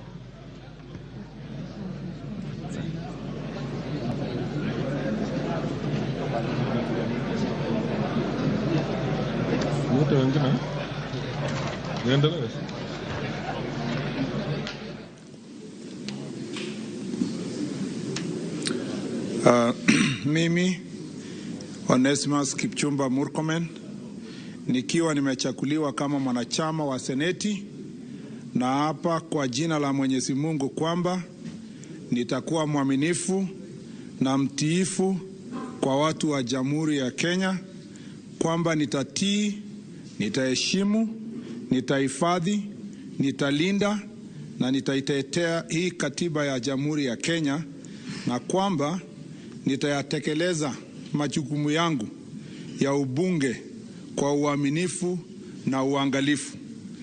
Mwenyezi Mungu nisaidie. Nitatunza, nitahifadhi na kulinda katiba ya Jamhuri ya Kenya, na kwamba nitayatekeleza majukumu yangu ya ubunge kwa uaminifu na uangalifu.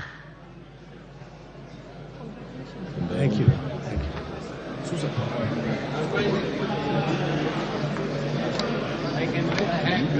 Yes.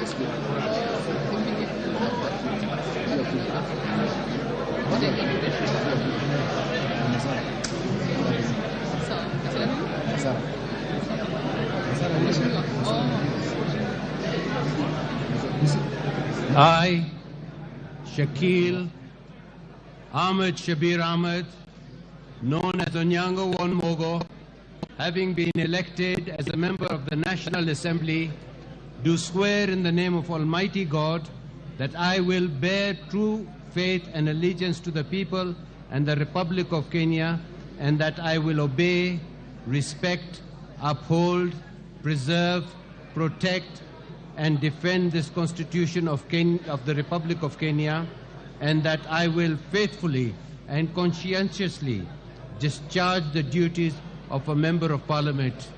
So help me God. Thank you.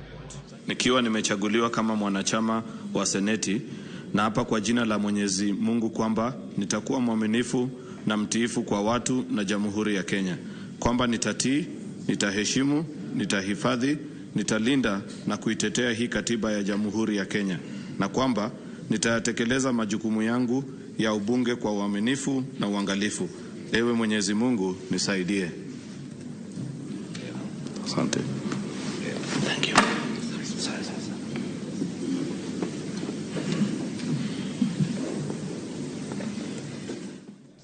Uphold, preserve, protect, and defend this Constitution of the Republic of Kenya, and that I will faithfully and conscientiously discharge the duties of a Member of Parliament. So help me God. 16.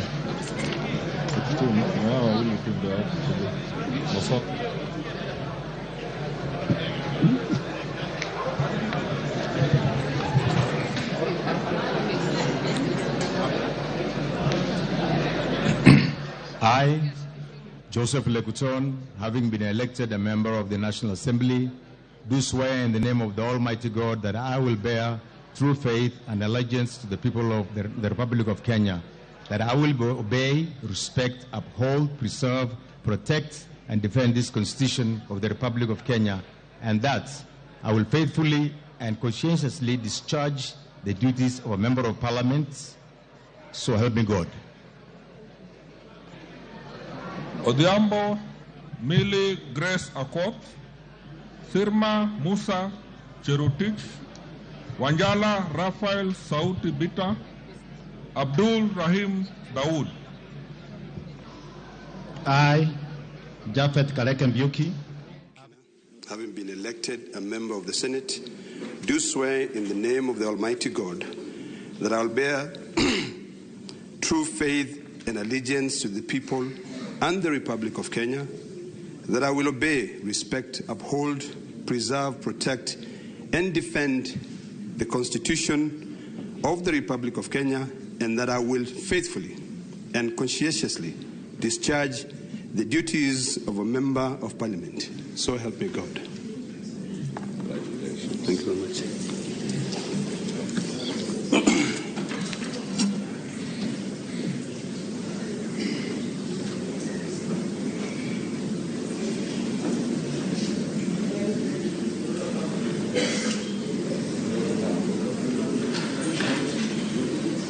Do swear in the name of the Almighty God that I will bear true faith and allegiance to the people and the Republic of Kenya, that I will obey, respect, uphold, preserve, protect, and defend this Constitution of the Republic of Kenya, and that I will faithfully and conscientiously discharge the duties of a Member of Parliament.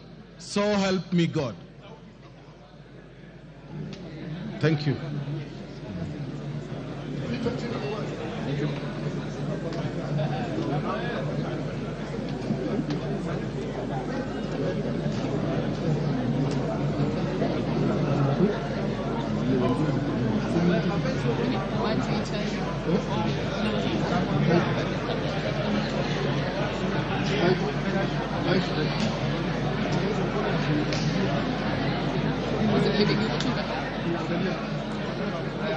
Odhiambo Millie Grace Akoth, Arama Samuel, Aramat I, Honorable Raphael Bita Sauti Wanjala, having been elected a member of the National Assembly, do swear in the name of the Almighty God that I will bear true faith and allegiance to the people. Having been elected a member of the Senate, do swear in the name of the Almighty God that I will bear true faith and allegiance to the people and the Republic of Kenya, that I will obey, respect, uphold, preserve, protect, and defend this Constitution of the Republic of Kenya, and that I will faithfully and conscientiously discharge the duties of a member of Parliament. So help me God. Thank you.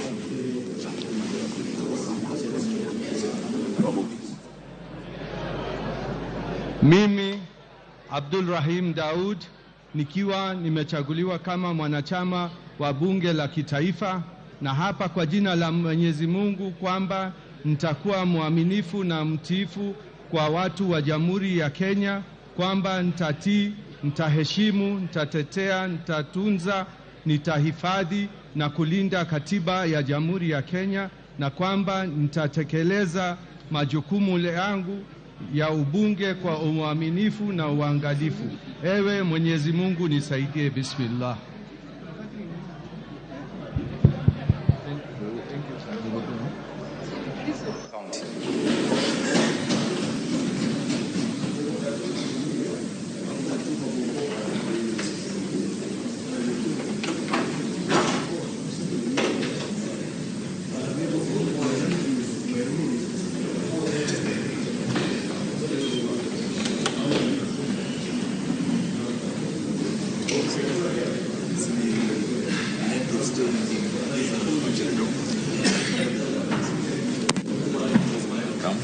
Thank you.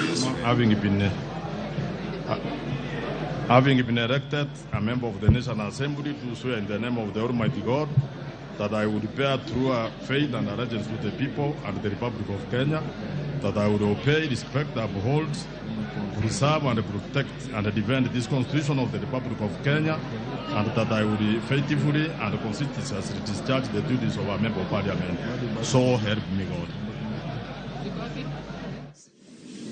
To the people and the Republic of Kenya, and I will obey, respect, uphold, preserve, protect, and defend this Constitution of the Republic of Kenya, and that I will faithfully and conscientiously discharge the duties of a member of Parliament. So help me God. Thank you. Allegiance to the people of the Republic of Kenya, that I will obey, respect, uphold, preserve, protect, and defend this Constitution of the Republic of Kenya, and that I will faithfully and conscientiously discharge the duties of the Member of Parliament. So help me God.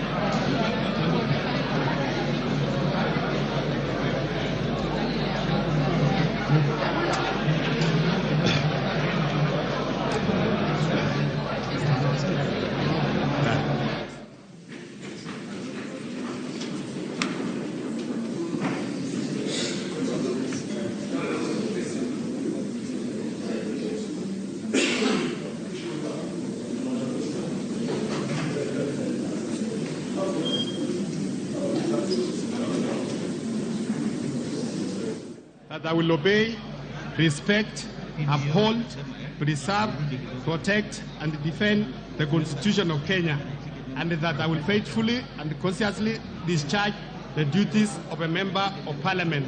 So help me God.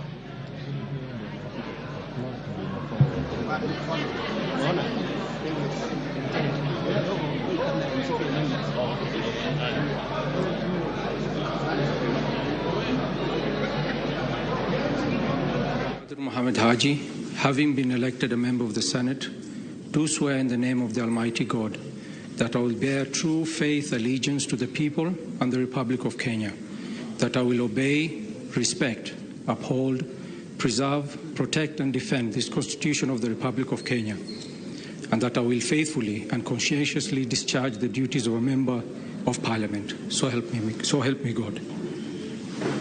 Thank you.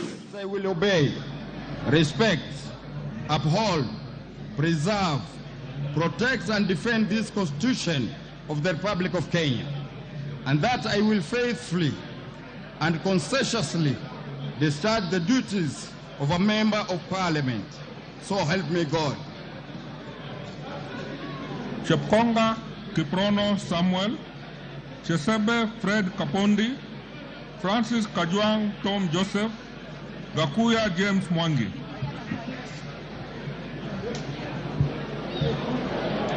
Face that camera. Oh, that one.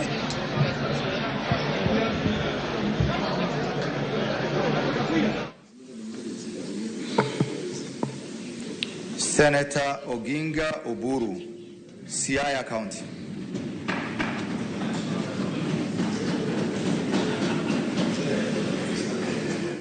Nitakuwa mwaminifu na mtiifu kwa watu wa Jamhuri ya Kenya, kwamba nitatii, nitaheshimu, nitatetea, nitatunza, nitahifadhi na kulinda katiba ya Jamhuri ya Kenya, na kwamba nitatekeleza majukumu yangu ya ubunge kwa uaminifu na uangalifu.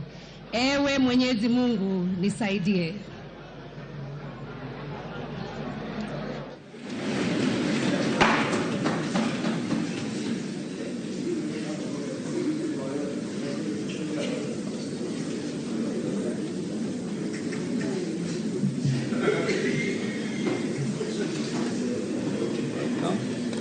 You swear on a phone? Swear.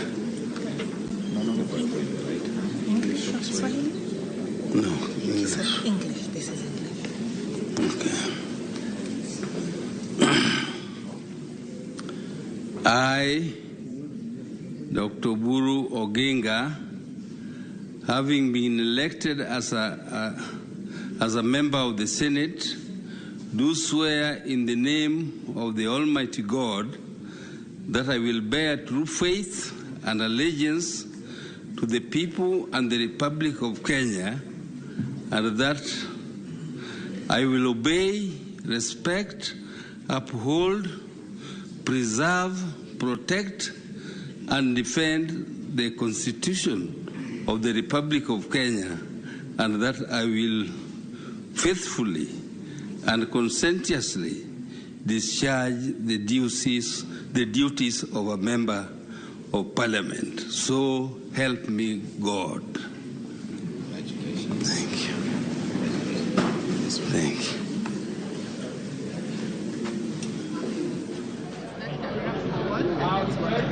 Which one? Where's the camera? Oh, that one? Yes. Oh. It sees me? Yes. Oh, sorry. Apologies. Oh, yes.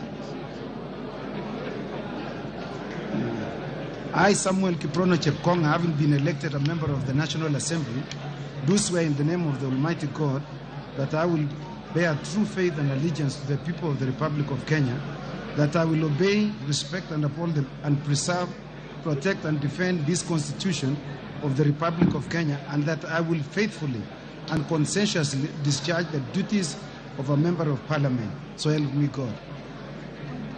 Thank you very much.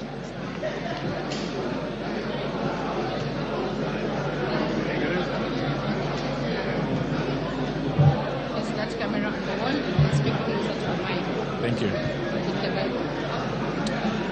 I, Kajwang Tom Joseph Francis, having been elected a member of the National Assembly, do swear in the name of the Almighty God that I will bear true faith and allegiance to the people of the Republic of Kenya, and that I will obey, respect, uphold, preserve, protect, and defend this Constitution of the Republic of Kenya, and that I will faithfully and conscientiously discharge the duties of a member of public or parliament. So help me, oh God. Thank you.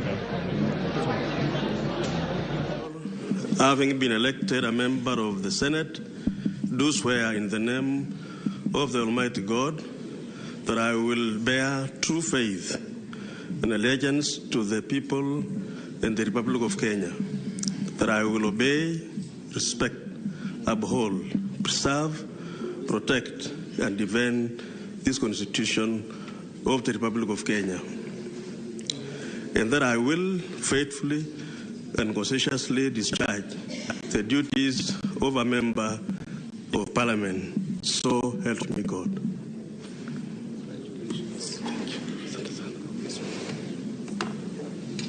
Parliament. So help me God. Thank you.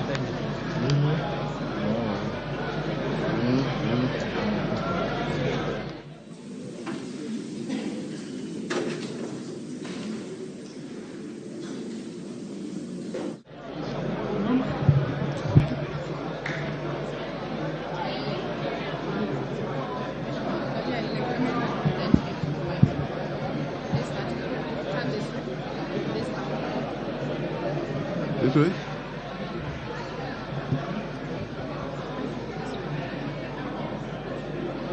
I, Charles Gumini Gimose, having been elected a member of the National Assembly, do swear in the name of the Almighty God that I will bear true faith and allegiance to the people and the Republic of Kenya, that I will obey, respect, uphold, preserve, protect, and defend this Constitution of the Republic of Kenya, and that I will faithfully and constantly discharge the duties of a member of Parliament. So help me God.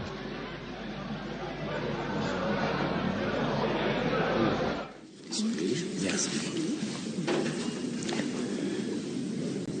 Mimi Richard Mamoima Onyonka nikiwa nimechaguliwa kama mwanachama wa Seneti, na hapa kwa jina la Mwenyezi Mungu kwamba nitakuwa mwaminifu na mtiifu kwa watu na Jamhuri ya Kenya, kwamba nitatihi, nitaheshimu, nitahifadhi, nitailinda na nitaitetea hii katiba ya Jamhuri ya Kenya, na kwamba nitatekeleza majukumu yangu ya ubunge kwa uaminifu na uangalifu. Ewe Mwenyezi Mungu unisaidie. Sana, hongera, shukrani. Nitatetea, nitatunza, nitahifadhi na kulinda katiba ya Jamhuri ya Kenya, na kwamba nitatekeleza majukumu yangu ya ubunge kwa uaminifu na uangalifu. Ewe Mwenyezi Mungu msaidie.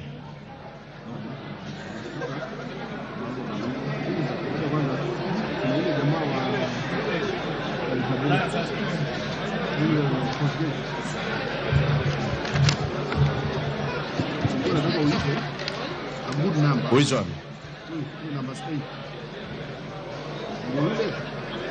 I, Kimani Anthony Shongwa, having been elected a member of the National Assembly, do swear in the name of the Almighty God that I will bear true faith and allegiance to the people and the Republic of Kenya, that I will obey, respect, uphold, preserve, protect, and defend this Constitution of the Republic of Kenya, and that I will faithfully and conscientiously discharge the duties of a member of Parliament. So help me God. Thank you.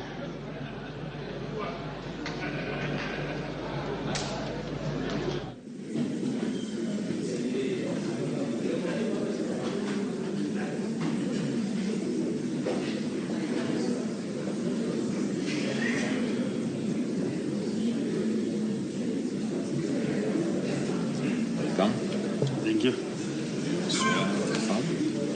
Swahili. Kaluma, nikiwa nimechaguliwa kama mwanachama wa bunge la kitaifa, na hapa kwa jina la Mwenyezi Mungu kwamba nitakuwa mwaminifu na mtiifu kwa watu wa Jamhuri wa Kenya, kwamba nitatii, nitaheshimu, nitatetea, nitatunza, nitahifadhi na kulinda katiba ya Jamhuri ya Kenya, na kwamba nitayatekeleza majukumu yangu ya ubunge kwa uaminifu na uangalifu. Ewe Mwenyezi Mungu nisaidie. Nimejaribu.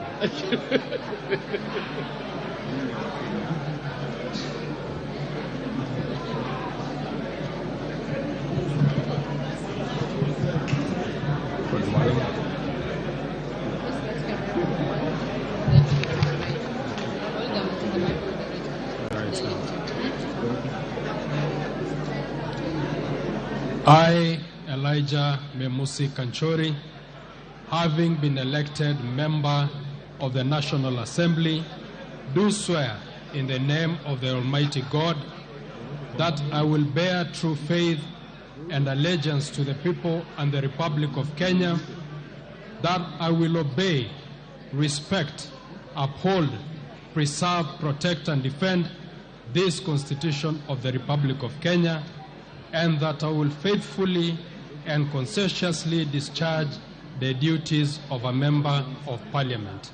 So help me God. Koskei Jackson Kipkemoi.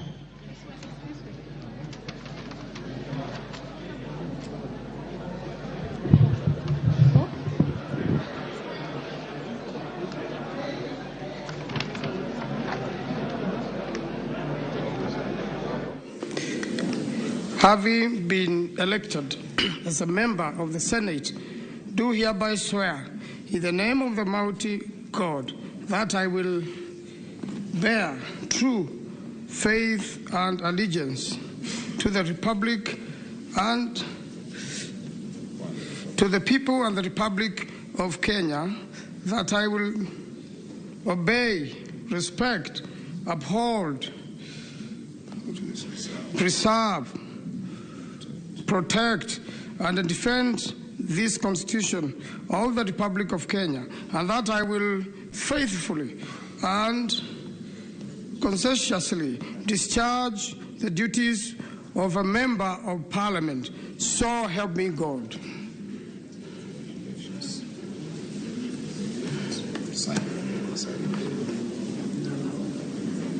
Of the Republic of Kenya, and that I will faithfully and conscientiously discharge the duties of a member of Parliament.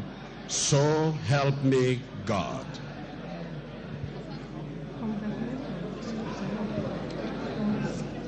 Kiarao David Juguna, Kihara Jane Wanjiru Njeri, Kingola Patrick Makau, Kibowat Julius Meli, Kipyogon Jonathan Ngeno.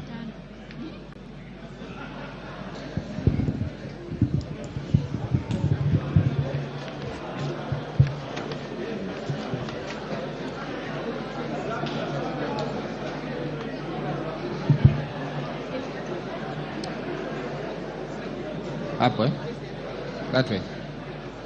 I, David Juguna Kiaraho, having been elected a member of the National Assembly, do swear in the name of the Almighty God that will bear true faith and allegiance to the people and the Republic of Kenya, that will obey, respect, uphold, preserve, protect, and defend this Constitution of the Republic of Kenya, and that I will faithfully and conscientiously discharge the duties of a member of Parliament. So help me God.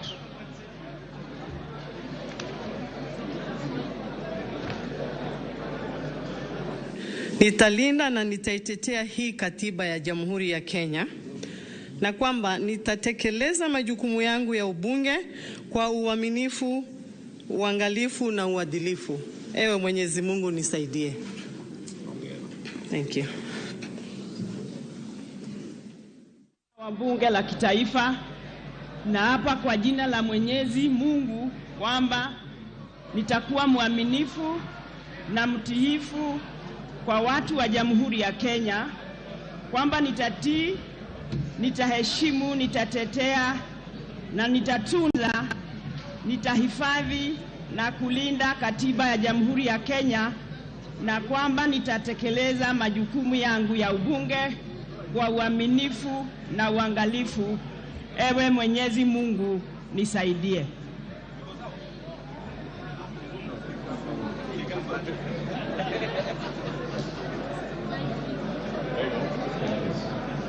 Hey.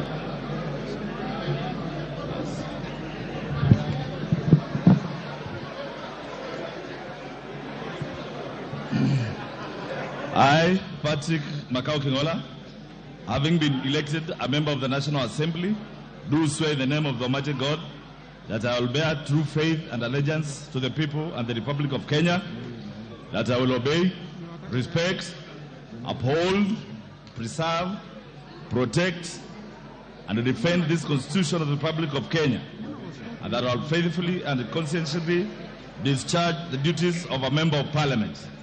So help me God.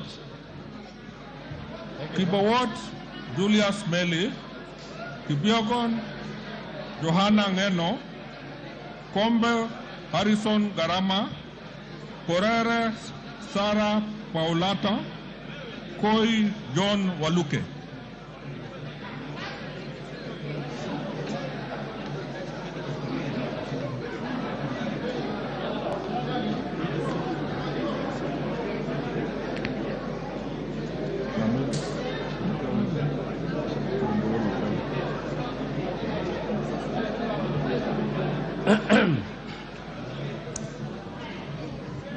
Mimi Johanna Ngeno Kipiegon, nikiwa nimechaguliwa kama mwanachama wa bunge la kitaifa, na hapa kwamba hapa kwa jina la Mwenyezi Mungu kwamba nitakuwa mwaminifu na mtiifu kwa watu wa Jamhuri ya Kenya, kwamba nitatii, nitaheshimu, nitatetea, nitatunza, nitahifadhi na kulinda katiba ya Jamhuri ya Kenya, na kwamba nitayatekeleza majukumu yangu kwa ubunge, kwa uaminifu na kwa uangalifu. Ewe Mwenyezi Mungu nisaidie. Asante. Yeah.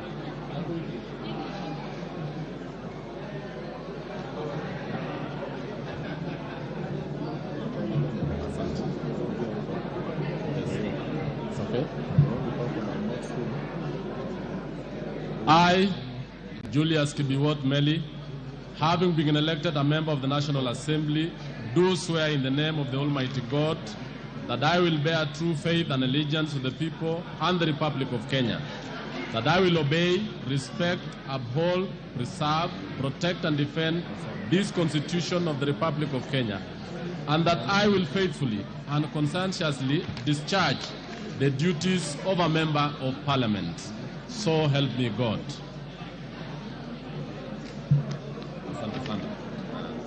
This Constitution of the Republic of Kenya, and that I will faithfully and conscientiously discharge the duties of a member of Parliament. So help me God.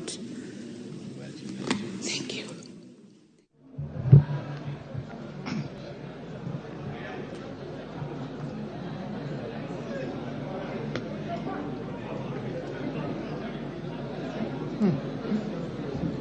Mimi Harrison Garama Kombe, nikiwa nimechaguliwa kama mwanachama wa bunge la kitaifa, na hapa kwa jina la Mwenyezi Mungu kwamba nitakuwa mwaminifu na mtiifu kwa watu wa Jamhuri ya Kenya, kwamba nitatii, nitaheshimu, nitatetea, nitatunza, nitahifadhi na kulinda katiba ya Jamhuri ya Kenya, na kwamba nitayatekeleza majukumu yangu ya ubunge kwa uaminifu na uangalifu.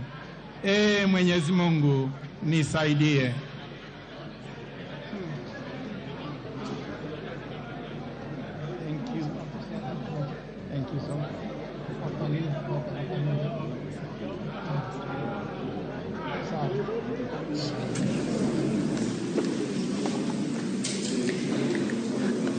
I, Roslinda Soipan Tuya, having been elected a member of the Senate, do swear in the name of the Almighty God that I will bear the true faith and allegiance to the people and the Republic of Kenya, that I will obey, respect, uphold, preserve, protect, and defend this Constitution of the Republic of Kenya, and that I will faithfully and conscientiously discharge the duties of a member of Parliament.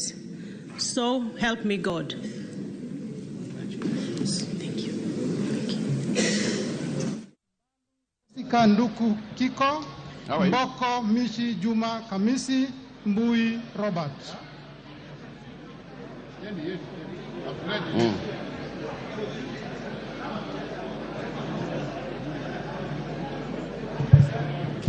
I, Koi John Waluke,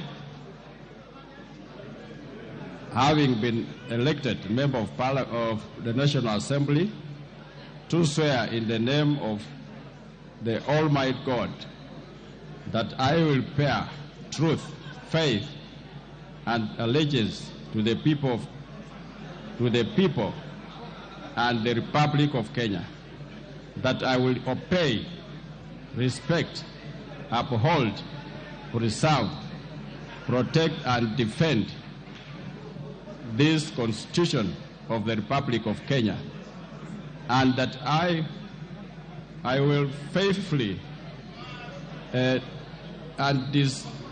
conscientiously discharge the duties of a member of Parliament.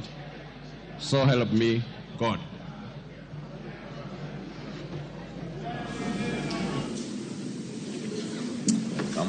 Thank you.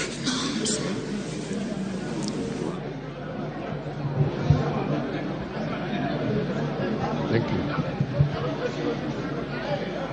I, James Onyango Koyo, having been elected a member of the National Assembly, do swear in the name of the Almighty God that I will bear true faith and allegiance to the people and the Republic of Kenya, that I will obey, respect, uphold, preserve, protect, and defend this Constitution of the Republic of Kenya, and that I will faithfully and conscientiously discharge the duties of a member of Parliament. So help me God. Thank you.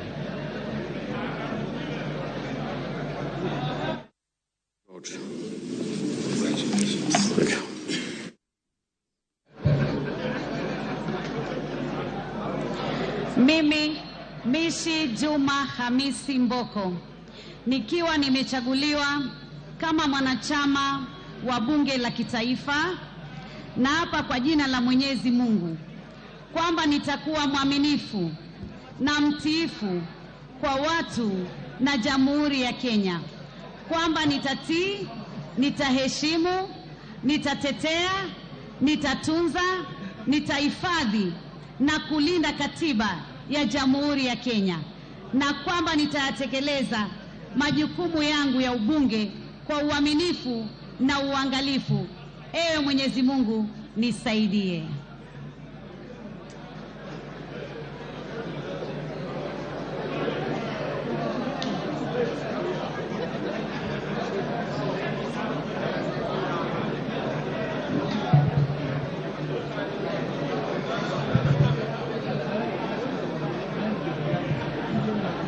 I, Benjamin Kipkurui Langat, having been elected a member of the National Assembly, do swear in the name of the Almighty God that I will bear the true faith and allegiance to the people and the Republic of Kenya, that I will obey, respect, uphold, preserve, protect, and defend this Constitution of the Republic of Kenya, and that I will faithfully and conscientiously discharge the duties of a member of Parliament. So help me God. Thank you. Thank you.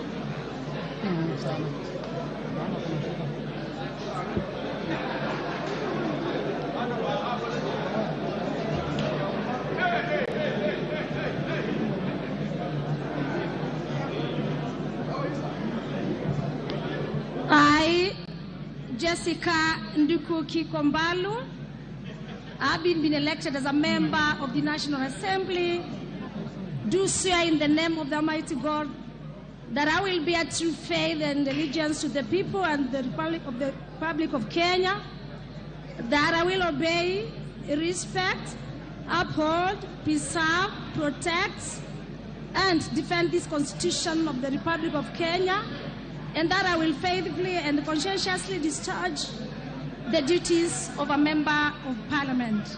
So help me God. Mbui Robert, Mohamed Junet Sheikh Nu, Mule Stephen Mutinda, Mulu Makali Benson, Musau Vincent Musyoka, Naika Johnson Manya, Nanok Daniel Epuyo, Nyamai Resho Kaki, Nikal James Wambura.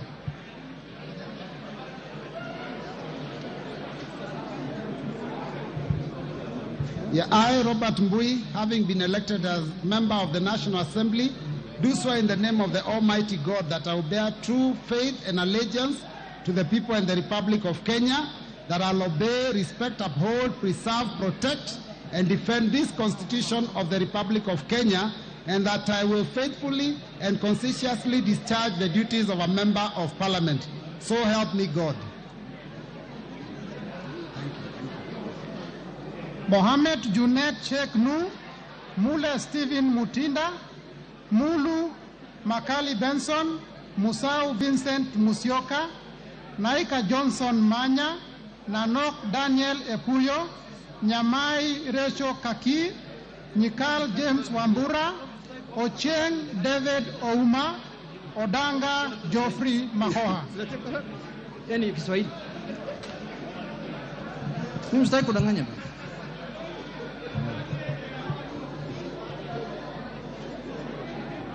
Mimi Oh.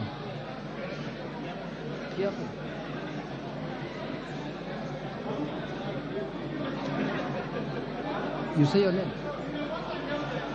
Mimi Junet Mohamed, nikiwa nimechaguliwa kama mwanachama wa bunge la kitaifa, na hapa kwa jina la Mwenyezi Mungu kwamba nitakuwa mwaminifu na mtiifu kwa watu na Jamhuri ya Kenya, kwamba nitatii, nitaheshimu, nitatetea, nitatunza, nitahifadhi na kulinda katiba ya Jamhuri ya Kenya, na kwamba nitayatekeleza majukumu yangu ya ubunge kwa uaminifu na uangalifu.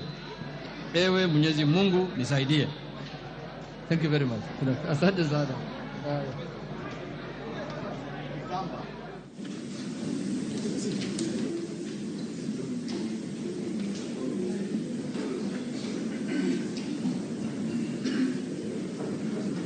I, Stephen Mutinda Mule, having been elected as a member of National Assembly, do swear in the name of the Almighty God that I will bear true faith and allegiance to the people and the Republic of Kenya, that I will obey, respect, uphold, preserve, protect, and defend this Constitution of the Republic of Kenya, and that I will faithfully and conscientiously discharge the duties of Member of Parliament. So help me God.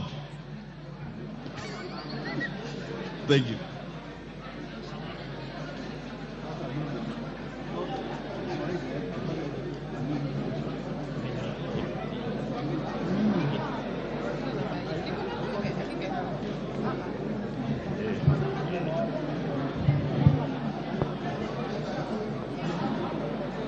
Mimi Daktari Makali Mulu, nikiwa nimechaguliwa kama mwanachama wa bunge la kitaifa, na hapa kwa jina la Mwenyezi Mungu kwamba nitakuwa mwaminifu na mtiifu kwa watu wa Jamhuri ya Kenya, kwamba nitatii, nitaheshimu, nitatetea, nitatunza, nitahifadhi na kulinda katiba ya Jamhuri ya Kenya, na kwamba nitatekeleza majukumu yangu ya ubunge kwa uaminifu na uangalifu.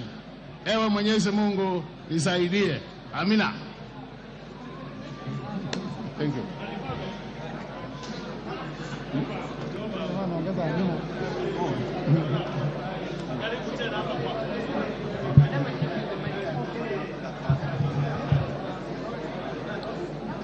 I, Vincent Musyoka Kawaya, having been elected a member of National Assembly, do swear in the name of the Almighty God that I will bear true faith and allegiance to the people and the Republic of Kenya, that I will obey, respect, uphold, preserve, protect, and defend this Constitution of the Republic of Kenya, and that I will faithfully and conscientiously discharge the duties of a member of parliament. So help me God. Thank you. Thank you so much.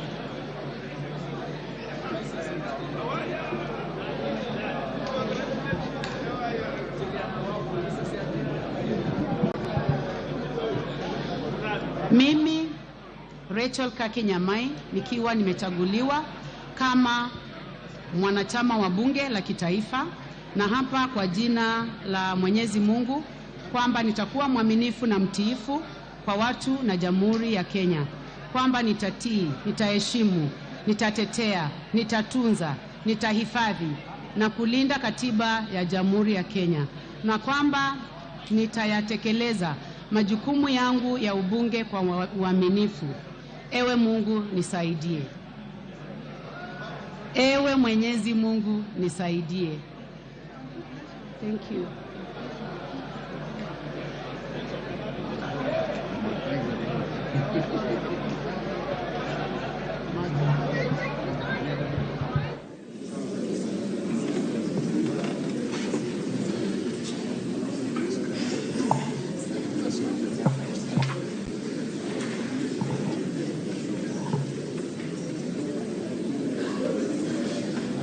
Naika Manya Johnson, having been elected member of National Assembly, do swear in the name of the Almighty God that I will bear true faith and allegiance to the people and the Republic of Kenya, that I will obey, respect, uphold, preserve, protect, and defend this Constitution of the Republic of Kenya, and that I will faithfully and consciously discharge the duties of Member of Parliament. So help me God. Thank you very much. Thank you.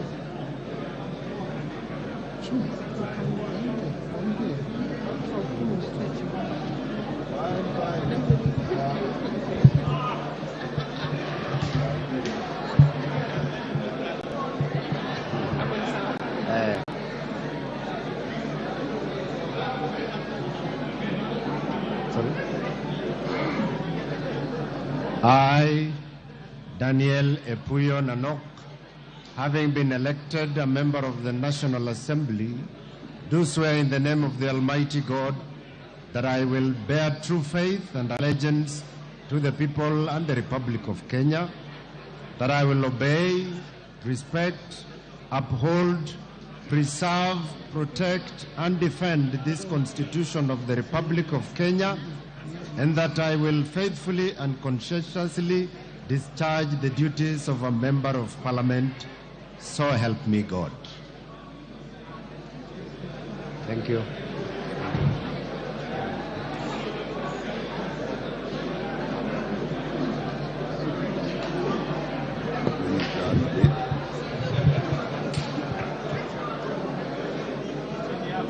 I, James Wamburanyikal, having been elected a member of the National Assembly, do swear in the name of the Almighty God that I will bear true faith and allegiance to the people and the Republic of Kenya, that I will obey, respect, uphold, preserve, protect, and defend this Constitution of the Republic of Kenya, and that I will faithfully and conscientiously discharge the duties of a member of Parliament. So help me God.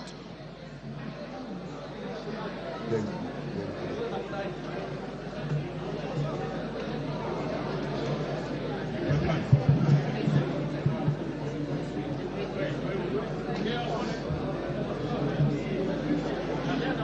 I, Ferdinand Kevin Wanyonyi, having elected a member of the National Assembly, do swear in the name of the Almighty God that I will bear true in faith and allegiance to the people and the Republic of Kenya, that I will obey, respect, uphold, preserve, protect, and defend this Constitution of the Republic of Kenya, and that I will faithfully and consciously discharge the duties of a member of Parliament. So help me God. Ocheng David Ouma, Odanga Geoffrey Mahoa, Oduor Christine Ombaka, Ogola Gideon Ochanda, Owor Joshua Aduma, Kosing David Lusiakou, Ukose Robert, Raso Dido Ali, Robbie Matthias Nyamabe.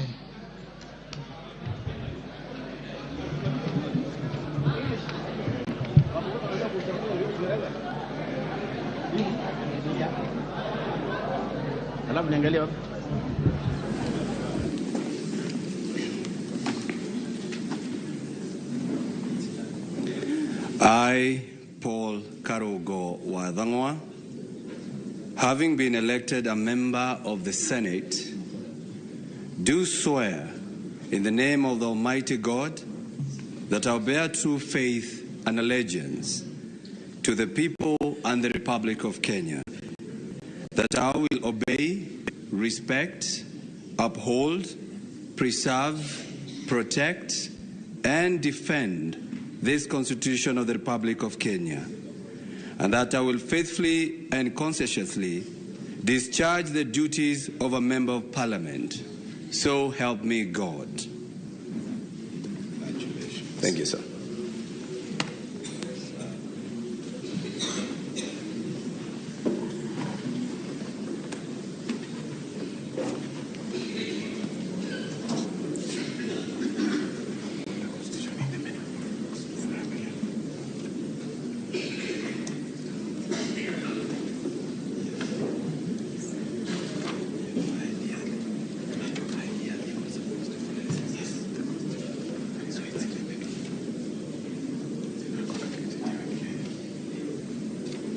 Member of the National Assembly, do swear in the name of the Almighty God that I will hold true faith and allegiance to the people, to the Republic of Kenya, that I will obey, respect, uphold, preserve, protect, and defend this Constitution of the Republic of Kenya, and that I will faithfully and conscientiously discharge the duties of Member of Parliament.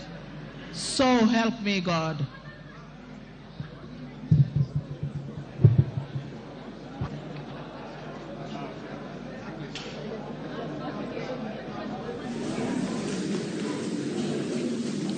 Mimi John Kenywa Dedito, nikiwa nimechaguliwa kama mwanachama wa Seneti, na hapa kwa jina la Mwenyezi Mungu kwamba nitakuwa mwaminifu na mtiifu kwa watu na Jamhuri ya Kenya, kwamba nitatii, nitaheshimu, nitahifadhi, nitalinda na nitaitetea hii katiba ya Jamhuri ya Kenya, na kwamba nitayatekeleza majukumu yangu ya ubunge kwa uaminifu na uangalifu. Ewe Mwenyezi Mungu nisaidie.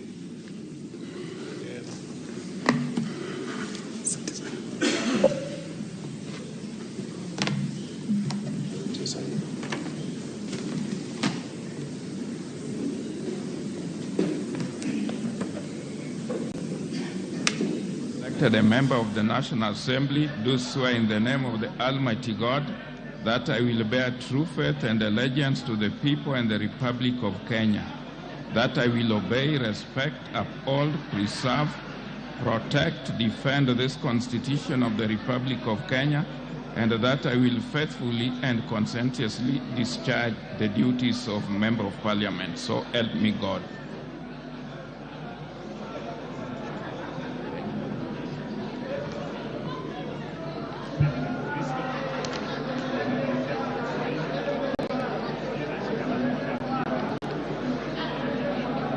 Asante.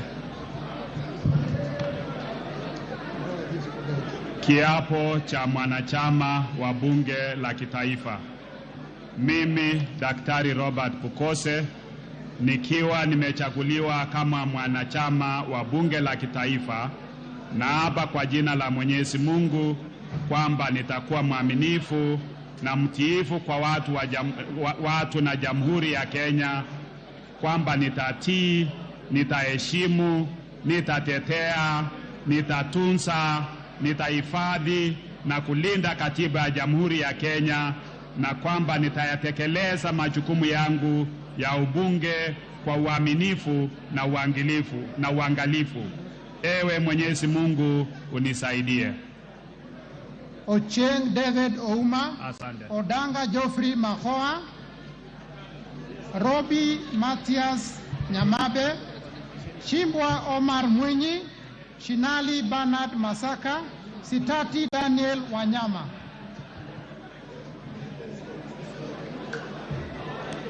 I, Dido Ali Raso, having been elected a member of the National Assembly, do swear in the name of the Almighty God that I will bear true faith and allegiance to the people and the Republic of Kenya, that I will obey, respect, uphold, preserve, protect, and defend this Constitution of the Republic of Kenya, and that I will faithfully and conscientiously discharge the duties of a member of Parliament. So help me God. Robi Mathias Nyamabe, Shimbwa Omar Mwinyi, Shinali Bernard Masaka, Sitati Daniel Wanyama, Sudi Oscar Kipchumba, Sunkuli Julius Lekakenyi Ole, Wahome Alice Muthoni, Wandai James Opio. Right, eh?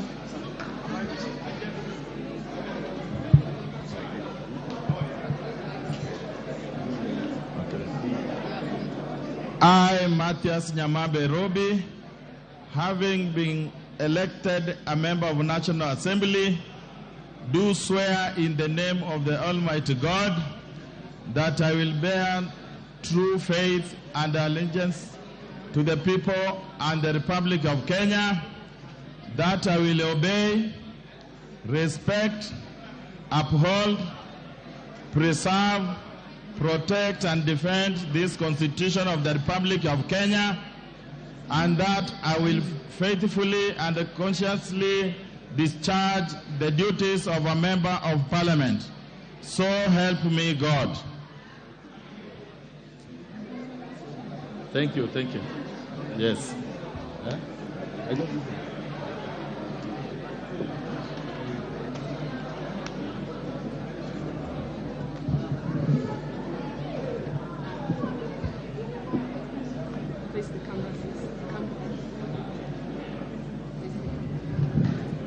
Okay. I, Bernard Masaka Shinali, having been elected member of Parliament, or member of National Assembly, do here swear in the name of the Almighty God that I will bear the faith and allegiance to the people and the Republic of Kenya, that I will obey, respect, uphold, preserve, protect, and defend this Constitution of the Republic of Kenya, and that I will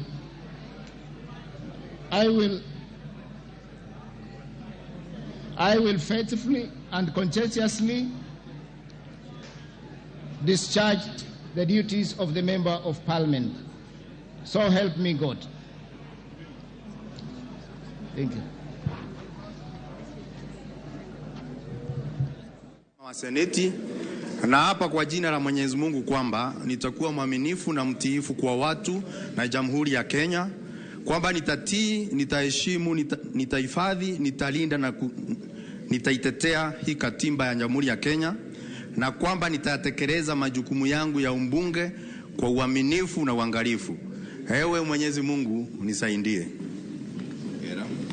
Mwenyezi Mungu kwamba nitakuwa mwaminifu na mtiilifu kwa watu na Jamhuri ya Kenya, kwamba nitatii, nitaheshimu, nitatetea, nitatunza, nitahifadhi na kulinda katiba ya Jamhuri ya Kenya, na kwamba nitayatekeleza majukumu yangu ya ubunge kwa uaminifu na uangalifu. Ewe Mwenyezi Mungu nisaidie. Thank you, thank you, thank you.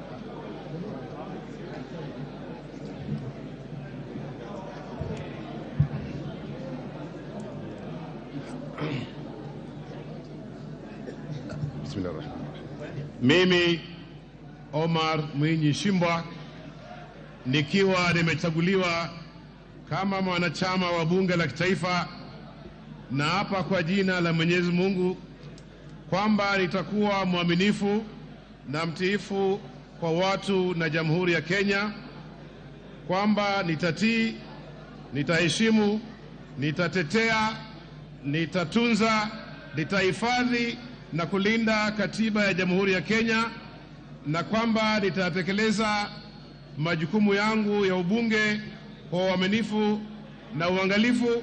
Ewe Mwenyezi Mungu nisaidie. Thank you very much. Congratulations. Yeah, thank you very much. Yeah. Omo, having been elected a member of the Senate, do swear in the name of the Almighty God that I will bear true faith and allegiance to the people and the Republic of Kenya, that I will obey, respect, uphold, preserve, protect, and defend this Constitution of the Republic of Kenya, and that I will faithfully and conscientiously discharge the duties of a member of Parliament.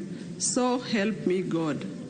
Respect, uphold, serve, protect, and defend this Constitution of the Republic of Kenya, and I will faithfully, consistently discharge the duties of member of Parliament. So help me God.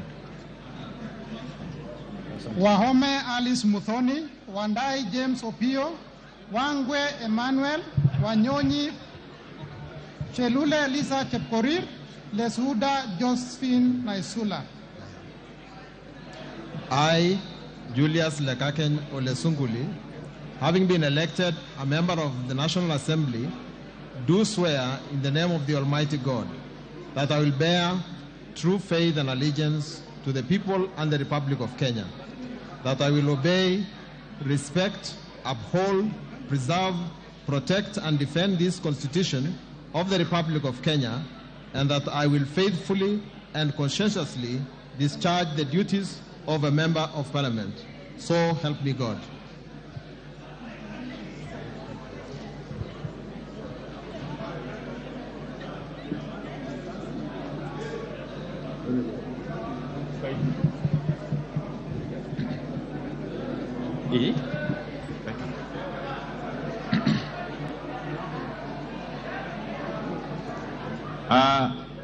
Mimi James Opio Wandai nikiwa nimechaguliwa kama mwanachama wa bunge la kitaifa, na hapa kwa jina la Mwenyezi Mungu kwamba nitakuwa mwaminifu na mtiifu kwa watu na Jamhuri ya Kenya, kwamba nitatii, nitaheshimu, nitatetea, nitatunza, nitahifadhi na kulinda katiba ya Jamhuri ya Kenya, na kwamba nitatekeleza majukumu yangu ya ubunge kwa uaminifu na uangalifu.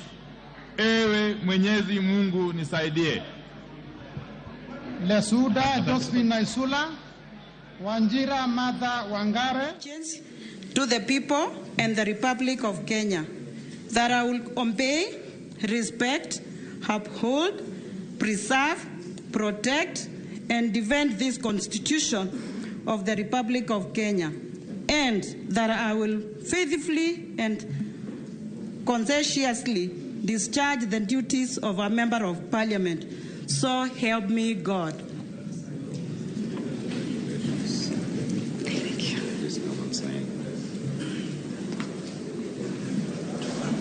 Nitahifadhi na kulinda katiba ya Jamhuri ya Kenya, na kwamba nitatekeleza majukumu yangu ya ubunge kwa uaminifu na uangalifu. Ewe Mwenyezi Mungu nisaidie.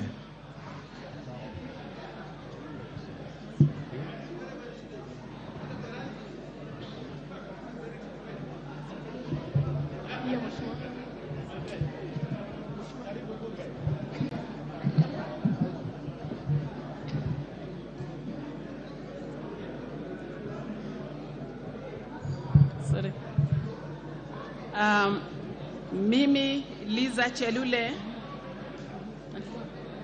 nikiwa nimechaguliwa kama mwanachama wa bunge la kitaifa, na hapa kwa jina la Mwenyezi Mungu kwamba nitakuwa mwaminifu na mtiifu kwa watu na Jamhuri ya Kenya, kwamba nitatii, nitaheshimu, nitatetea, nitatunza, nitahifadhi na kulinda katiba ya Jamhuri ya Kenya, na kwamba nitayatekeleza majukumu yangu ya ubunge kwa uaminifu na uangalifu. Ewe Mungu, ewe Mwenyezi Mungu unisaidie. Lesuda Josephine Naisula, Aburi Lawrence Mpuru, Moya Wanjiko, Oundo Wilberforce Ojambo, Abdullahi Bashir Sheikh, Adagala Beatrice Kahai, Akuja Protas Ewesit.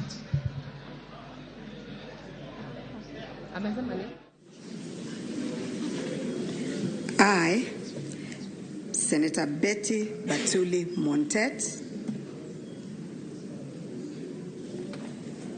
having been elected a member of the Senate, do swear in the name of the Almighty God that I will bear true faith, allegiance to the people and the Republic of Kenya, that I will obey, respect, uphold, preserve, protect, and defend this Constitution of the Republic of Kenya, and that I will faithfully and conscientiously discharge the duties of a member of Parliament. So help me God. Thank you.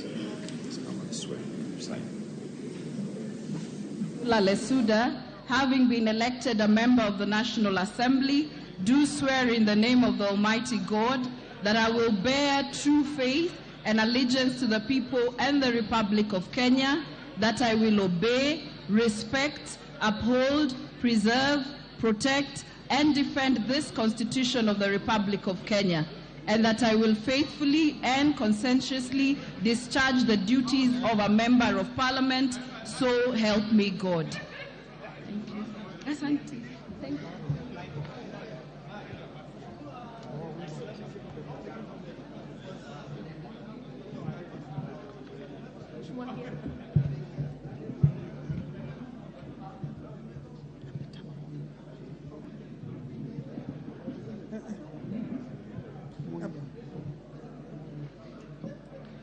I, Alice Mudhoni Wahome, having been elected a member of the National Assembly, do swear in the name of the Almighty God that I will bear true faith and allegiance to the people and the Republic of Kenya, that I will obey, respect, uphold, preserve, protect, and defend this Constitution of the Republic of Kenya, and that I will faithfully, conscientiously discharge the duties of a member of Parliament. So help me God. Thank you.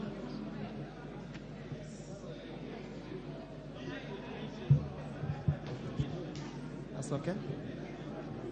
I, Dr. Wilberforce Ojambo Oundo, having been elected a member of the National Assembly, do swear in the name of the Almighty God that I will bear true faith and allegiance to the people and the Republic of Kenya, that I will obey, respect, uphold, preserve, protect, and defend this Constitution of the Republic of Kenya, and that I will faithfully and conscientiously discharge the duties of a member of Parliament. So help me God. Thank you. Adagala Beatrice Kahai, Alpha Miruka Ondieki, Amolo Paul Otiende, Atandi Samuel Onunga.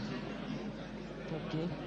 I, Honorable Wanjiku Muhia, having been elected a member of the National Assembly, do swear in the name of the Almighty God that I will bear true faith and allegiance to the people and the Republic of Kenya, that I will obey, respect, uphold, preserve, protect, and defend this Constitution of the Republic of Kenya, and that I will faithfully and conscientiously discharge the duties of a member of Parliament. So help me God.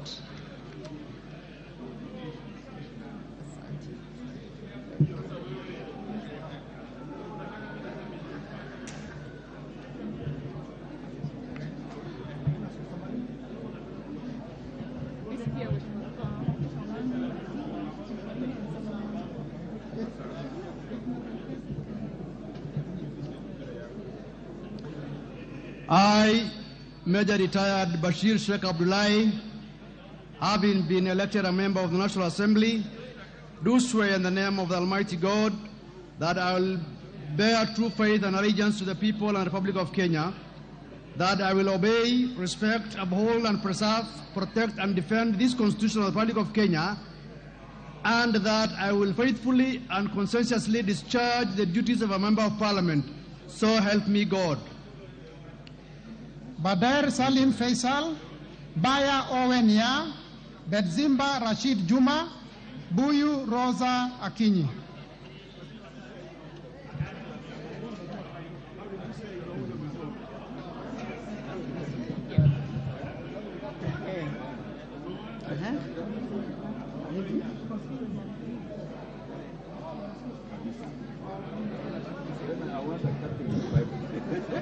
I, Adagala Beatrice Kahai, having been elected a member of the National Assembly, do swear in the name of the Almighty God that I will bear true faith and allegiance to the people and the Republic of Kenya, that I will obey, respect, uphold, preserve, protect, and defend this Constitution of the Republic of Kenya, and that I will faithfully and conscientiously discharge the duties of a member of Parliament. So help me God.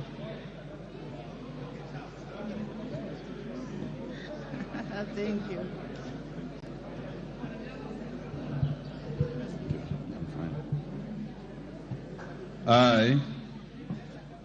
I, Amolo Paul Otiende, having been elected a member of the National Assembly, do swear in the name of the Almighty God that I will bear true faith and allegiance to the people and the Republic of Kenya, that I will obey, respect, uphold, preserve, protect, and defend this Constitution of the Republic of Kenya, and that I will faithfully and conscientiously discharge the duties of a member of Parliament. So help me God.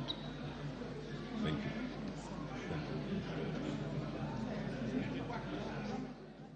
Having been elected a member of the Senate, do swear in the name of Almighty God that I will bear true faith and allegiance to the people and the Republic of Kenya, that I will obey, respect, uphold, preserve, protect, and defend this Constitution of the Republic of Kenya, and that I will faithfully and conscientiously discharge the duties of Member of Parliament.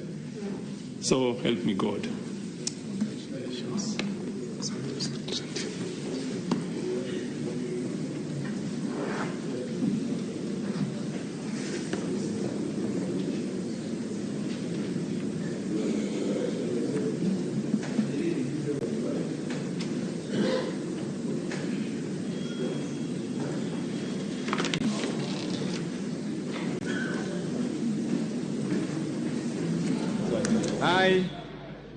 I, Samuel Onunga Atandi, having been elected a member of the National Assembly, do swear in the name of the Almighty God that I will bear true faith and allegiance to the people and the Republic of Kenya, and that I will obey, respect, uphold, preserve, protect, and defend this Constitution of the Republic of Kenya, and that I will faithfully and conscientiously discharge the duties of a Member of Parliament, so help me God.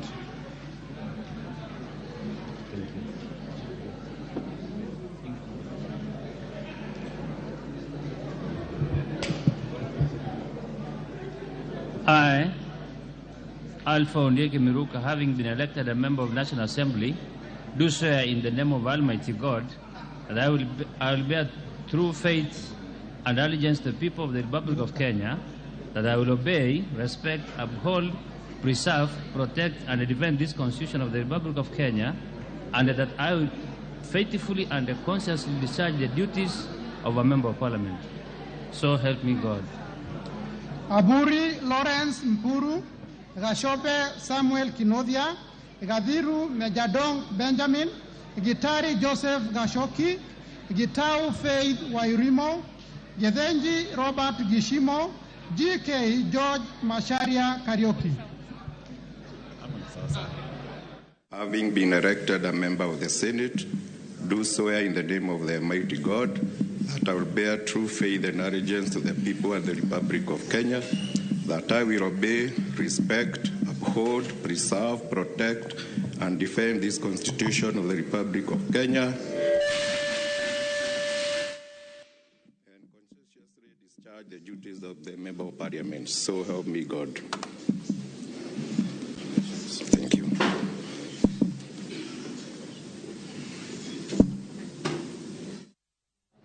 Thank you.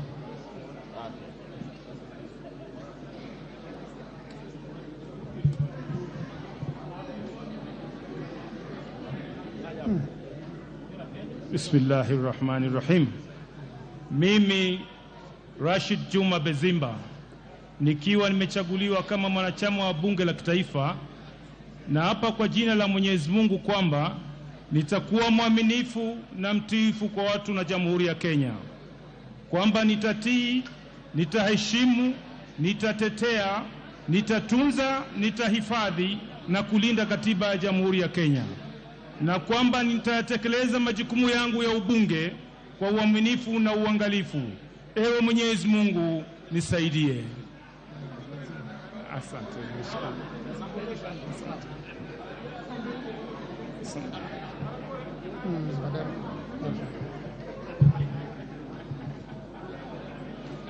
Mimi Faisal Abdallah Badir, nikiwa nimechaguliwa kama mwanachama wa bunge la kitaifa, na hapa kwa jina la Mwenyezi Mungu kwamba nitakuwa mwaminifu na mtiifu kwa watu na Jamhuri ya Kenya, kwamba nitatii, nitaheshimu, nitatetea, nitatunza, nitahifadhi na kulinda katiba ya Jamhuri ya Kenya, na kwamba nitayatekeleza majukumu yangu ya ubunge kwa uaminifu na uangalifu.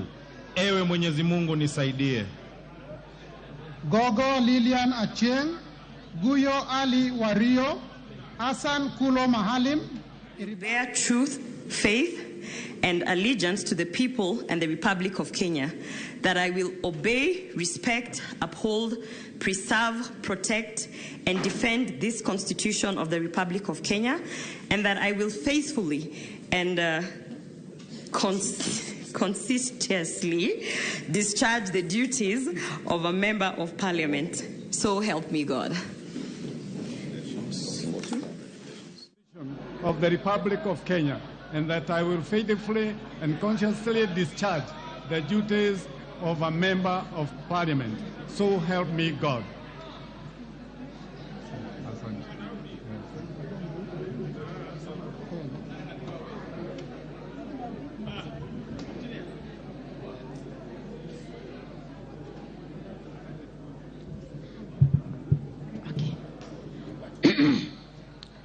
Mimi Charity Kadhambi Chepkonye, nikiwa nimechaguliwa kama mwanachama wa bunge la kitaifa, na hapa kwa jina la Mwenyezi Mungu kwamba nitakuwa mwaminifu na mtiifu kwa watu wa Jamhuri ya Kenya, kwamba nitatii, nitaheshimu, nitatetea, nitatunza, nitahifadhi na kulinda katiba ya Jamhuri ya Kenya, na ya kwamba nitayatekeleza majukumu yangu ya umbunge kwa uaminifu na uangalifu. Mwenyezi Mungu nisaidie. Asante. Aburi Lawrence Mpuru.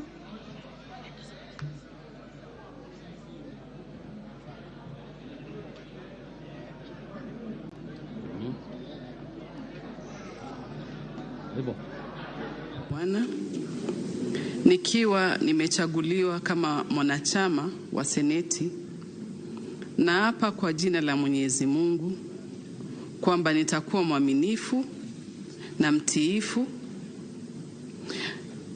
kwa watu na Jamhuri ya Kenya, kwamba nitatii, nitaheshimu, nitahifadhi, nitalinda na nitaitekeleza, nitaitetea hii katiba ya Jamhuri ya Kenya, na kwamba nitayatekeleza majukumu yangu ya ubunge kwa uaminifu na uangalifu. Ewe Mwenyezi Mungu nisaidie. Asante. Asante. Thank you.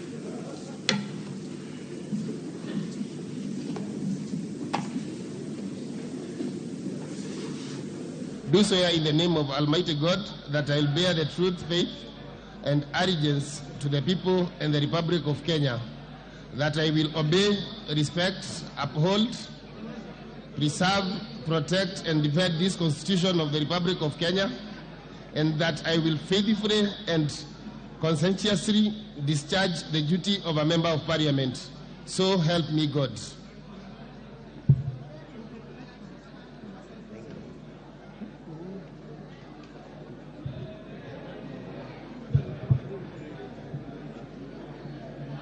I, Joseph Gashoki Getare, having been elected a member of National Assembly, do swear in the name of Almighty. Sorry. Okay. I, Joseph Gashoki Getare, having been elected a member of the National Assembly, do swear in the name of Almighty God that I will bear true faith and allegiance to the people of the Republic of Kenya, that I will obey, respect, uphold, preserve, protect, and defend this Constitution of the Republic of Kenya, and I will faithfully and conscientiously discharge the duties of a member of Parliament. So help me God. Okay. Thank you.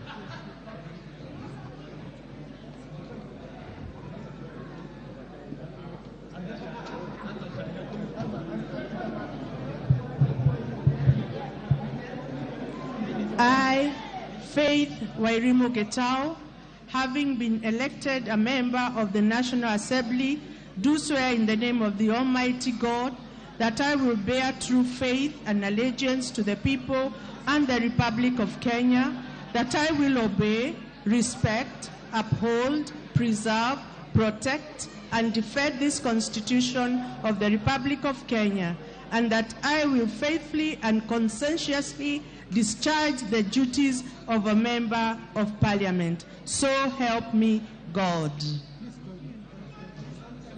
Thank you.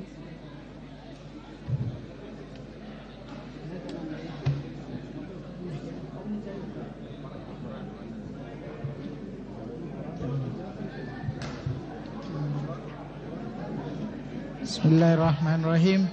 Mimi Ali Wario Guyo nikiwa nimechaguliwa kama mwanachama wa bunge la kitaifa, na hapa kwa jina la Mwenyezi Mungu kwamba nitakuwa mwaminifu na mutifu kwa watu na Jamhuri ya Kenya, kwamba nitatii, nitaheshimu, nitatetea, nitatunza, nitahifadhi na kulinda katiba ya Jamhuri ya Kenya, na kwamba nitatekeleza majukumu yangu ya ubunge kwa uaminifu na uangalifu. Ewe Mwenyezi Mungu nisaidie. Thank you. Thank you.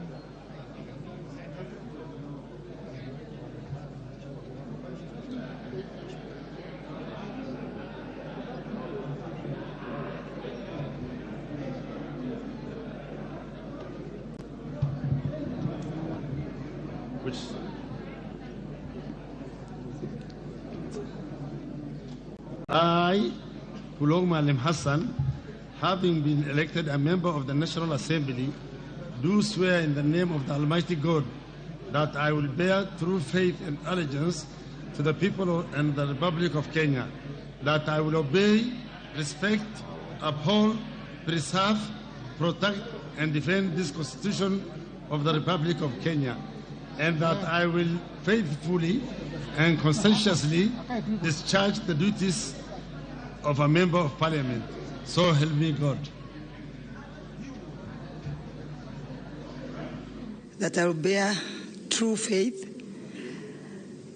and allegiance to the people and the Republic of Kenya, that I will obey, respect, uphold, preserve, protect, and defend this Constitution of the Republic of Kenya, and that I will faithfully and conscientiously discharge the duties of Member of Parliament. So help me God. Thank you so much. Thank you. Thank you. Thank you.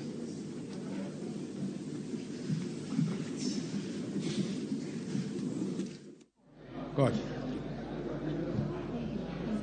Thank you so much.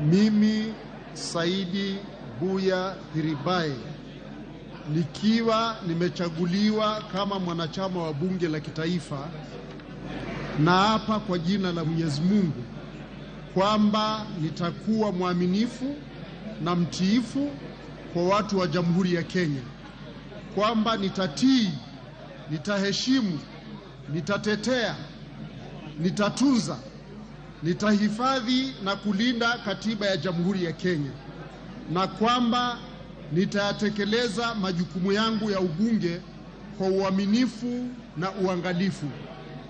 Ewe Mwenyezi Mungu nisaidie. Kagesi Kivai Hannes Ogesi, Kangara Joseph Jackson Kiblagat Mandago, nikiwa nimechaguliwa kama mwanachama wa Seneti, na hapa kwa jina la Mwenyezi Mungu kwamba nitakuwa mwaminifu na mtiifu kwa watu na Jamhuri ya Kenya, kwamba nitatii, nitaheshimu, nitahifadhi, nitalinda na nitaitetea hii katiba ya Jamhuri ya Kenya, na kwamba nitayatekeleza majukumu yangu ya ubunge kwa uaminifu na uangalifu. Ewe Mwenyezi Mungu nisaidie. Thank you very much, Clark.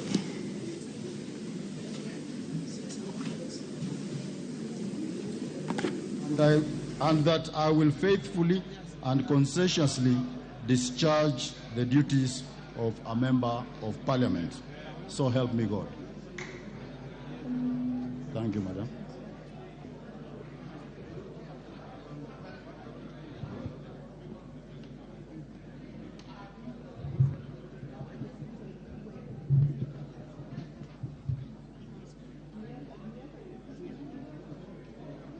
I, Robert Geshimo Gedenji, having been elected as a member of National Assembly, do swear in the name of the Almighty God that I will bear true faith and allegiance to the people and the Republic of Kenya, that I will obey, respect, uphold, preserve, protect, and defend this Constitution of the Republic of Kenya, and that I will faithfully and conscientiously discharge the duties of a member of parliament. So help me God.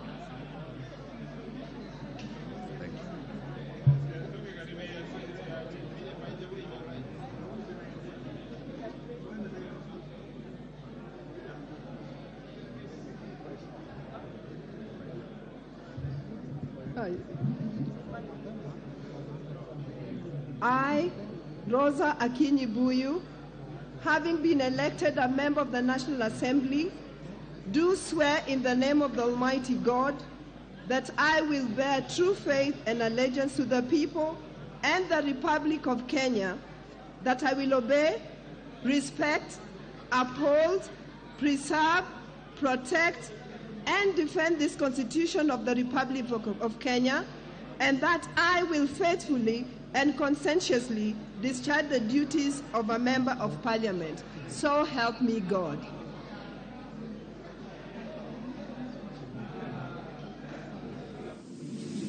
And that I will faithfully and conscientiously discharge the duty of the member of the public, the member of the parliament.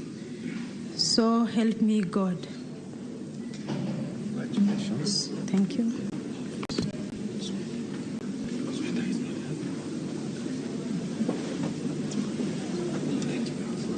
Having been elected a member of parliament, a member of National Assembly, do swear in the name of the Almighty God that I will bear true faith and allegiance to the people and the Republic of Kenya, that I will obey, respect, uphold, preserve, protect, and defend this Constitution of the Republic of Kenya, and that I will faithfully and conscientiously discharge the duties of a member of parliament. So help me God.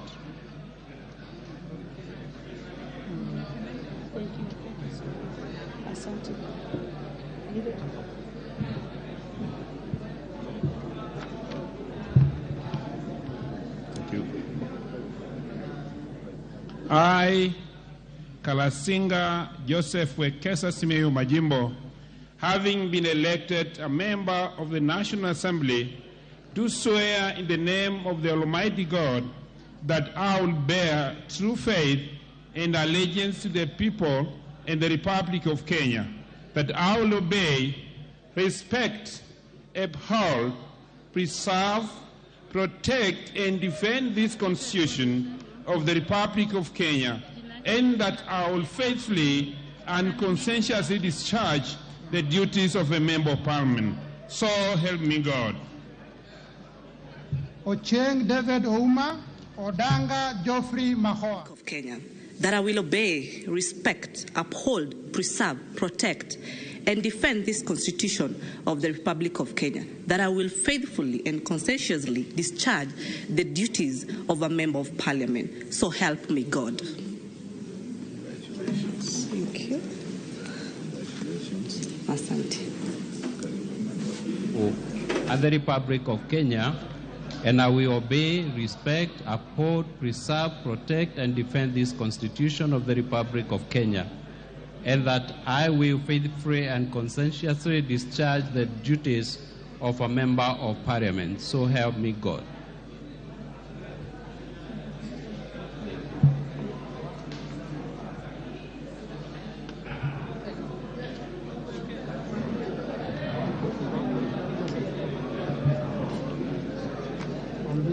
I, Joseph Mburu Kahangara, have been elected a member of the National Assembly, do swear in the name of the Almighty God that I will bear truth, faith, and allegiance to the people and the Republic of Kenya, that I will obey, respect, uphold, preserve, protect, and defend this Constitution of the Republic of Kenya, and that I will faithfully and conscientiously discharge the duties of a member of parliament. So help me God. Thank you.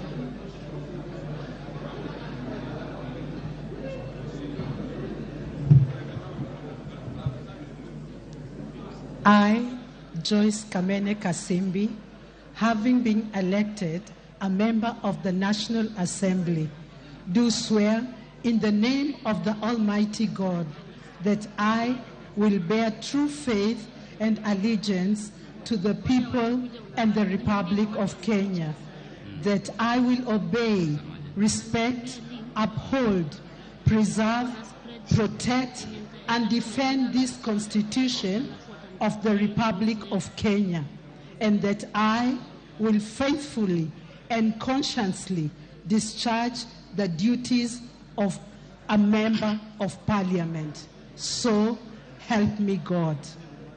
Karani Stephen Washira, Karemba Eric Mushangi Njiru, Kasalu Irene Mudhoni, Kasait William Kamket, Katana Paul Kaindi, I, Charles Kamren, having been elected a member of National Assembly, do swear in the name of the Almighty God that I will bear true faith and allegiance to the people and the Republic of Kenya, that I will obey, respect, uphold, preserve, protect, and defend this Constitution of the Republic of Kenya, and I will faithfully and conscientiously discharge the duties of a member of Parliament.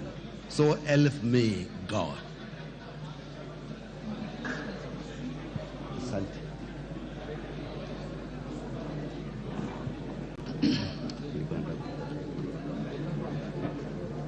I, Joshua Chebiegon Kandie, having been elected a member of the National Assembly, do swear in the name of the Almighty God that I will bear true faith and allegiance to the people of Kenya, that I will obey, respect, uphold, preserve, protect, and defend this Constitution of the Republic of Kenya, and that I will faithfully and conscientiously discharge the duties of a member of Parliament.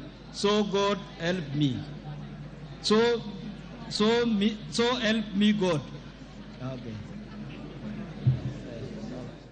Liwa kama mwanachama wa Seneti, na hapa kwa jina la Mwenyezi Mungu kwamba nitakuwa mwaminifu na mtiifu kwa watu na Jamhuri ya Kenya, kwamba nitatii, nitaheshimu, nitahifadhi, nitalinda na nitaitetea hii katiba ya Jamhuri ya Kenya, na kwamba nitayatekeleza majukumu yangu ya ubunge kwa uaminifu na uangalifu. Ewe Mwenyezi Mungu nisaidie.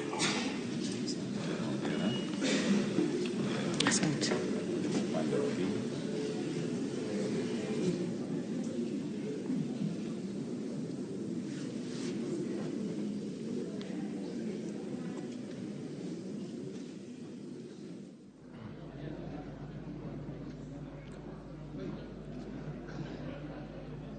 I, Mushangi Karemba, having been elected a member of the National Assembly, do solemnly affirm that I will bear true faith and allegiance to the people and the Republic of Kenya, that I will obey, respect, uphold, preserve, protect, and defend this Constitution of the Republic of Kenya, and that I will faithfully and conscientiously discharge the duties of a member of Parliament. Katana Paul Kaindi, Kemei Justice Kipsang, Kamero Maisori Marwa Kitiama, Kimani Francis Kuria, Kimilu Joshua Kivinda, Kingara Simon Nganga, Kirima Moses Ngushine, Kitty Richard Ken Chonga. I, Irene Mudhoni Kasalu, having been elected a member of the National Assembly, do swear in the name of the Almighty God that I will bear true faith and allegiance to the people of the Republic of Kenya, that I will obey, respect, uphold, preserve, protect, and defend this Constitution of the Republic of Kenya, and that I will faithfully and conscientiously discharge the duties of a member of Parliament. So help me God.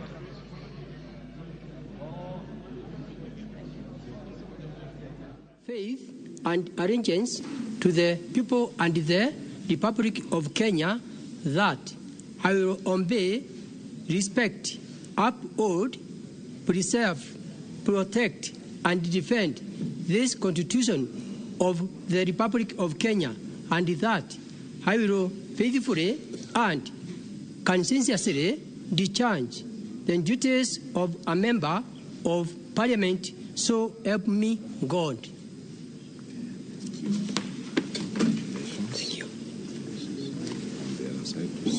Protect and defend this Constitution of the Republic of Kenya, and that I will faithfully and conscientiously discharge the duties of a member of Parliament. So help me God. Tim Marmario. Tim Marmario. Tim Marmario.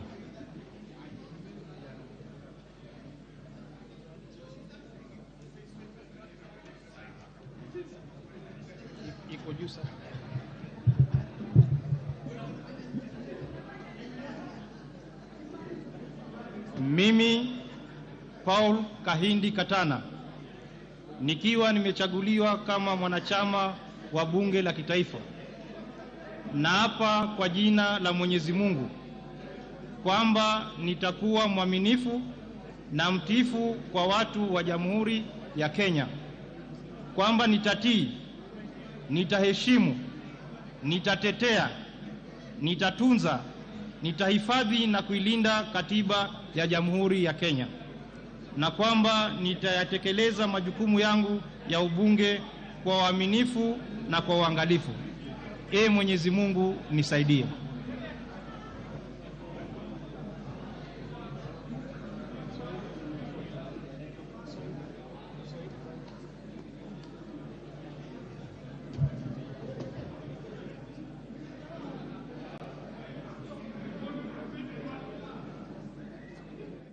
Nikiwa nimechaguliwa kama mwanachama wa Seneti, na hapa kwa jina la Mwenyezi Mungu kwamba nitakuwa mwaminifu na mtiifu kwa watu na Jamhuri ya Kenya, kwamba nitatii, nitaheshimu, nitahifadhi, nitalinda na nitaitetea hii katiba ya Jamhuri ya Kenya, na kwamba nitatekeleza majukumu yangu ya ubunge kwa uaminifu na uangalifu.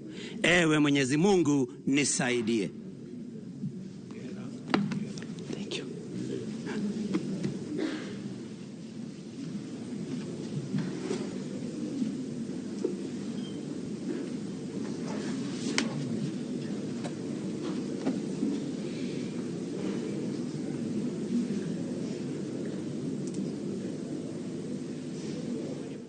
Kuria, having been elected a member of the National Assembly, do swear in the name of the Almighty God that I bear true faith and allegiance to the people and the Republic of Kenya, that I will obey, respect, uphold, preserve, protect, and defend this Constitution of the Republic of Kenya, and that I will faithfully and conscientiously discharge the duties of a member of Parliament. So help me God.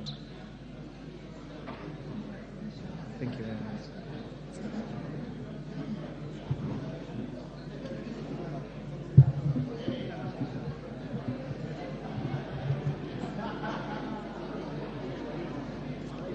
I, Joshua Kivinda Kimilu, being elected a member of National Assembly, do swear in the name of Almighty God that I will be true faith and allegiance to the people and the Republic of Kenya, that I will obey, respect, uphold, preserve, protect, and defend this Constitution of the Republic of Kenya, and I will faithfully and conscientiously discharge the duties of a member of Parliament. So help me God. Koech Nelson, Kosge Hilary Kiplangat, Kwenya Thuku Zakari, Lentoi John. Faithfully and conscientiously discharge the duties of a member of Parliament. So help me God. Congratulations. Thank you.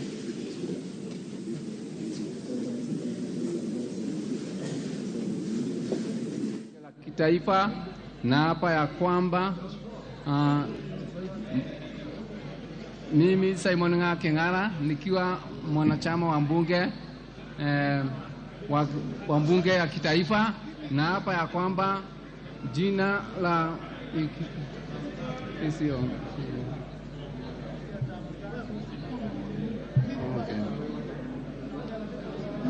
nitakuwa mwaminifu na mtiifu kwa watu wa Jamhuri ya Kenya, kwamba nitatii, nitaheshimu, nitatetea, nitatunza, nitahifadhi na kulinda katiba ya Jamhuri ya Kenya, na kwamba nitayatekeleza majukumu yangu ya ubunge kwa uaminifu na uadilifu.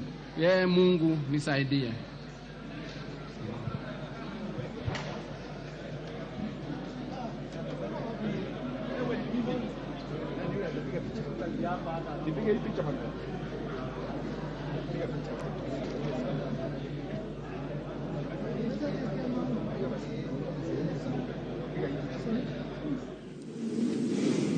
I, Senator Professor Tom Ojienda, Senior Counsel, having been elected a member of the Senate, do swear in the name of the Almighty God that I will bear true faith and allegiance to the people and the Republic of Kenya, that I will obey, respect, uphold, preserve, protect and defend this Constitution of the Republic of Kenya, and that I will faithfully and conscientiously discharge the duties of a member of Parliament. So help me God.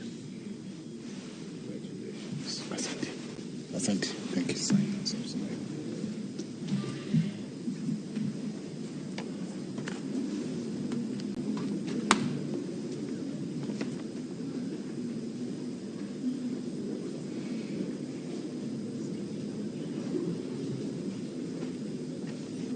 Elected a member of the National Assembly, do swear in the name of the Almighty God that I'll bear the true faith and allegiance to the people and Republic of Kenya, that I will obey, respect, uphold, preserve, protect, and defend this Constitution of the Republic of Kenya, and that I will faithfully and conscientiously discharge the duties of a member of Parliament.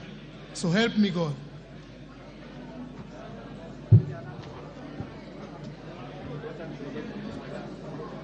Honorable members, we will make available the photos and these to you, so you need not come with your, just come. We will make available your photos to you. Thank you.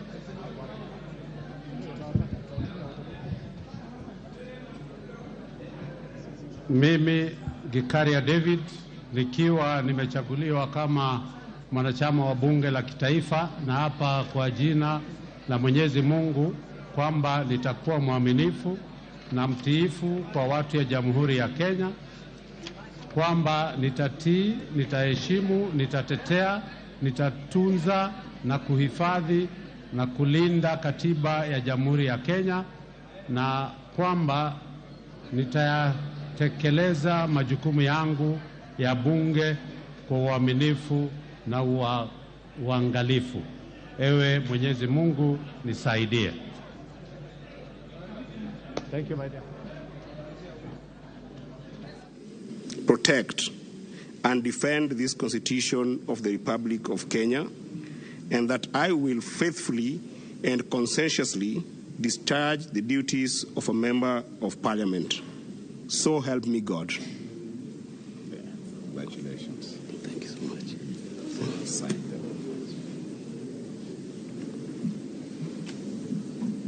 To the people of the Republic of Kenya, that I will obey, respect, uphold, preserve, protect, and defend the Constitution of the Republic of Kenya, and that I will faithfully and conscientiously discharge the duties of the Member of Parliament.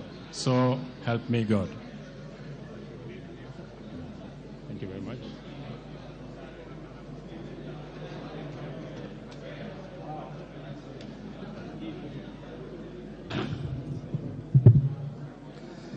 I, Hilary Arap Koskei, having been elected a member of the National Assembly, do swear in the name of the Almighty God that I will bear true faith and allegiance to the people and the Republic of Kenya, that I will obey, respect, uphold, preserve, protect, and defend this Constitution of the Republic of Kenya, and that I will faithfully and conscientiously discharge the duties of Member of Parliament. So help me God. Asante sana.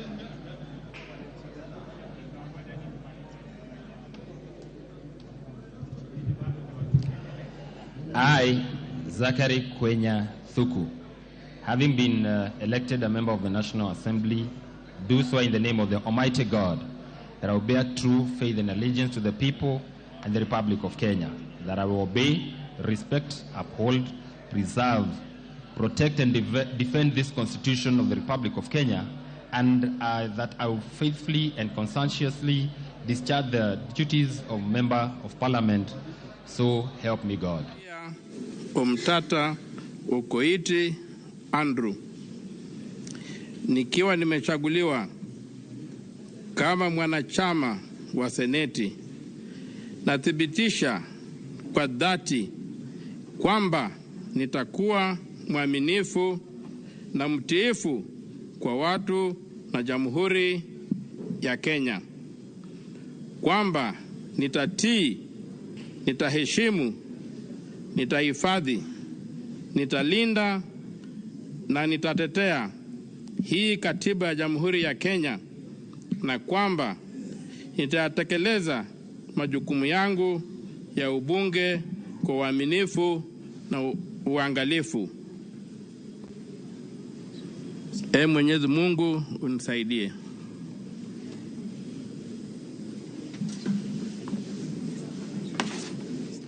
So help me God. Thank you.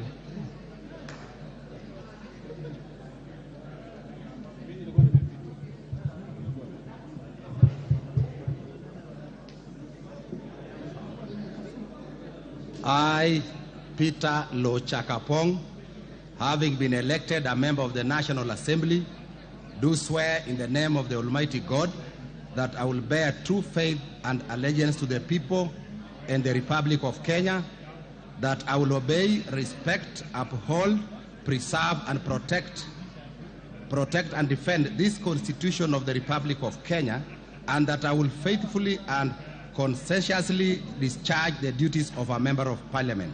So help me God. Thank you.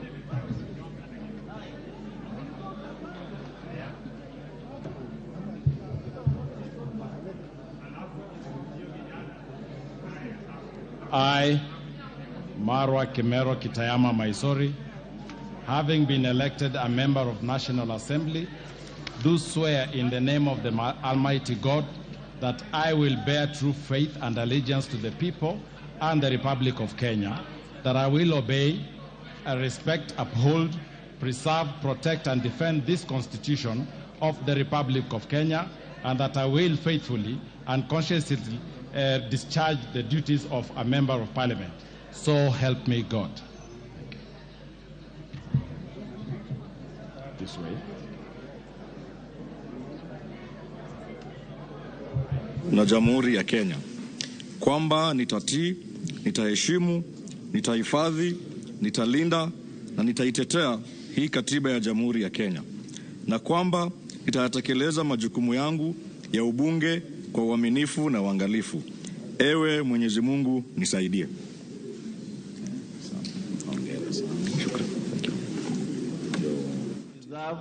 Protect and defend this Constitution of the Republic of Kenya, and that I will faithfully and conscientiously discharge the duties of a Member of Parliament. So help me God. Thank you.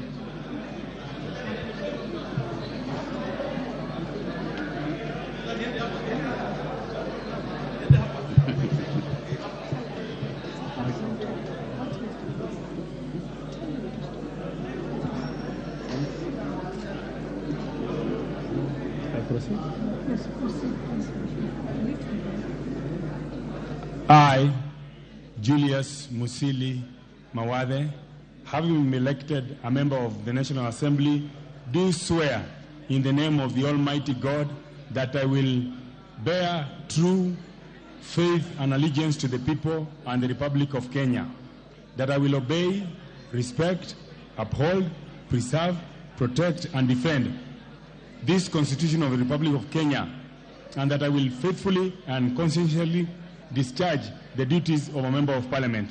So help me God. Thank you.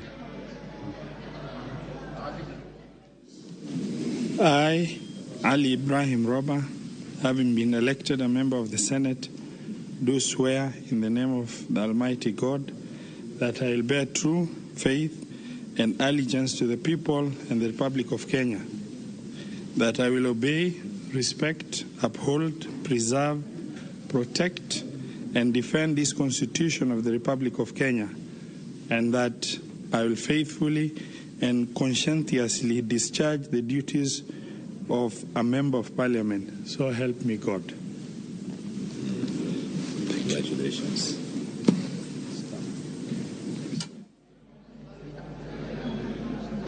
Thank you.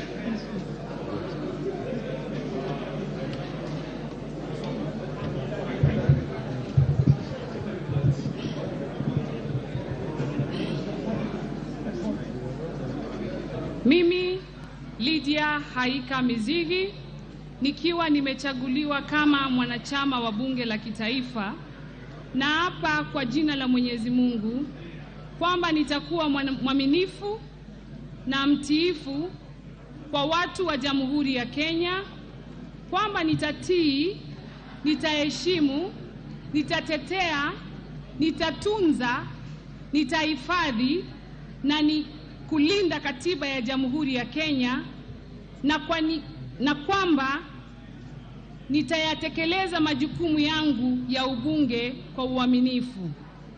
Ewe Mwenyezi Mungu nisaidie. Thank you, Jesus. Thank you very much. Thank you.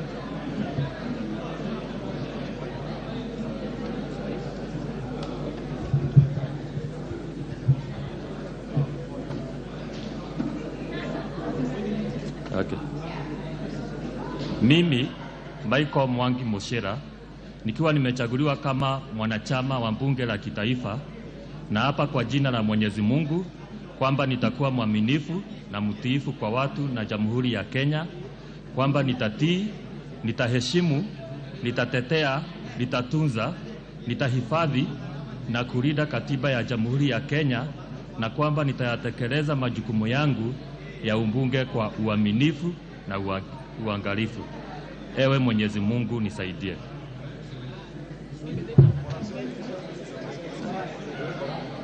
Defend the Constitution of the Republic of Kenya, and I will faithfully and conscientiously discharge the duties of the Member of Parliament. So help me God.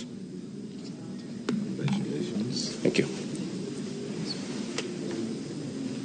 Mtiifu kwa watu wa Jamhuri ya Kenya, kwamba nitatii, nitaheshimu, nitatetea, nitatunza, nitahifadhi na kulinda katiba ya Jamhuri ya Kenya, na kwamba nitayatekeleza majukumu yangu ya ubunge kwa uaminifu na uangalifu.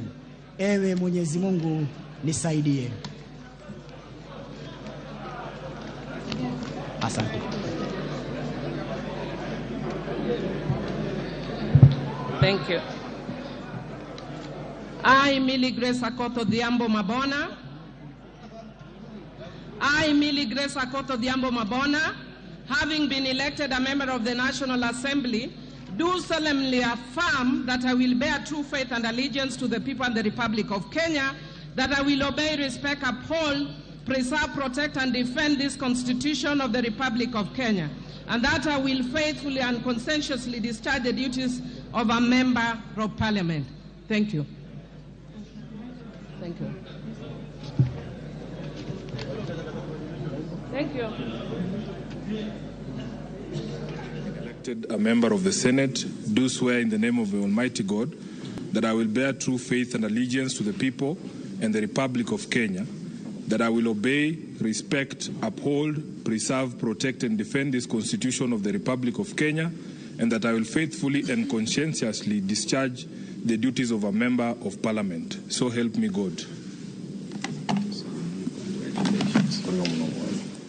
A member of the National Assembly, do swear in the name of the Almighty God that I will bear true faith and allegiance to the people and the Republic of Kenya, that I will obey, respect, uphold, preserve, protect, and defend this Constitution, the Constitution of the Republic of Kenya, and that I will faithfully and conscientiously discharge the duties of Member of Parliament. So help me God. Muhanda Elsie Busihile, Muiruri Mudama Stanley, Muhwana Titus Hamala, Muli Fabian Kiule, Muliungi Gideon Mutemi, Murugara George Gitonga, Muridhiania Rindikiri Mugambi.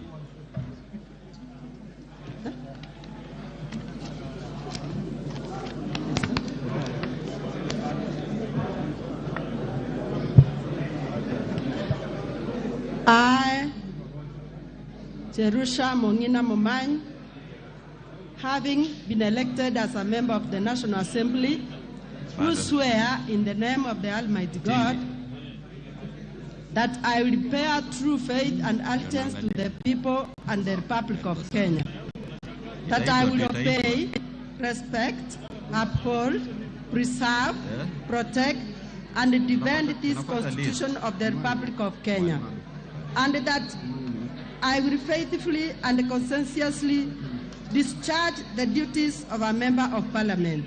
So help me God.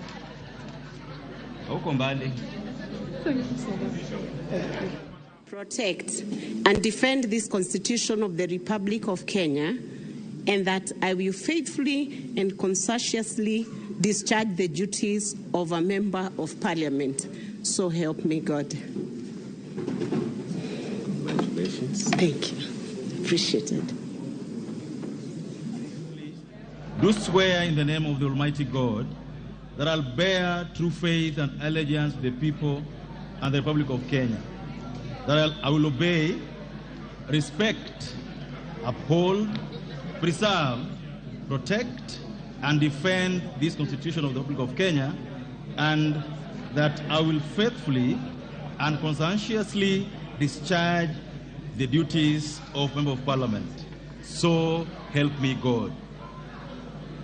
Thank you so much.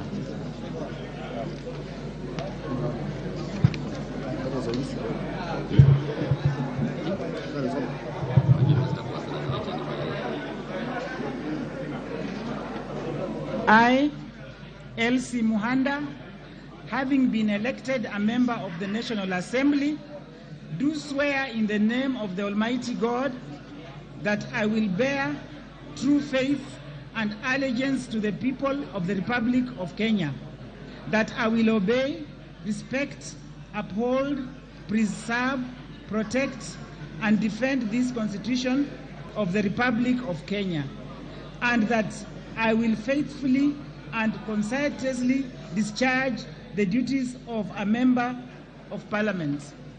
So help me God.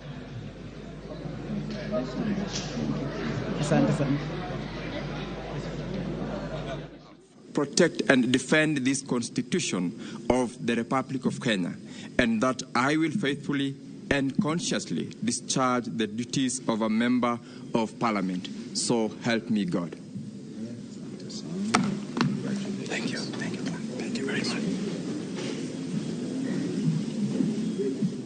To the people and the Republic of Kenya, that I will obey, respect, uphold, preserve, protect, and defend this Constitution of the Republic of Kenya, and that I will faithfully and conscientiously discharge the duties of a member of Parliament. So help me God.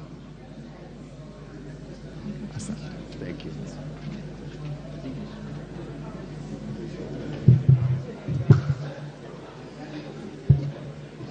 I, Fabian Chule Muli, having been elected a member of the National Assembly, do swear in the name of the Almighty God that I will bear true faith and allegiance to the people and the Republic of Kenya, that I will obey, respect, uphold, preserve, protect, and defend this Constitution of the Republic of Kenya, and that I will be faithfully and conscientiously discharge the duties of a member of Parliament. So help me God. Thank you. Thank you very much. Thanks. Sasa Wahome Wamatinga, having been elected a member of the Senate, do swear in the name of the Almighty God that I'll bear truth, faith, and allegiance to the people and the Republic of Kenya, that I will obey, respect, uphold, and preserve, protect, and defend this Constitution of the Republic of Kenya, and that I will be faithfully and conscientiously discharge the duties of a member of Parliament. So help me God.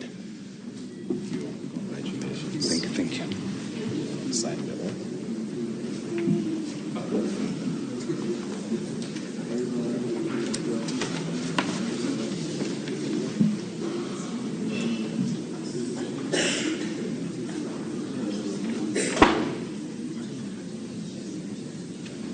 Having been elected a member of the National Assembly, do swear in the name of the Almighty God that I will bear true faith and allegiance to the people of the Republic of Kenya, and I will obey, respect, uphold, preserve, protect, and defend this Constitution of the Republic of Kenya, and that I will faithfully and conscientiously discharge the duties of a member of Parliament. So help me God.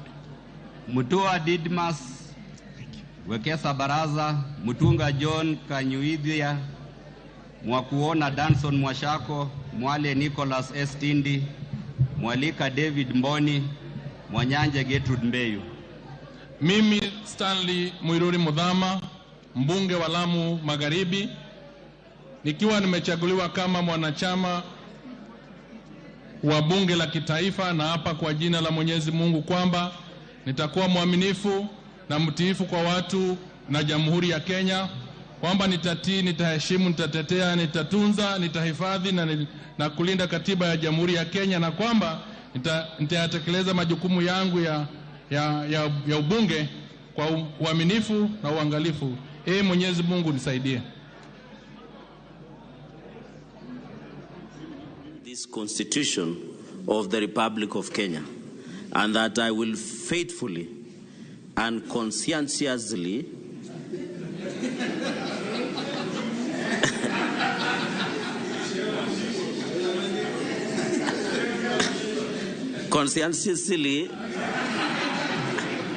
discharge the duties of a member of Parliament. So help me God. Congratulations. Asante. Thank you, Clerk.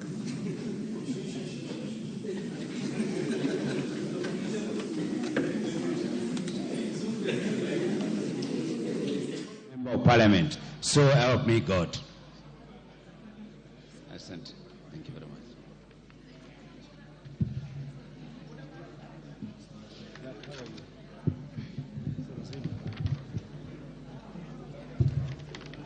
Mimi Geoffrey Makoha Odanga, nikiwa nimechaguliwa kama mwanachama wa bunge la kitaifa, na hapa kwa jina la Mwenyezi Mungu kwamba nitakuwa mwaminifu na mtiifu kwa watu wa Jamhuri ya Kenya, kwamba nitatii, nitaheshimu, nitatetea, nitatunza, nitahifadhi na kulinda katiba ya Jamhuri ya Kenya, na kwamba nitatekeleza majibu yangu ya ubunge kwa uaminifu na uangalifu.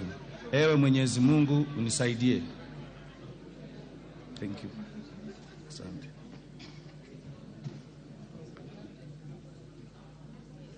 Right now. Camera record. Oh. Mimi Daktari John Kanyuidhe Mutunga, nikiwa nimechaguliwa kama mwanachama wa bunge la kitaifa, na hapa kwa jina la Mwenyezi Mungu kwamba nitakuwa mwaminifu na mtiifu kwa watu wa Jamhuri ya Kenya, kwamba nitatii, nitaheshimu, nitatetea, nitatuza, nitahifadhi na kulinda katiba ya Jamhuri ya Kenya, na kwamba nitayatekeleza majukumu yangu ya ubunge kwa uaminifu na uangalifu. Mwenyezi Mungu nisaidie.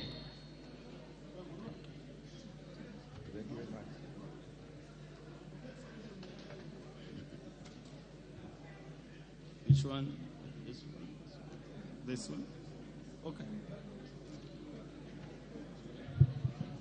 I, Nicholas Scott Tindi Mwale, having been elected a member of the National Assembly, do swear in the name of the Almighty God that I will bear true faith and allegiance to the people and to the Republic of Kenya, that I will obey, respect, uphold, preserve, protect, and defend this Constitution of the Republic of Kenya, and that I will faithfully and conscientiously discharge the duties of a member of Parliament. So help me God. Thank you.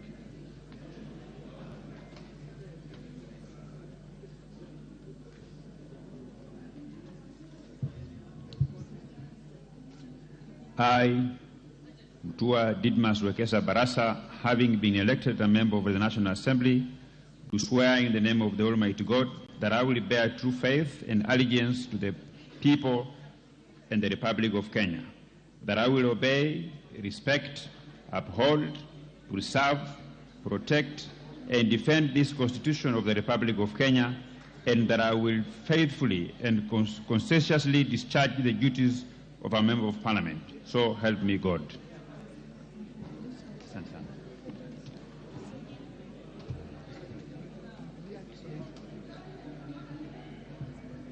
I got the Bible.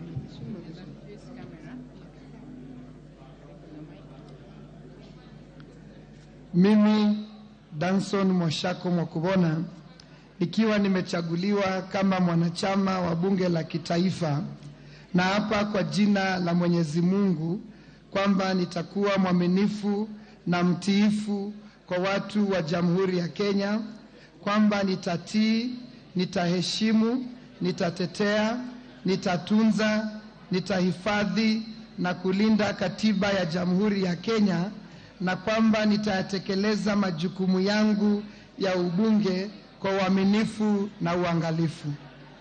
Amen. Ewe Mwenyezi Mungu nisaidie. Mwirigi John Paul, Ngabolindo Peter Oscar, Ndungu George Koimburi, Nganga Alice Wambui, Gikolong Nicholas Ngikor Nixon, Nguna Charles Ngusia, Joroge Mary wa Maua wa Idera. I,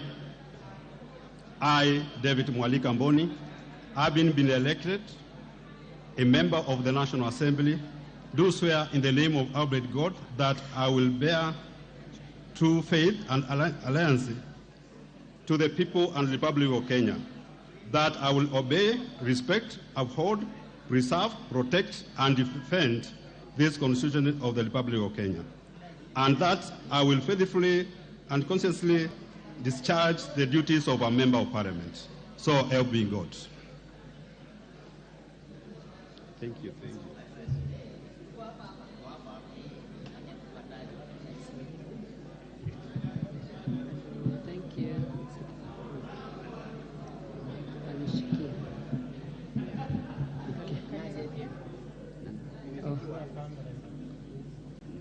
Mimi Janet Sitiene, nikiwa nimechaguliwa kama mwanachama wa bunge la kitaifa, na hapa kwa jina la Mwenyezi Mungu kwamba nitakuwa mwaminifu na mtiifu kwa watu wa Jamhuri ya Kenya, kwamba nitatii, nitaheshimu, nitatetea, nitatunza, nitahifadhi na kulinda katiba ya Jamhuri ya Kenya, na kwamba nitayatekeleza yangu ya ubunge kwa uaminifu na uangalifu.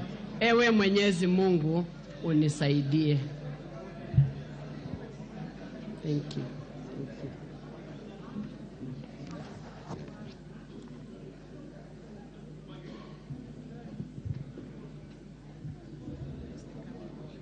Okay. Okay.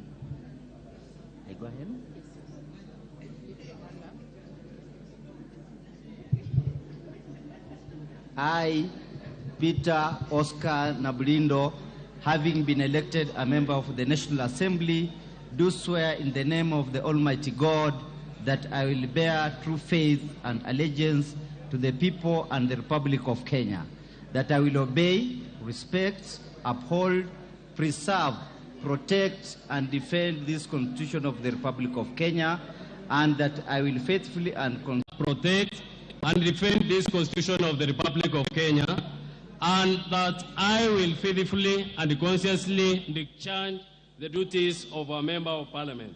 So help me God. And procedurally, trample on the rights of our women and youth simply because the IBC decided to be lazy, simply because the IBC decided to run away from their duty. And you have seen the kind of mess the IBC has brought into this country. So let the foundation of this Senate, which some of us have sat in for quite some time, not be a foundation of impunity, not be a foundation of denying the rights of our women and youth. And Mr. Clerk, it would be important that you rule on that.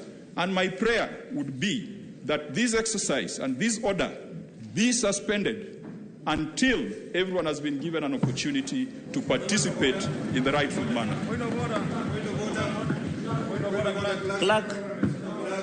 Clerk, point of order. Point of order, Clerk.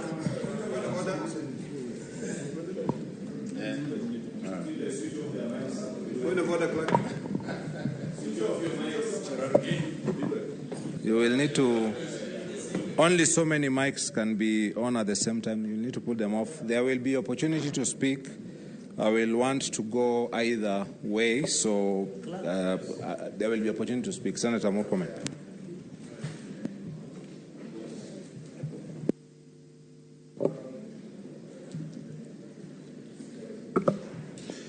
Thank you, Mr.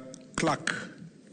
First of all, I want to congratulate everybody here who has been sworn in, and look forward to us working together, and I think we'll have an opportunity to say that later. Mr. Clerk, the objection raised by Senator Kajwang, being a ranking member in this House, Mr. Clerk, and serving now in his third term, he should be leading by example, by being the honorable senator who should show the way to the new senators. Mr. Speaker, the objection he's raising is premature. It's a premature. Senators, I will hear Senator Murkomen, please. Thank you. It's premature to the extent that this House is now discussing the election of the Speaker. The issues raised by Senator Kajwang have nothing to do with the position of the Speaker. And Senator Kajwang should be setting example for the other senators to know that you do not anticipate debate, especially on a motion that is not on the floor of the House. Mr. Speaker, we need to focus first on the order that is called in the order paper, which is the election of the Speaker.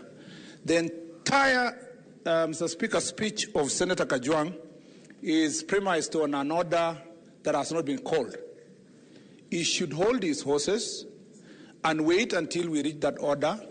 Then, Mr. Speaker, he can be able to raise those objections. And those of us who also have issues to do with what he has raised, Mr. Speaker, will then come back when that matter is alive for purpose of discussion.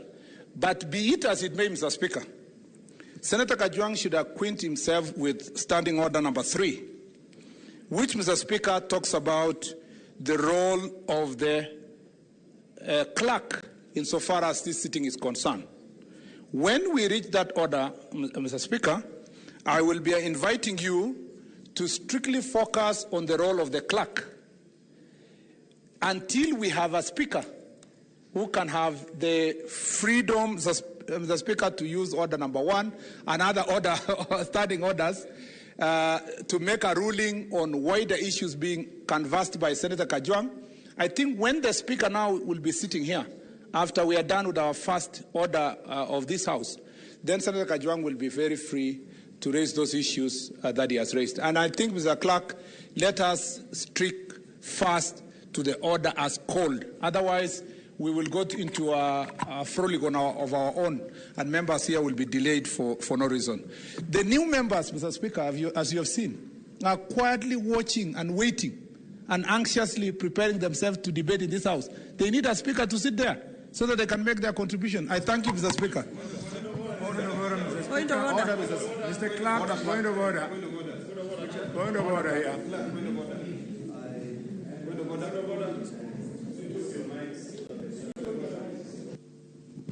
Please turn off your microphones. I will shortly need to rule, but before I do that, of course, I will hear two more representations on either side. Unfortunately, we can't take more. The business for today is defined in the Constitution and in the standing orders. So, unfortunately, I will only be able to hear two representations from either side, and thereafter we will be ready to rule. So, Senator Dulo. Thank you, Clerk. I think the matters raised by Senator Kajwang, they are weighty matters, and it should not be taken for granted. Number two, we cannot wait for the Speaker to be sworn in and then we raise this matter. The standing orders are very clear. And again, there is a lacuna in the standing orders where the Senate or the Parliament did not actually expect this kind of a situation to arise. And it is really important before we move on. Clerk, you should make a decision on this before we proceed. I thank you.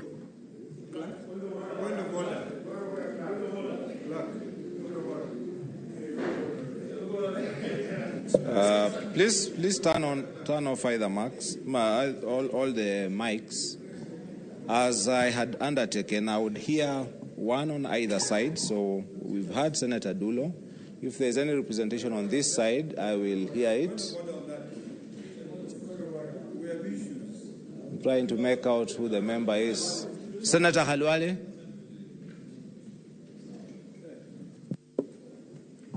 Thank you, Mr. Speaker. Mr. Speaker, sorry, I beg your pardon. Mr. Clark, sir. Thank you very much. Mr. Clark, I can see the attempt by the Honorable Senator Moses Kajwang. Senator, through this point of order, he's attempting to suspend the sitting of this House. And if indeed, Senator Kajwang, you want to suspend the sitting of the Senate, you know what to do. Go and do it. Don't hide in a standing order. Those are not our standing orders. Probably those are standing orders of doing trade in fish and so on and so forth. Mr. Speaker,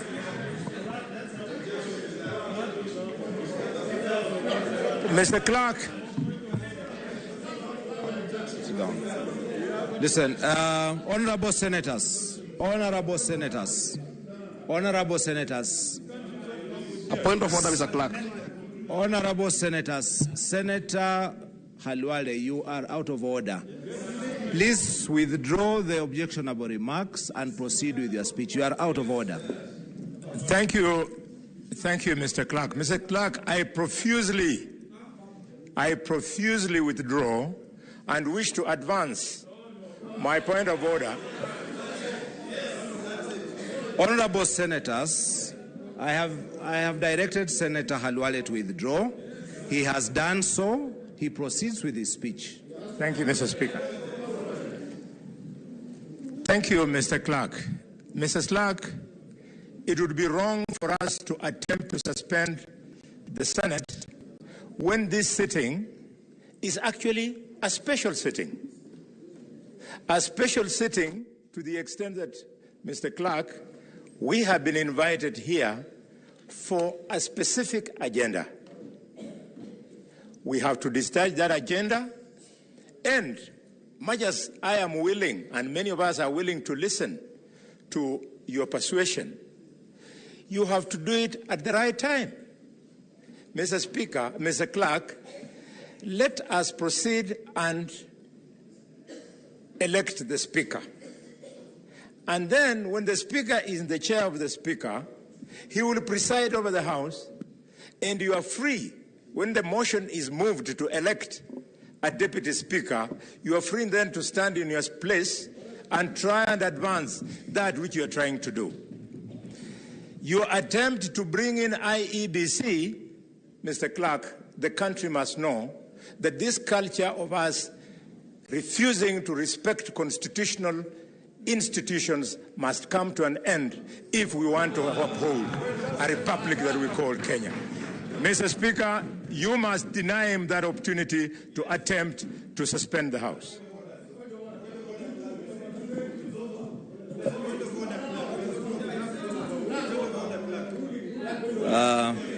Honorable Senators, I said two opportunities. That was prospective. So there was one on this side and there's one on this side. There's one more here and one more here. And then I will make a determination. So, Senator Ledama.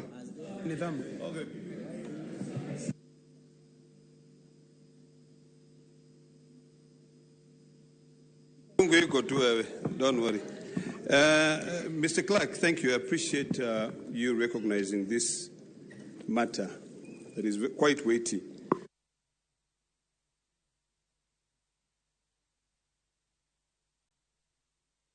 And also, Standing Order number 22 talks about the issue of the majority party.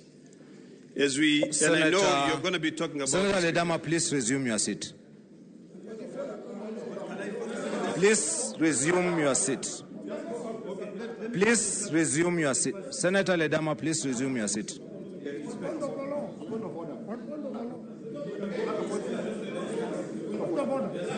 Honorable Senators, the matter that is before us is a point of order that was raised by Senator Kajwang. We have given opportunity, and I undertook to give opportunity to either side to canvass that point of order and speak to it. No other matter can be introduced until a determination has been made to that. So I will allow you. Senator Ledama had given you the opportunity to speak to that point of order. Ordinarily, I should not let you come back because you have spent that or misspent it. But I will let you. I will give you a special dispensation. Please canvass, stay to the point of order by Senator Kajwang. Thereafter, there will be one opportunity on this side, and unfortunately, I must make a determination immediately thereafter.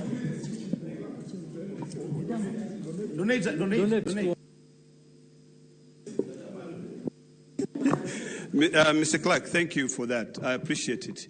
I'll take 1 minute and then donate another minute. Is that okay? It's not okay? Unfortunately not. Then the 2 minutes are very clear. Mr. Speaker, the issue raised by Senator Kajwang is very important. We talk about inclusivity in this country. We talk about diversity in this country. And I think this House, as a House of Union, we must lead by example. Senator Kajwang raised a very, very pertinent issue on a matter of women, our women. We know very well that the Wiper Party has not presented the nominated senator. We know as we speak right now. And that is an issue which is holding us back. And Mr. Clark, yesterday, this issue of the 48 hours before the list of nominated senators was presented, those senators are being denied an opportunity to be able to serve here as a deputy speaker. So why don't we suspend this sitting? You brief those senators. You had actually said you're going to brief them at 5 p.m. in your communication to us. Why don't we suspend it, brief them, give them an opportunity? You cannot deny them an opportunity, Mr. Clark. It is like you wanting to vote for whoever you want to vote, and you are denied that opportunity. The Constitution is quite clear on that matter. So Mr. Clark, for me to finalize on my submissions, I would like to beseech you to suspend this matter for now until the time that everyone who has been elected, who has been given an opportunity, who has been sworn in, can be given an opportunity to present their papers. There's no way you can disfranchise those elected senators.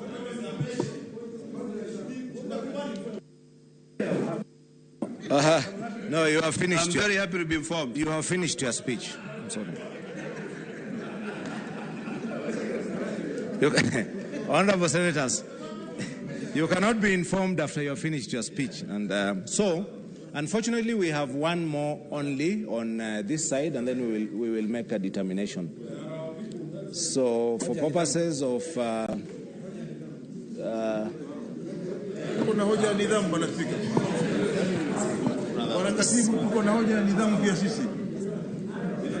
can I see by a show of mics who wants to speak on this side? Senator Cheriot.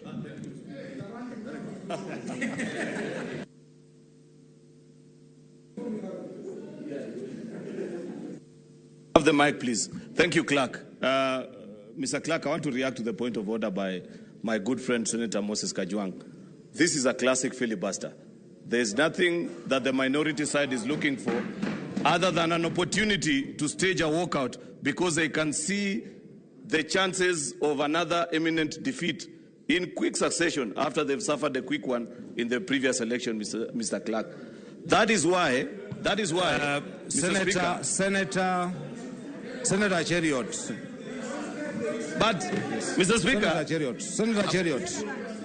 Senator Cheriot, please stay relevant. You know the rules of the House. Stay to the matter. Mr. Clerk, understanding order number 3. Your powers and duties as a clerk of this House are limited.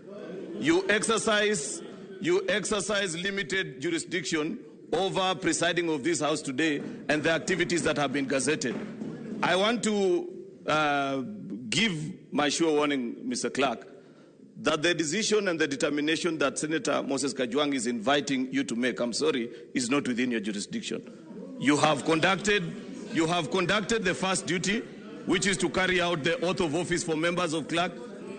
Mr. Clerk, please, I seek your protection. I seek your protection because I seek your protection. Point of information. Honorable Senators, I think it will be appropriate that we hear Senator Cheriot. If you don't agree with what he is saying, that is okay. I will make a determination. But please, if we could just hear, because we have important business and an important determination to make one way or the other. So please conclude your speech. I will conclude, Mr. Speaker, by saying, if you grant the minority side an opportunity, protect me from Senator Wambua. Mr. Clerk, I understand that he's anxious please. Because his party leader is one of the candidates. Probably that's why. Senator Cheriot, please conclude your speech. If I am protected, I will conclude, Mr. Speaker. If I'm protected, I will. Senator Wambua, please resume your seat. Please resume your seat, Senator Wambua. Mr. Clerk. No. Just okay, a minute, sorry. Please. Please, honorable senators, this is the first sitting. We are on full display of the public. We want to show that we deal with our affairs in a dignified manner. Senator Cheriot is about to conclude his speech. I will make a determination of how we shall proceed. Kindly allow that Senator Cheriot concludes his speech. Senator Cheriot, please do so in no more than 1 minute. Thank you, Clerk. I was pleading for your protection because, in all fairness and dignity, we listened to our colleagues, much as we didn't like what they were saying. So I think it's upon them to also listen to us as we make our remarks. I plead with you that you have granted us the opportunity to please make the right decision, which is to allow us to elect the new Speaker of this House. Immediately after that, members of the minority side can complain about everything, including even the weather today, if that is the reason why they don't want to vote. Finally, Mr. Clerk. Finally, as is the tradition of this House, Mr. Clerk, he must withdraw. That determination has not been made. If any of our nominated colleagues had the intention to run for the office of the Deputy Speaker, Mr. Clerk, I am sure they will have put it before you in writing, and as the umpire in this exercise, you would have either way waived the time barrier that was looking out. Do we have any evidence, or Senator Kajwang is simply wasting the time of this House? Thank you, Mr. Clerk. Kajwang, that's not the order. That's not the order. Honorable senators, I made a determination. No, I absolutely am not allowing any additional points of orders, unfortunately. because we made a clear determination that we will hear two on either side.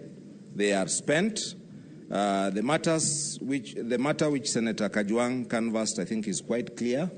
All the parties have spoken to this matter, so I will make a determination at this point. Senator Kajwang has raised the issue about the application of Standing Order Number 4 and Article 98 of the Constitution, basically that all senators are equal, that they have an equal right and opportunity to vie for the position of Deputy Speaker, that their late gazettement therefore disenfranchised them and did not avail to them the opportunity to put forth their interest.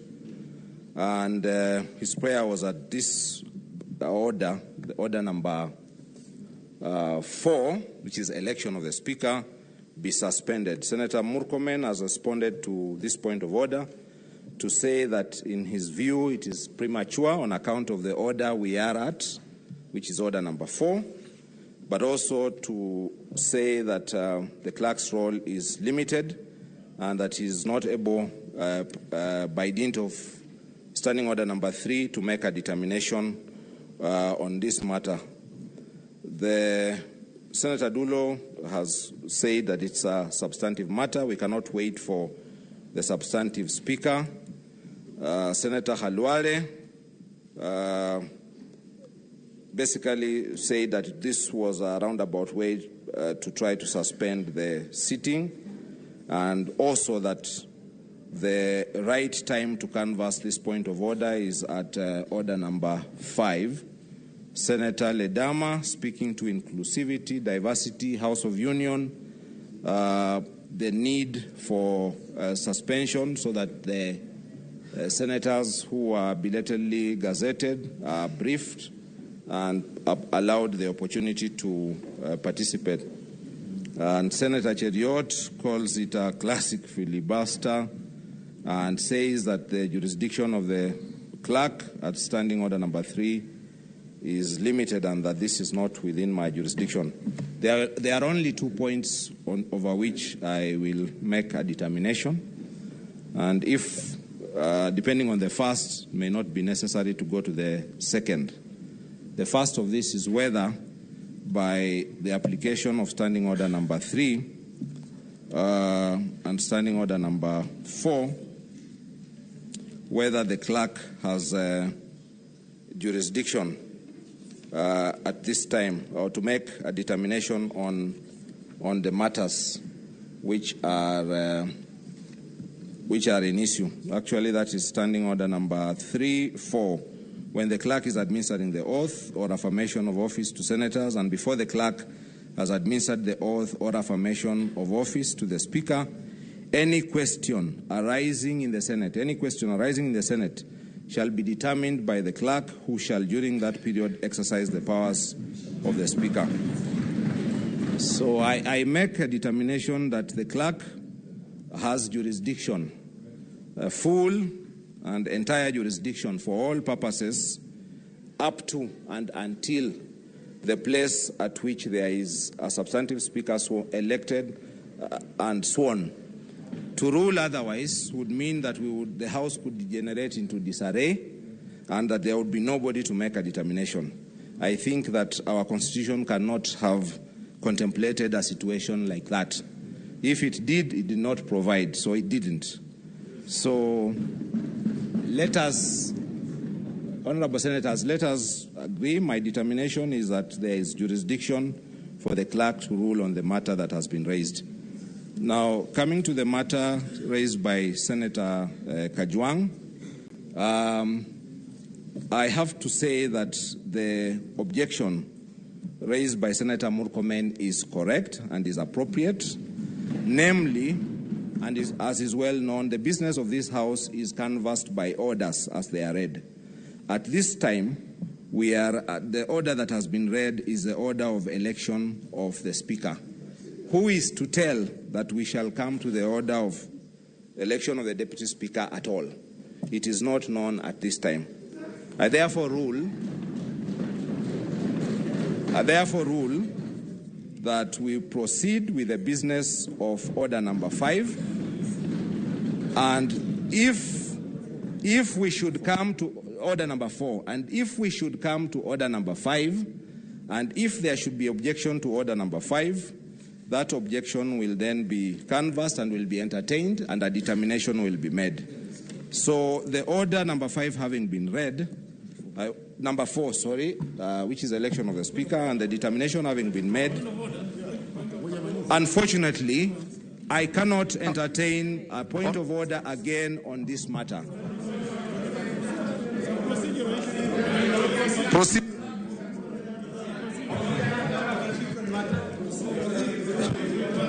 Honorable Senators, I will hear Senator Okongo Mogeni, but please, this cannot be the matter over which a determination by the Speaker has been made. It cannot be a matter over which the Speaker has made a determination. Thank you, Bwana Clerk. I'm rising on a procedural issue on the issue of election of the Speaker. I want to draw the attention of you, Mr. Clerk, to Standing Order number 5, Standing Order 5, subsection 5, which says that immediately upon close of nomination provided for under paragraph 2, the clerk shall publicize and make available to all senators a list showing of all candidates, qualified candidates for the Speaker, and then B, make available to all senators copies of CVs of the qualified candidates. Mr. Clerk and other senators will confirm that we have not been supplied. The senator will be heard. Please conclude your... Yes. Please conclude. You have not... The obligation, Mr. Clerk, is on you to circulate to all of us the CVs of all the qualified candidates. A number of us, including myself, Mr. Clerk, have not received these CVs. So I'm moving, Mr. Clerk, that before you proceed with the business of electing the Speaker, so that you give us time to go through the CVs, the business of electing the Speaker be suspended, Clerk, to enable us to get copies of all these CVs, go through them before the House can reconvene to undertake this very important task, Bwana Clerk.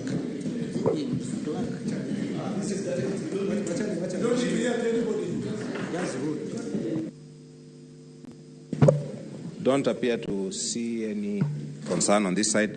Let me say that Senator Okongo Mogeni, you are absolutely correct in the observation that you make, and we are very conscious of this obligation and this duty. And we made every effort, the Office of the Clerk made every effort to make available to all senators, to publicize and make available a list showing all qualified candidates. Indeed, we went public in the press and made this available. But additionally, we made this available in this chamber yesterday to senators. We had asked that all senators assemble here. Part of the business of attendance at... But please, if the Speaker can be heard.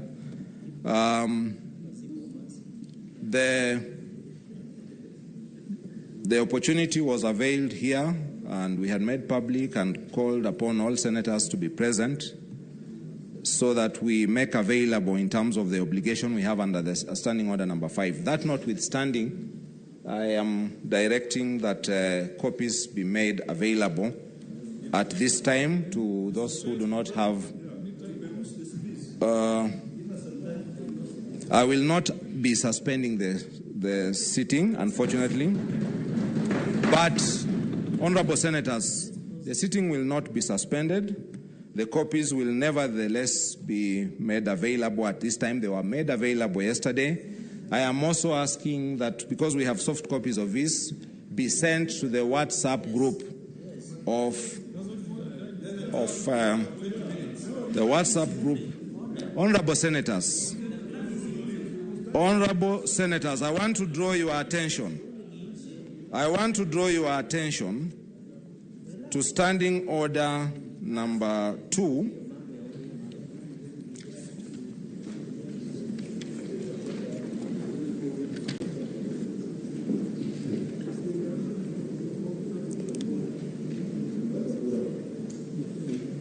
Standing Order number 2, paragraph 2.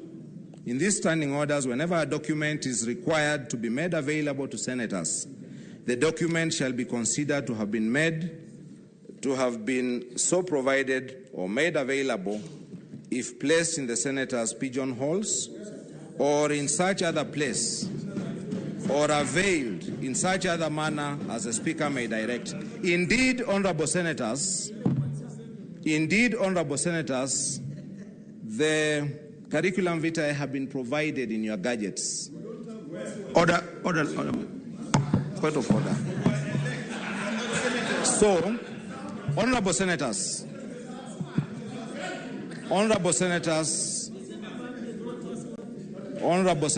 let's have some order. The business at hand is far too important, and we will proceed with it. I have made a determination and I have drawn attention to the rules. We made available hard copies yesterday. We have made available soft copies in the gadgets in the chamber. If anyone is not able to access the gadgets in the chamber, our sergeant-at-arms are available to help you to access them. Additional copies are being provided at this time. So we will proceed now. So, honorable senators, please, attention, honorable senators, order. Having undertaken the business of administration of oath or affirmation of office, we will now be proceeding. Senator Faki.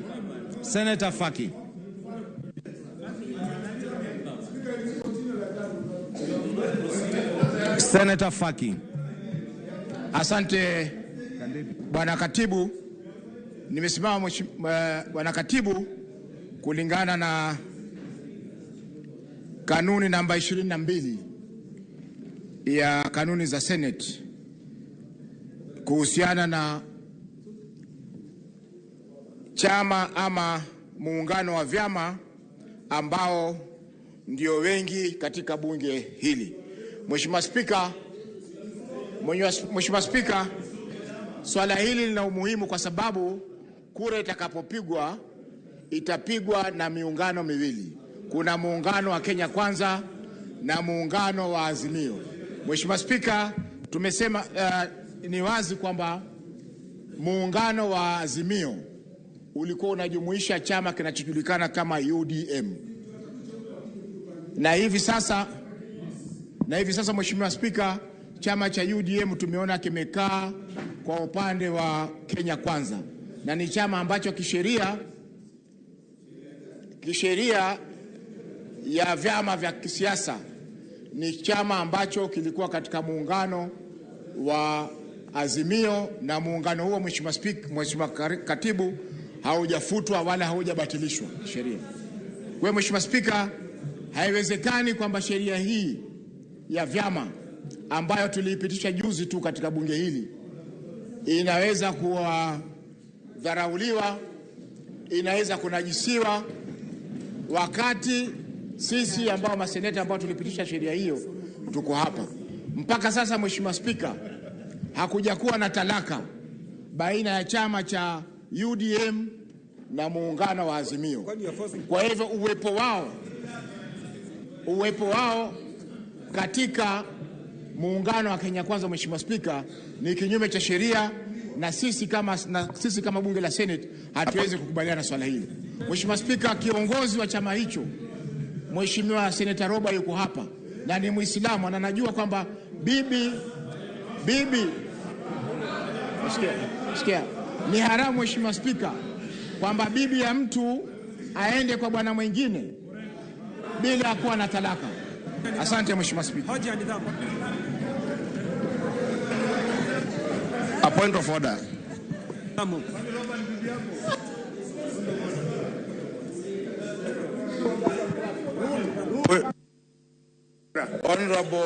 Honorable senators,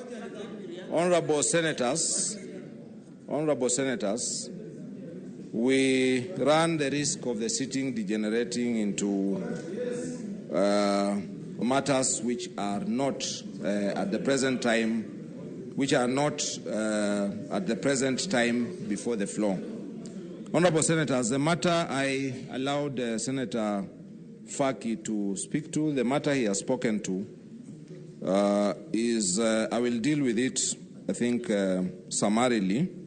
In terms of where the honorable senators are sitting, I draw attention to Standing Order number 255 about sitting in the chamber, and it makes it clear that any senator can sit at any place in the chamber, with the exception of certain seats which are reserved for the Deputy Speaker, the Majority Leader, the Minority Leader, and senators with disabilities.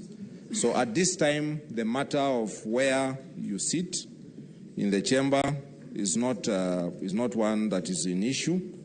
It is open to any senator to sit on either side, if you so choose. The matter of political parties and coalitions, the business we have at the present time is a business of the election of the Speaker. Under Standing Order number 6, this is an election by secret ballot.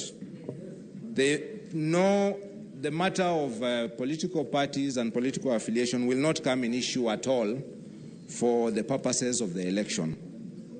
In the manner that I am going to explain, we will have an election in which the ballot boxes will be here and the ballot papers will be given, and the election will proceed and we will count accordingly. I am unfortunately unable to entertain further points of order now. It is appropriate. Honorable senators, any senator who does not at this time have a copy of the CVs?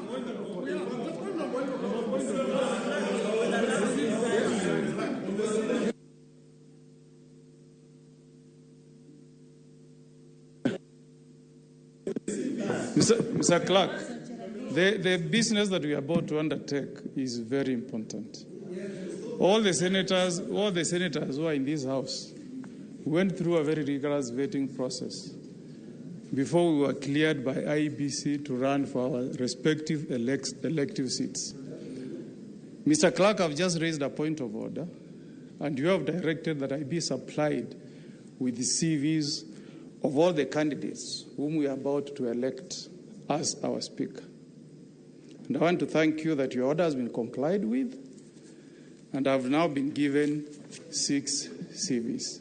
But what is worrying me, Mr. Speaker, and I seek the direction of your office, is that the CVs have been given don't have very critical Chapter 6 clearances. Mr. Speaker, before we proceed to elect someone to sit in that office, these CVs should be accompanied by clearance from Ethics and Corruption Commission. We need to know, if you don't respect Chapter 6, that's up to you. On this side, Mr. Clerk, the CV that have been given, the CVs have been given. Please, honorable senators, let us listen to Senator Kongo Mogeni in silence. Senator Kongo Mogeni, please conclude in 1 minute. Your point is made adequately in 1 minute. Mr. Speaker, I don't know why my colleagues thrive in shouting. Listen to me. I'm raising a address the chair. If you don't respect integrity on that side, Senator Mogeni, address the chair. Mr. Speaker, address the chair. Mr. Speaker, we cannot proceed to elect a speaker to sit in that office before we are satisfied as senators that they comply with Chapter 6. I expected, Mr. Speaker, that's why I raised a point of order that I needed to be supplied with CVs. I need to see a certificate from Ethics and Corruption Commission. We need to see clearance from KRA. We need to see a certificate of good conduct from DCI. Mr. Speaker, we cannot proceed, Mr. Speaker, Bwana Clerk, to elect a speaker to preside over a house of people who have complied with Chapter 6, whereas that speaker himself or herself has not complied. So I'm requesting, Mr. Speaker, that in addition to the CVs that have been provided to me or to our senators, we get all Chapter 6 documents, Mr. Speaker. Honorable Senators, I will allow one response on this side, Senator Cheptumo, and then I must make a determination.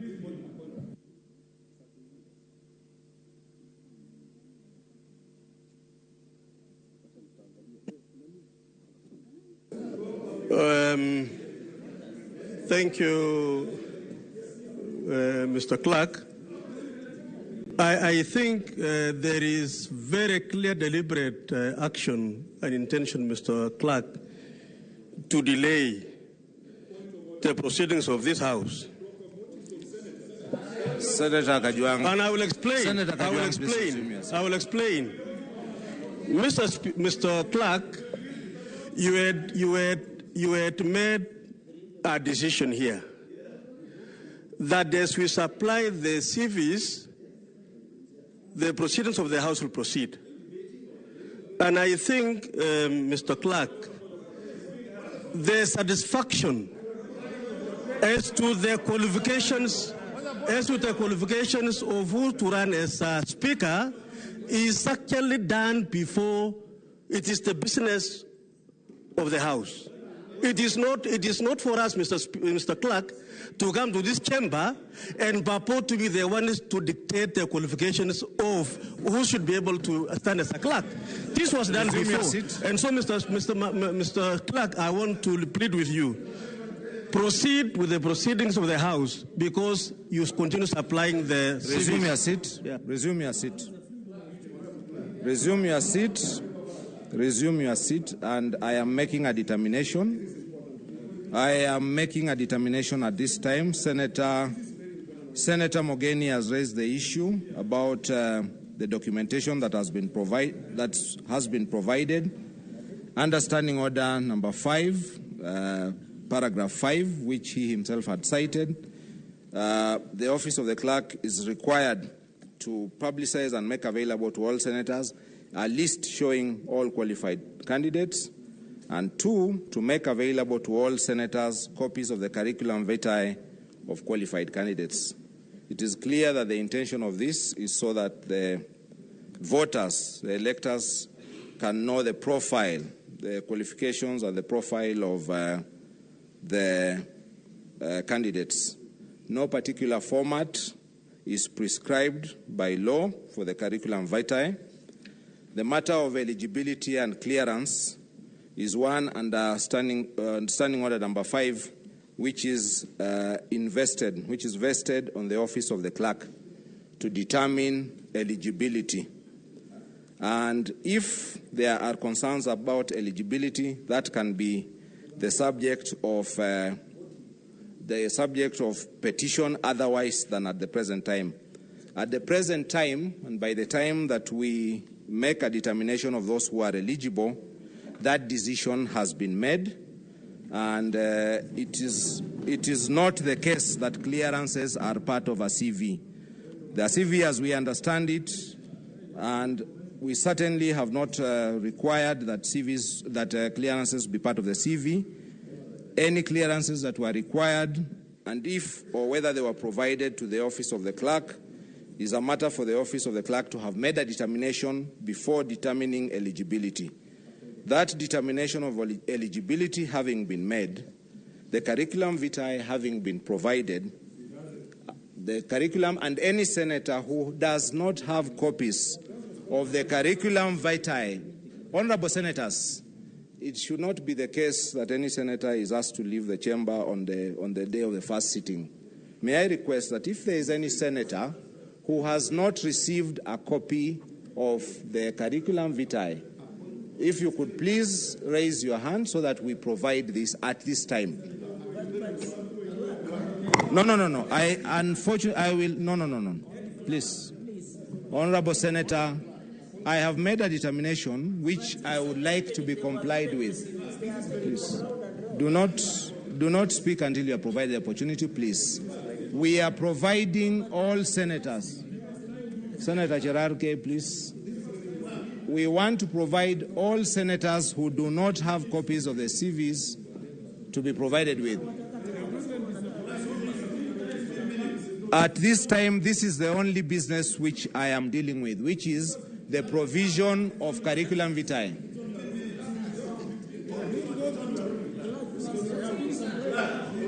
Honorable senators, at this time, no. There is no other ruling, there's no other point of order that I'm entertaining at this time.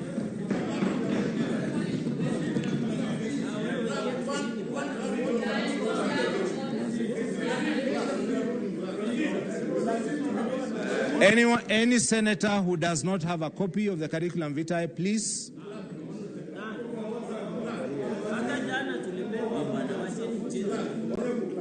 No, I'm afraid we are providing copies of the curriculum vitae. This is the only business.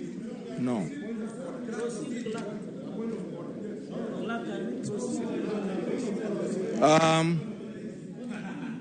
Senator Shakila. Senator Shakila.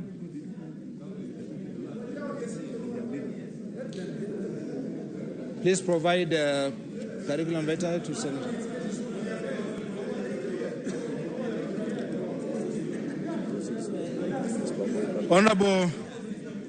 Honorable senators, we have concluded the business of the administration of oath and affirmation of office.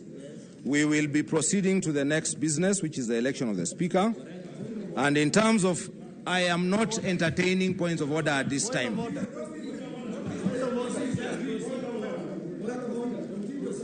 Under Standing Order number 4, a Speaker is to be elected when the Senate, a Speaker shall be elected when the Senate first meets after a general election and before the Senate proceeds with the dispatch of any other business, except the administration of the oath or affirmation of office to senators present. Please, you are out of order. Pursuant to the standing orders,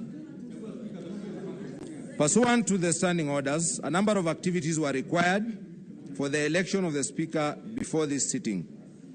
I am therefore proceeding to detail to the Senate each such activity and the manner in which we have complied with the standing orders. First, under Standing Order number 5.1, this requires that upon the President notifying the place and the date for the first sitting of a new Senate, pursuant to Article 126(2) of the Constitution, the clerk shall, by notice in the Gazette, notify that fact and invite interested persons. Please, Senator Murkomen, please, and all senators, the chair is on the floor. I have ruled that I will be heard on this matter. Vide Gazette Notice number 10531, dated 5th of September 2021, and vide an advertisement in the Daily Nation. Senator Keroche, please find a seat. Please find a seat. Honorable senators, Senator Keroche is new. Senator Keroche is new and you are harassing her. Senator Keroche, please find a place to sit. Senator Keroche, please find a place to sit.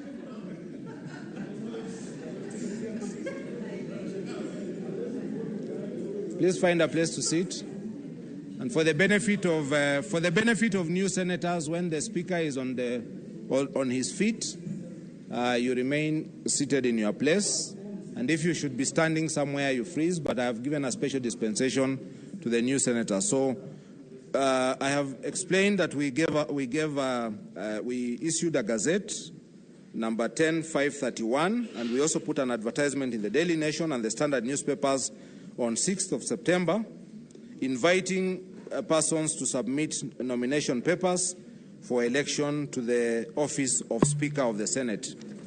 Honorable Senators, Standing Order number 5.4 requires that the clerk maintains a register in which is to be shown the date and time when each candidate's nomination papers were received, and to ascertain that every such candidate for election to the office of the Speaker is qualified to be elected as such under Article 106 of the Constitution. I hereby confirm that a register was maintained in accordance with the requirements, and Standing Order number 5.5 requires that immediately after the close of the nomination period, the clerk will publicize and make available to all senators a list showing all qualified candidates, and also make available to all senators copies of the curriculum vitae of the qualified candidates. We made available the copies of curriculum vitae, as I've explained, in this chamber yesterday, in the gadgets that are in the chamber, and at this time to all the senators who are present here. I therefore confirm, honorable senators, that a list showing all qualified candidates was also publicized and was made available to senators. I further confirm that I made available to senators copies of the curriculum vitae. For the position of Speaker of the Senate, the following 7 candidates were validly nominated as at the close of the nomination period. They are the following. Number 1, Alwochier Isaac Alwoch Polo. Number 2, George Bush. Number 3, Karuri Frederick Mushiri. Number 4, Kingi Amason Jeffa. Number 5, Kinywa Beatrice Kathomi. Number 6, Kuria George Njoroge. And number 7, Musyoka Stephen Kalonzo. Honorable Senators, pursuant to Standing Order number 8, a candidate may, by written notice to the clerk, withdraw his or her candidature before a ballot is started. In this regard, I wish to draw the attention of the Senate and honorable senators that this morning, 8th of September 2022, by a letter reference WDM/SEN/GC/22, dated 8th of September 2022 and addressed to the Clerk of the Senate, His Excellency Honorable Musyoka Stephen Kalonzo withdrew his candidature for the position of Speaker of the Senate, and his name will accordingly not be appearing on the ballot paper. Honorable Senators, Honorable Senators,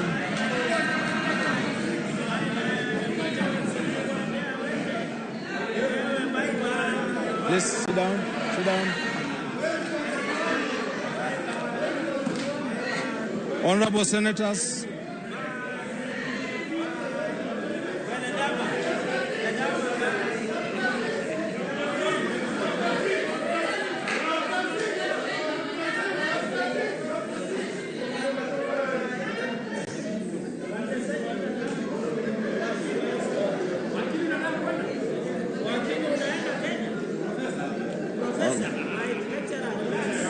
order, order, order. On senators, please, senior counsel, Senator Dulo, please resume your seat.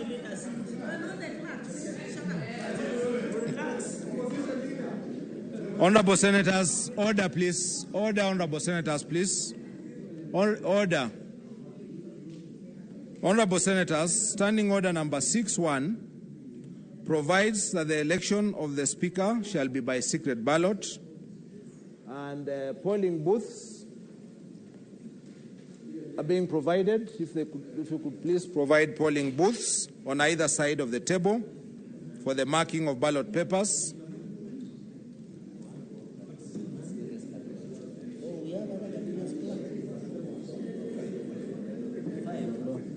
Please place it in such manner that when it is marked, the candidate cannot be seen. You remember? Again, a little more. Please. Okay. Okay. So, honorable senators, Standing Order number 6.2 states that the clerk shall, at the commencement of each ballot, The clerk shall at the commencement of each ballot cause the ballot box, empty and unlocked, to be displayed to the Senate, and shall in the presence of the Senate lock the box, which shall thereafter be kept in the full view of the Senate until the conclusion of the ballot. So I would like to ask that I direct the Sergeant at Arms to display to the Senate. Please, we will get out the water tables. Display to the Senate an empty and unlocked ballot box.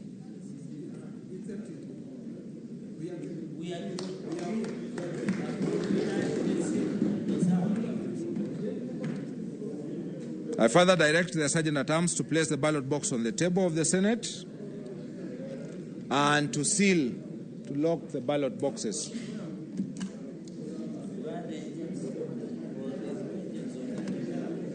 The agents are for counting, not for...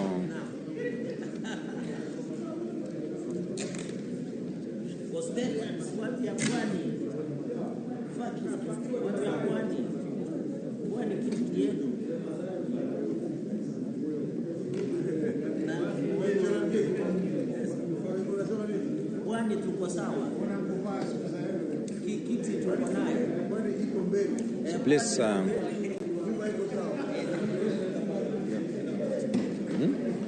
So, honorable senators, pursuant to Standing Order number 6.3, we will now be proceeding to the election of a speaker, to the ballot. So each senator, when called out, where are the ballot papers? Here, let's confirm.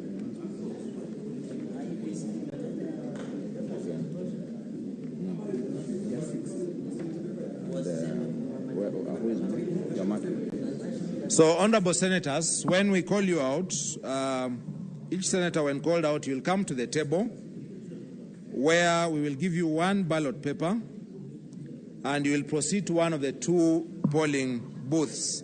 So if you are sitting on this side, you will please proceed to this side. And if you are sitting on my left, please proceed to the left booth where you will mark your ballot, placing a mark in the space opposite the name of your preferred candidate. Please remember that it's a secret ballot. So you will go to the booth, you will mark, you will fold the ballot, and you will come and place it in the box and resume your seat. We will not ask you to go to the bar. We will not ask you to go to the bar and bow. Please just walk to here to the table. You'll get one ballot paper. You will mark it. A pen is provided in either booth. You will fold it. You will place it in the box and you will resume your seat.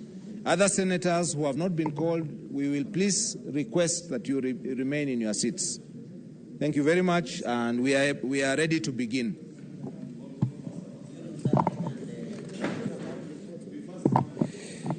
Senator Adan Dulo Fatuma, followed by Senator Madzayo Stewart Machiro, Senator Murkomen Onesimus Kipchumba.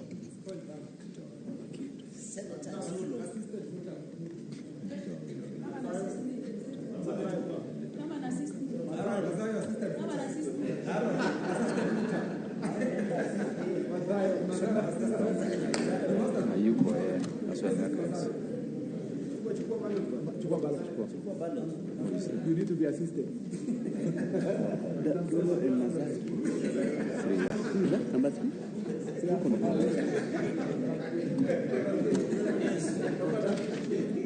Please.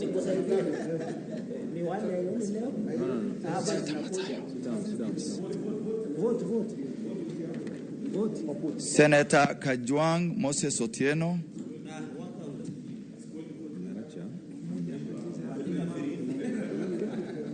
Assistance here.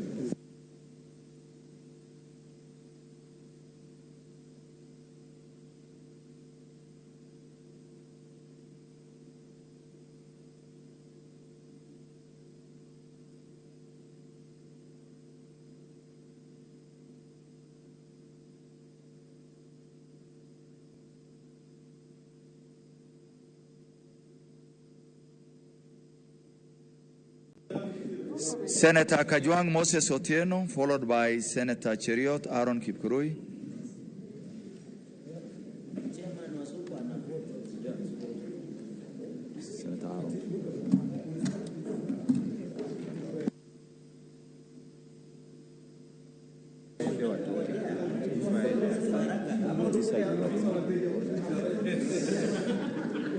Senator Khalwale Boni,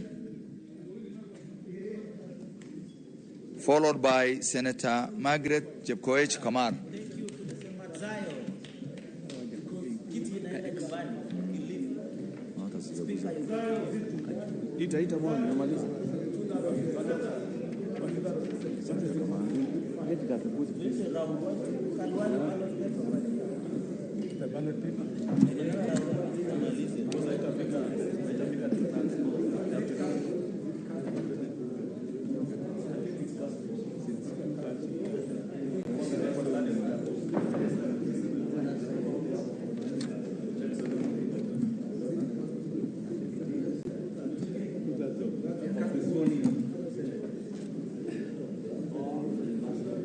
Senator Lelegwe Steve Litumbezi, followed by Senator Boy Issa Juma.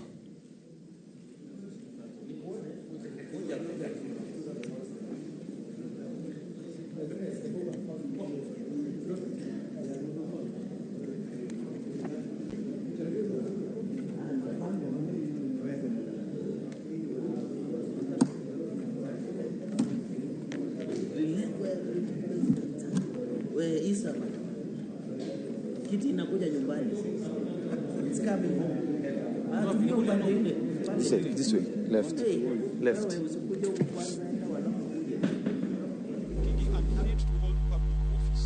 We did many reports that directed the EACC and DCI to commence criminal investigations and proceedings against this particular person.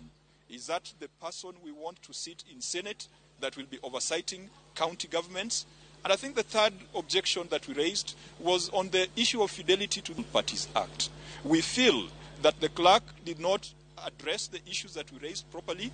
We feel that the clerk was persuaded by the other side, and we feel that today the clerk operated just like Chebukati operated at Bomas. He was in such a rush to make a ruling when we had all the time to dispense with issues, when we had all the time to allow our nominated senators to be part of this process, when we had all the time to investigate and assess the suitability, the integrity and credibility of the candidates who had put themselves before the House. That is why we have decided we are not going to be part of that charade, and I can assure you that this Senate is not going to be an acquiescent Senate.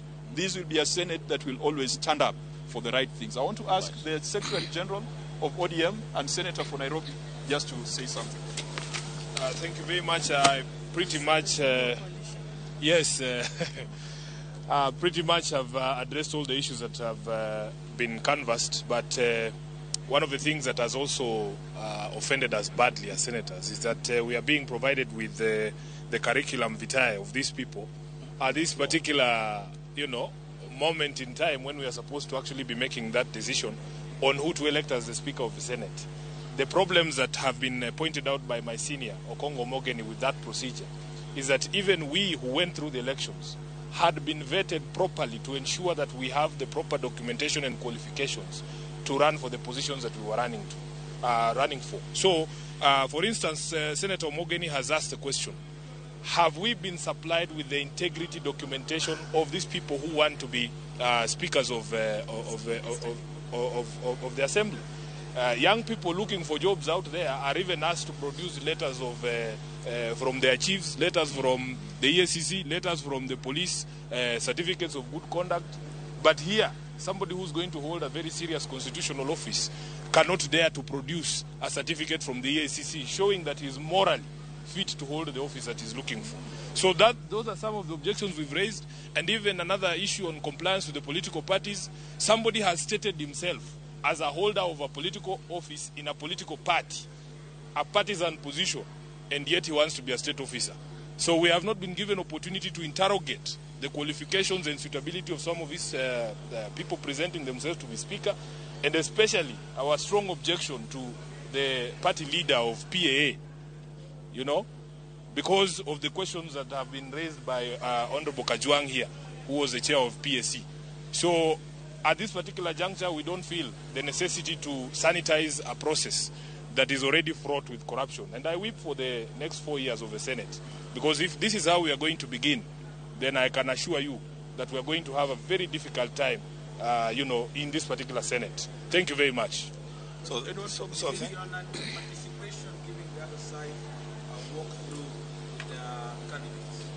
Well, they say it is better to be defeated in honor than to lose, you know, than to win with fraud. So we will have no part of it. We know that to be a speaker who commands the respect of all the senators, you at least have to achieve the threshold of 2/3 of the members. That is what the standing orders and the constitution require. So he is going to be a minority speaker, so to speak, because he will not get the number of senators that is set in order to command the sort of respect that a Speaker of a House as honorable as this should command. And by the way, to add on that, Reddy, it is rather absurd to be expected as a senator to receive these documents on the floor. And you're supposed to read through the CVs and at the same time cast your ballot. So if midway you realize that the person that you casted the ballot for is not fit to hold office, what are you supposed to do? What's the recourse? So this thing, and the argument that we are running out of time is just a very lazy argument. We have 5 years, my friend. We are just starting today. Running out of time to go where? We have to get the process right, because the outcome of a process is as important as the process. If the process is wrong, the outcome cannot be right. Thank you.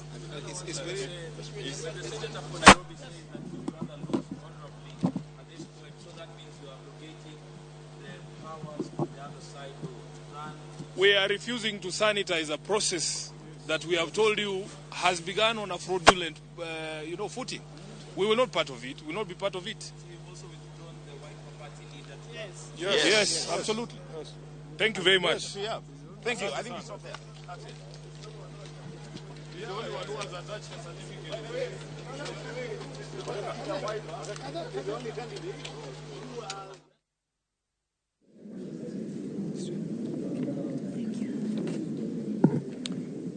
Senator Osoti Godfrey.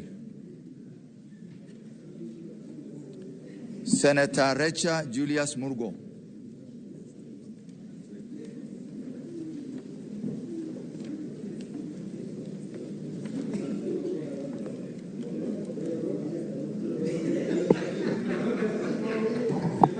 Senator Mwenda Julius Gataya.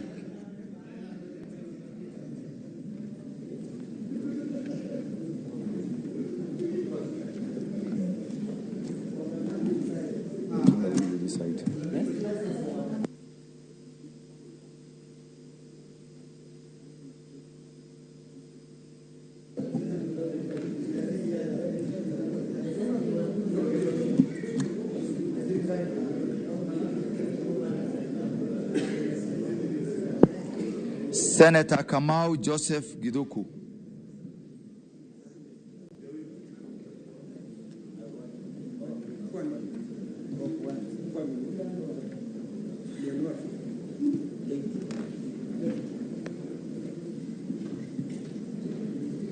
Senator Dhangwa Paul Karungo.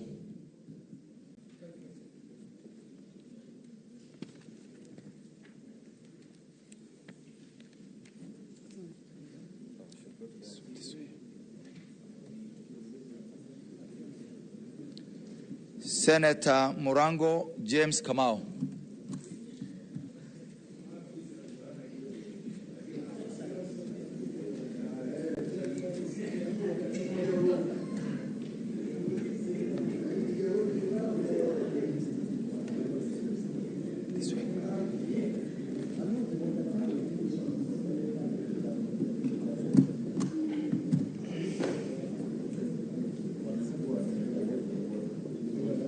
Senator Beatrice Akinyi Oyomo.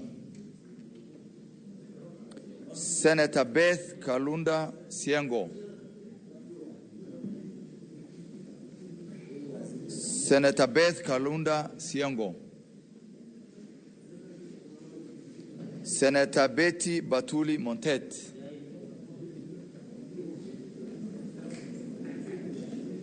Senator Catherine Muyeka Muma. Senator Chesang Alan Kiprotich.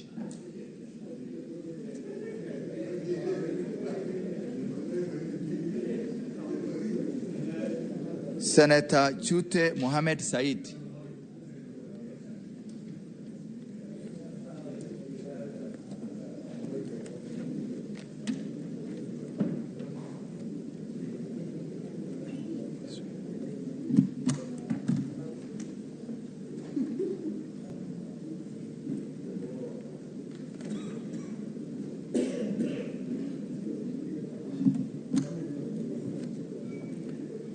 Senator Crystal Kagehi Asige. Senator George Mungai Mbugwa.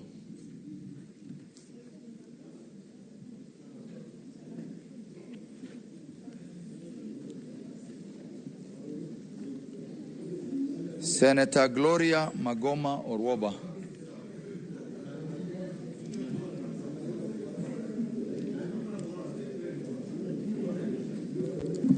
Senator Hamida Ali Kibwana.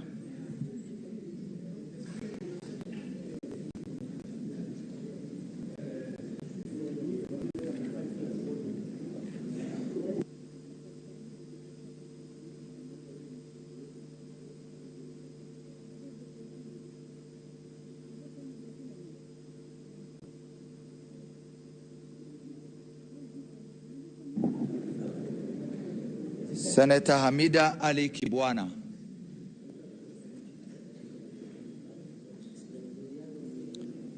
Senator Hezana Lemaletin.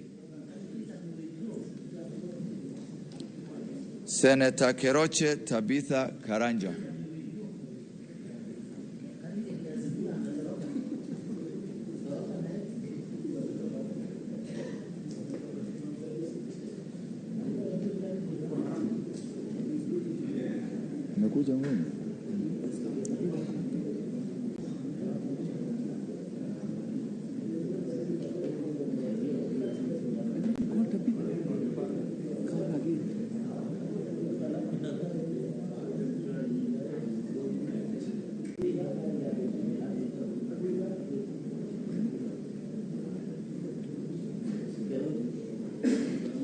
Senator Mandago Jackson Kiblagat.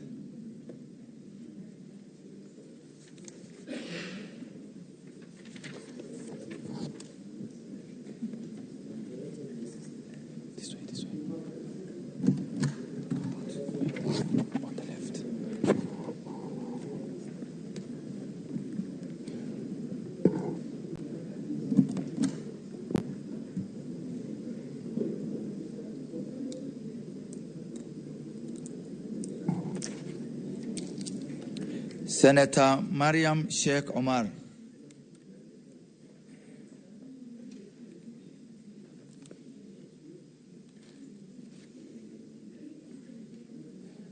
Senator Maureen Tabitha Mutinda.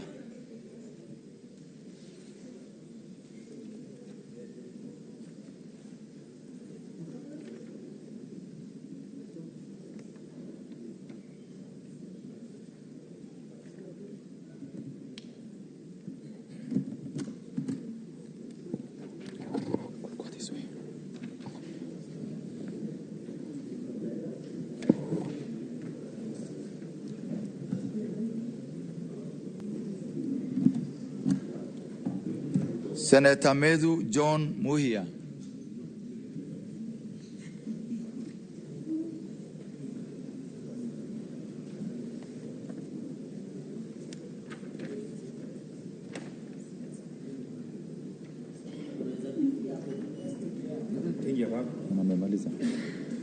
Go to the booth and choose, Senator. Go to the booth and choose.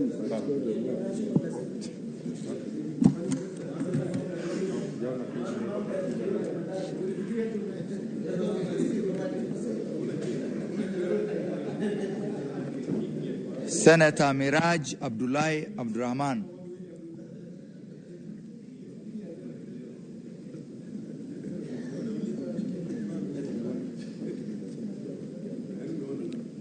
Senator Mundigi Alexander Munyi.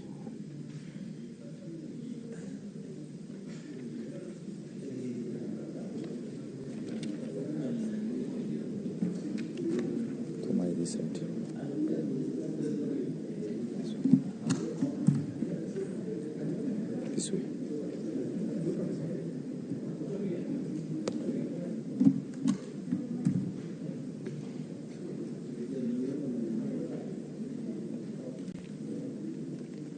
Senator Ngugi Joe Joseph Nyutu.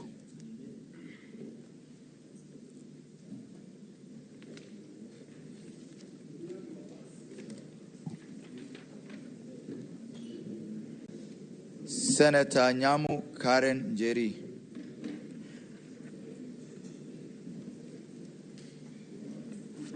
Go this way.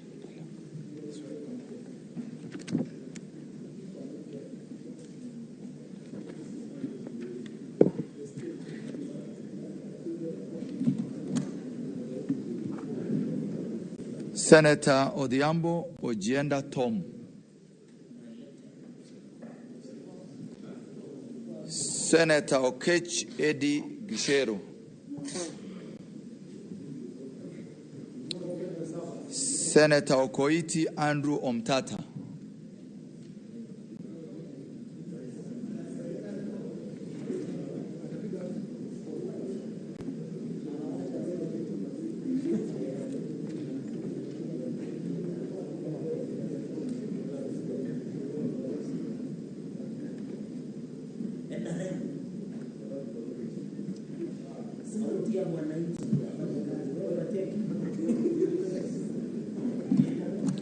Senator Raphael Chimera Mwinzagu.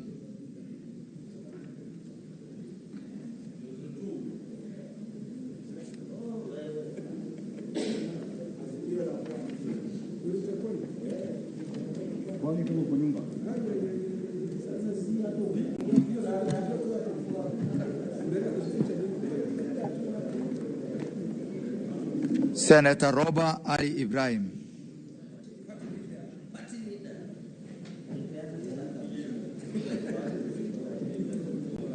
Go this way.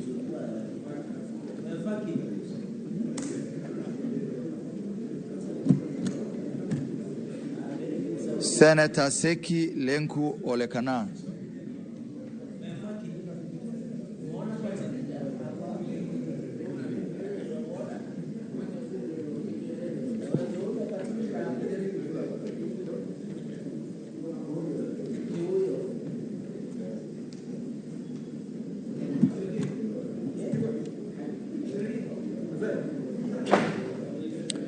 Senator Sifuna Edwin Watenya.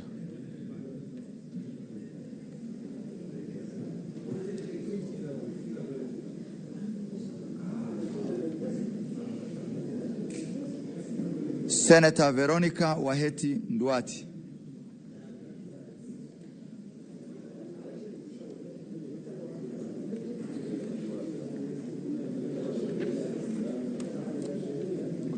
This way. Okay, yeah. Senator Wakili Hillary Kiprotich Sigei.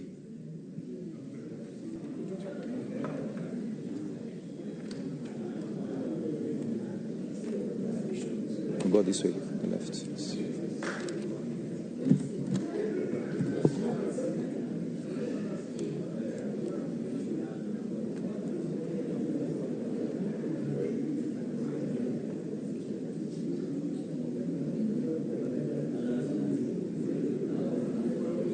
Senator Wamatinga Wahome.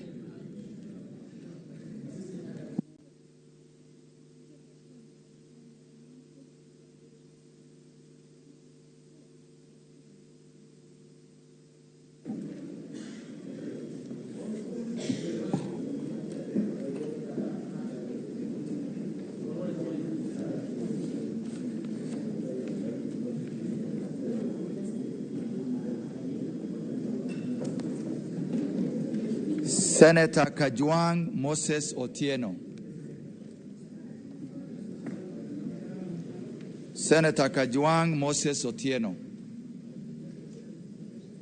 Senator Mogeni Eric Okongo.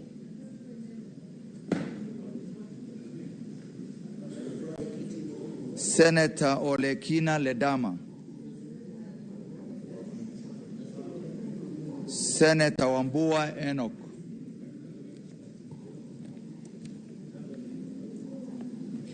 Senator Mudama Agnes Kavindu.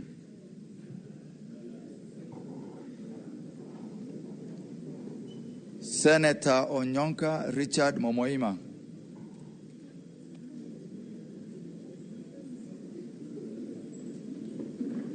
Senator Manzo Daniel Kitonga.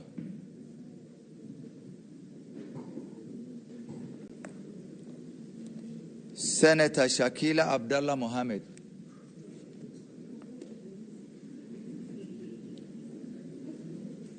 Senator Osotsi Godfrey.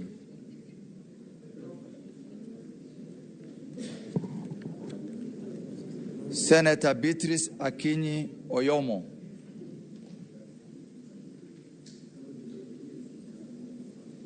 Senator Beth Kalunda Siengo.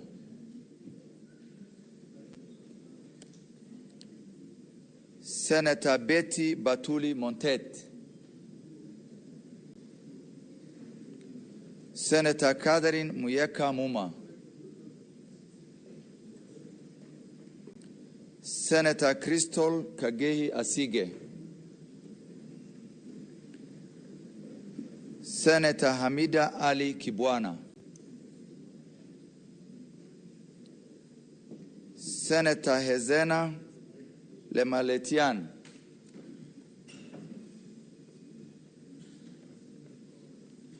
Senator Odhiambo Ojienda Tom. Senator Okech Eddie Gisheru.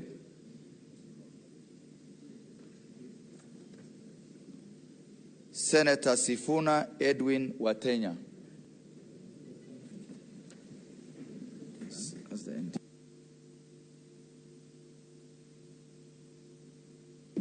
Honorable Senators, the standing orders, and specifically standing order number 66,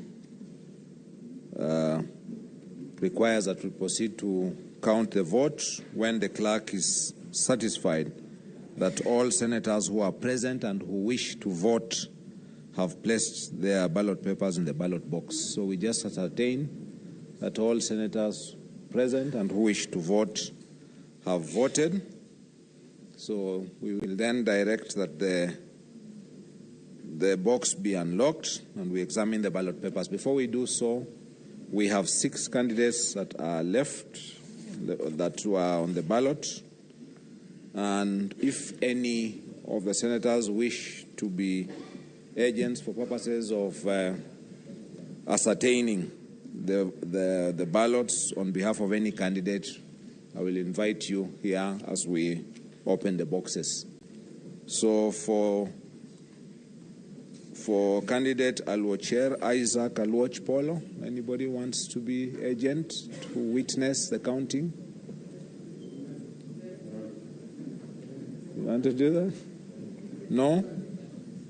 Senator, any? None? Anyone wants to be agent for George Bush? Anybody would like to be agent for Karuri Frederick Mushiri? Any senator wants to be agent for Kingi Amason Jeffa? Senator Medhu? So you'll stand by just to witness. Anyone who would like to be agent for Kinyua Beatrice Kathomi?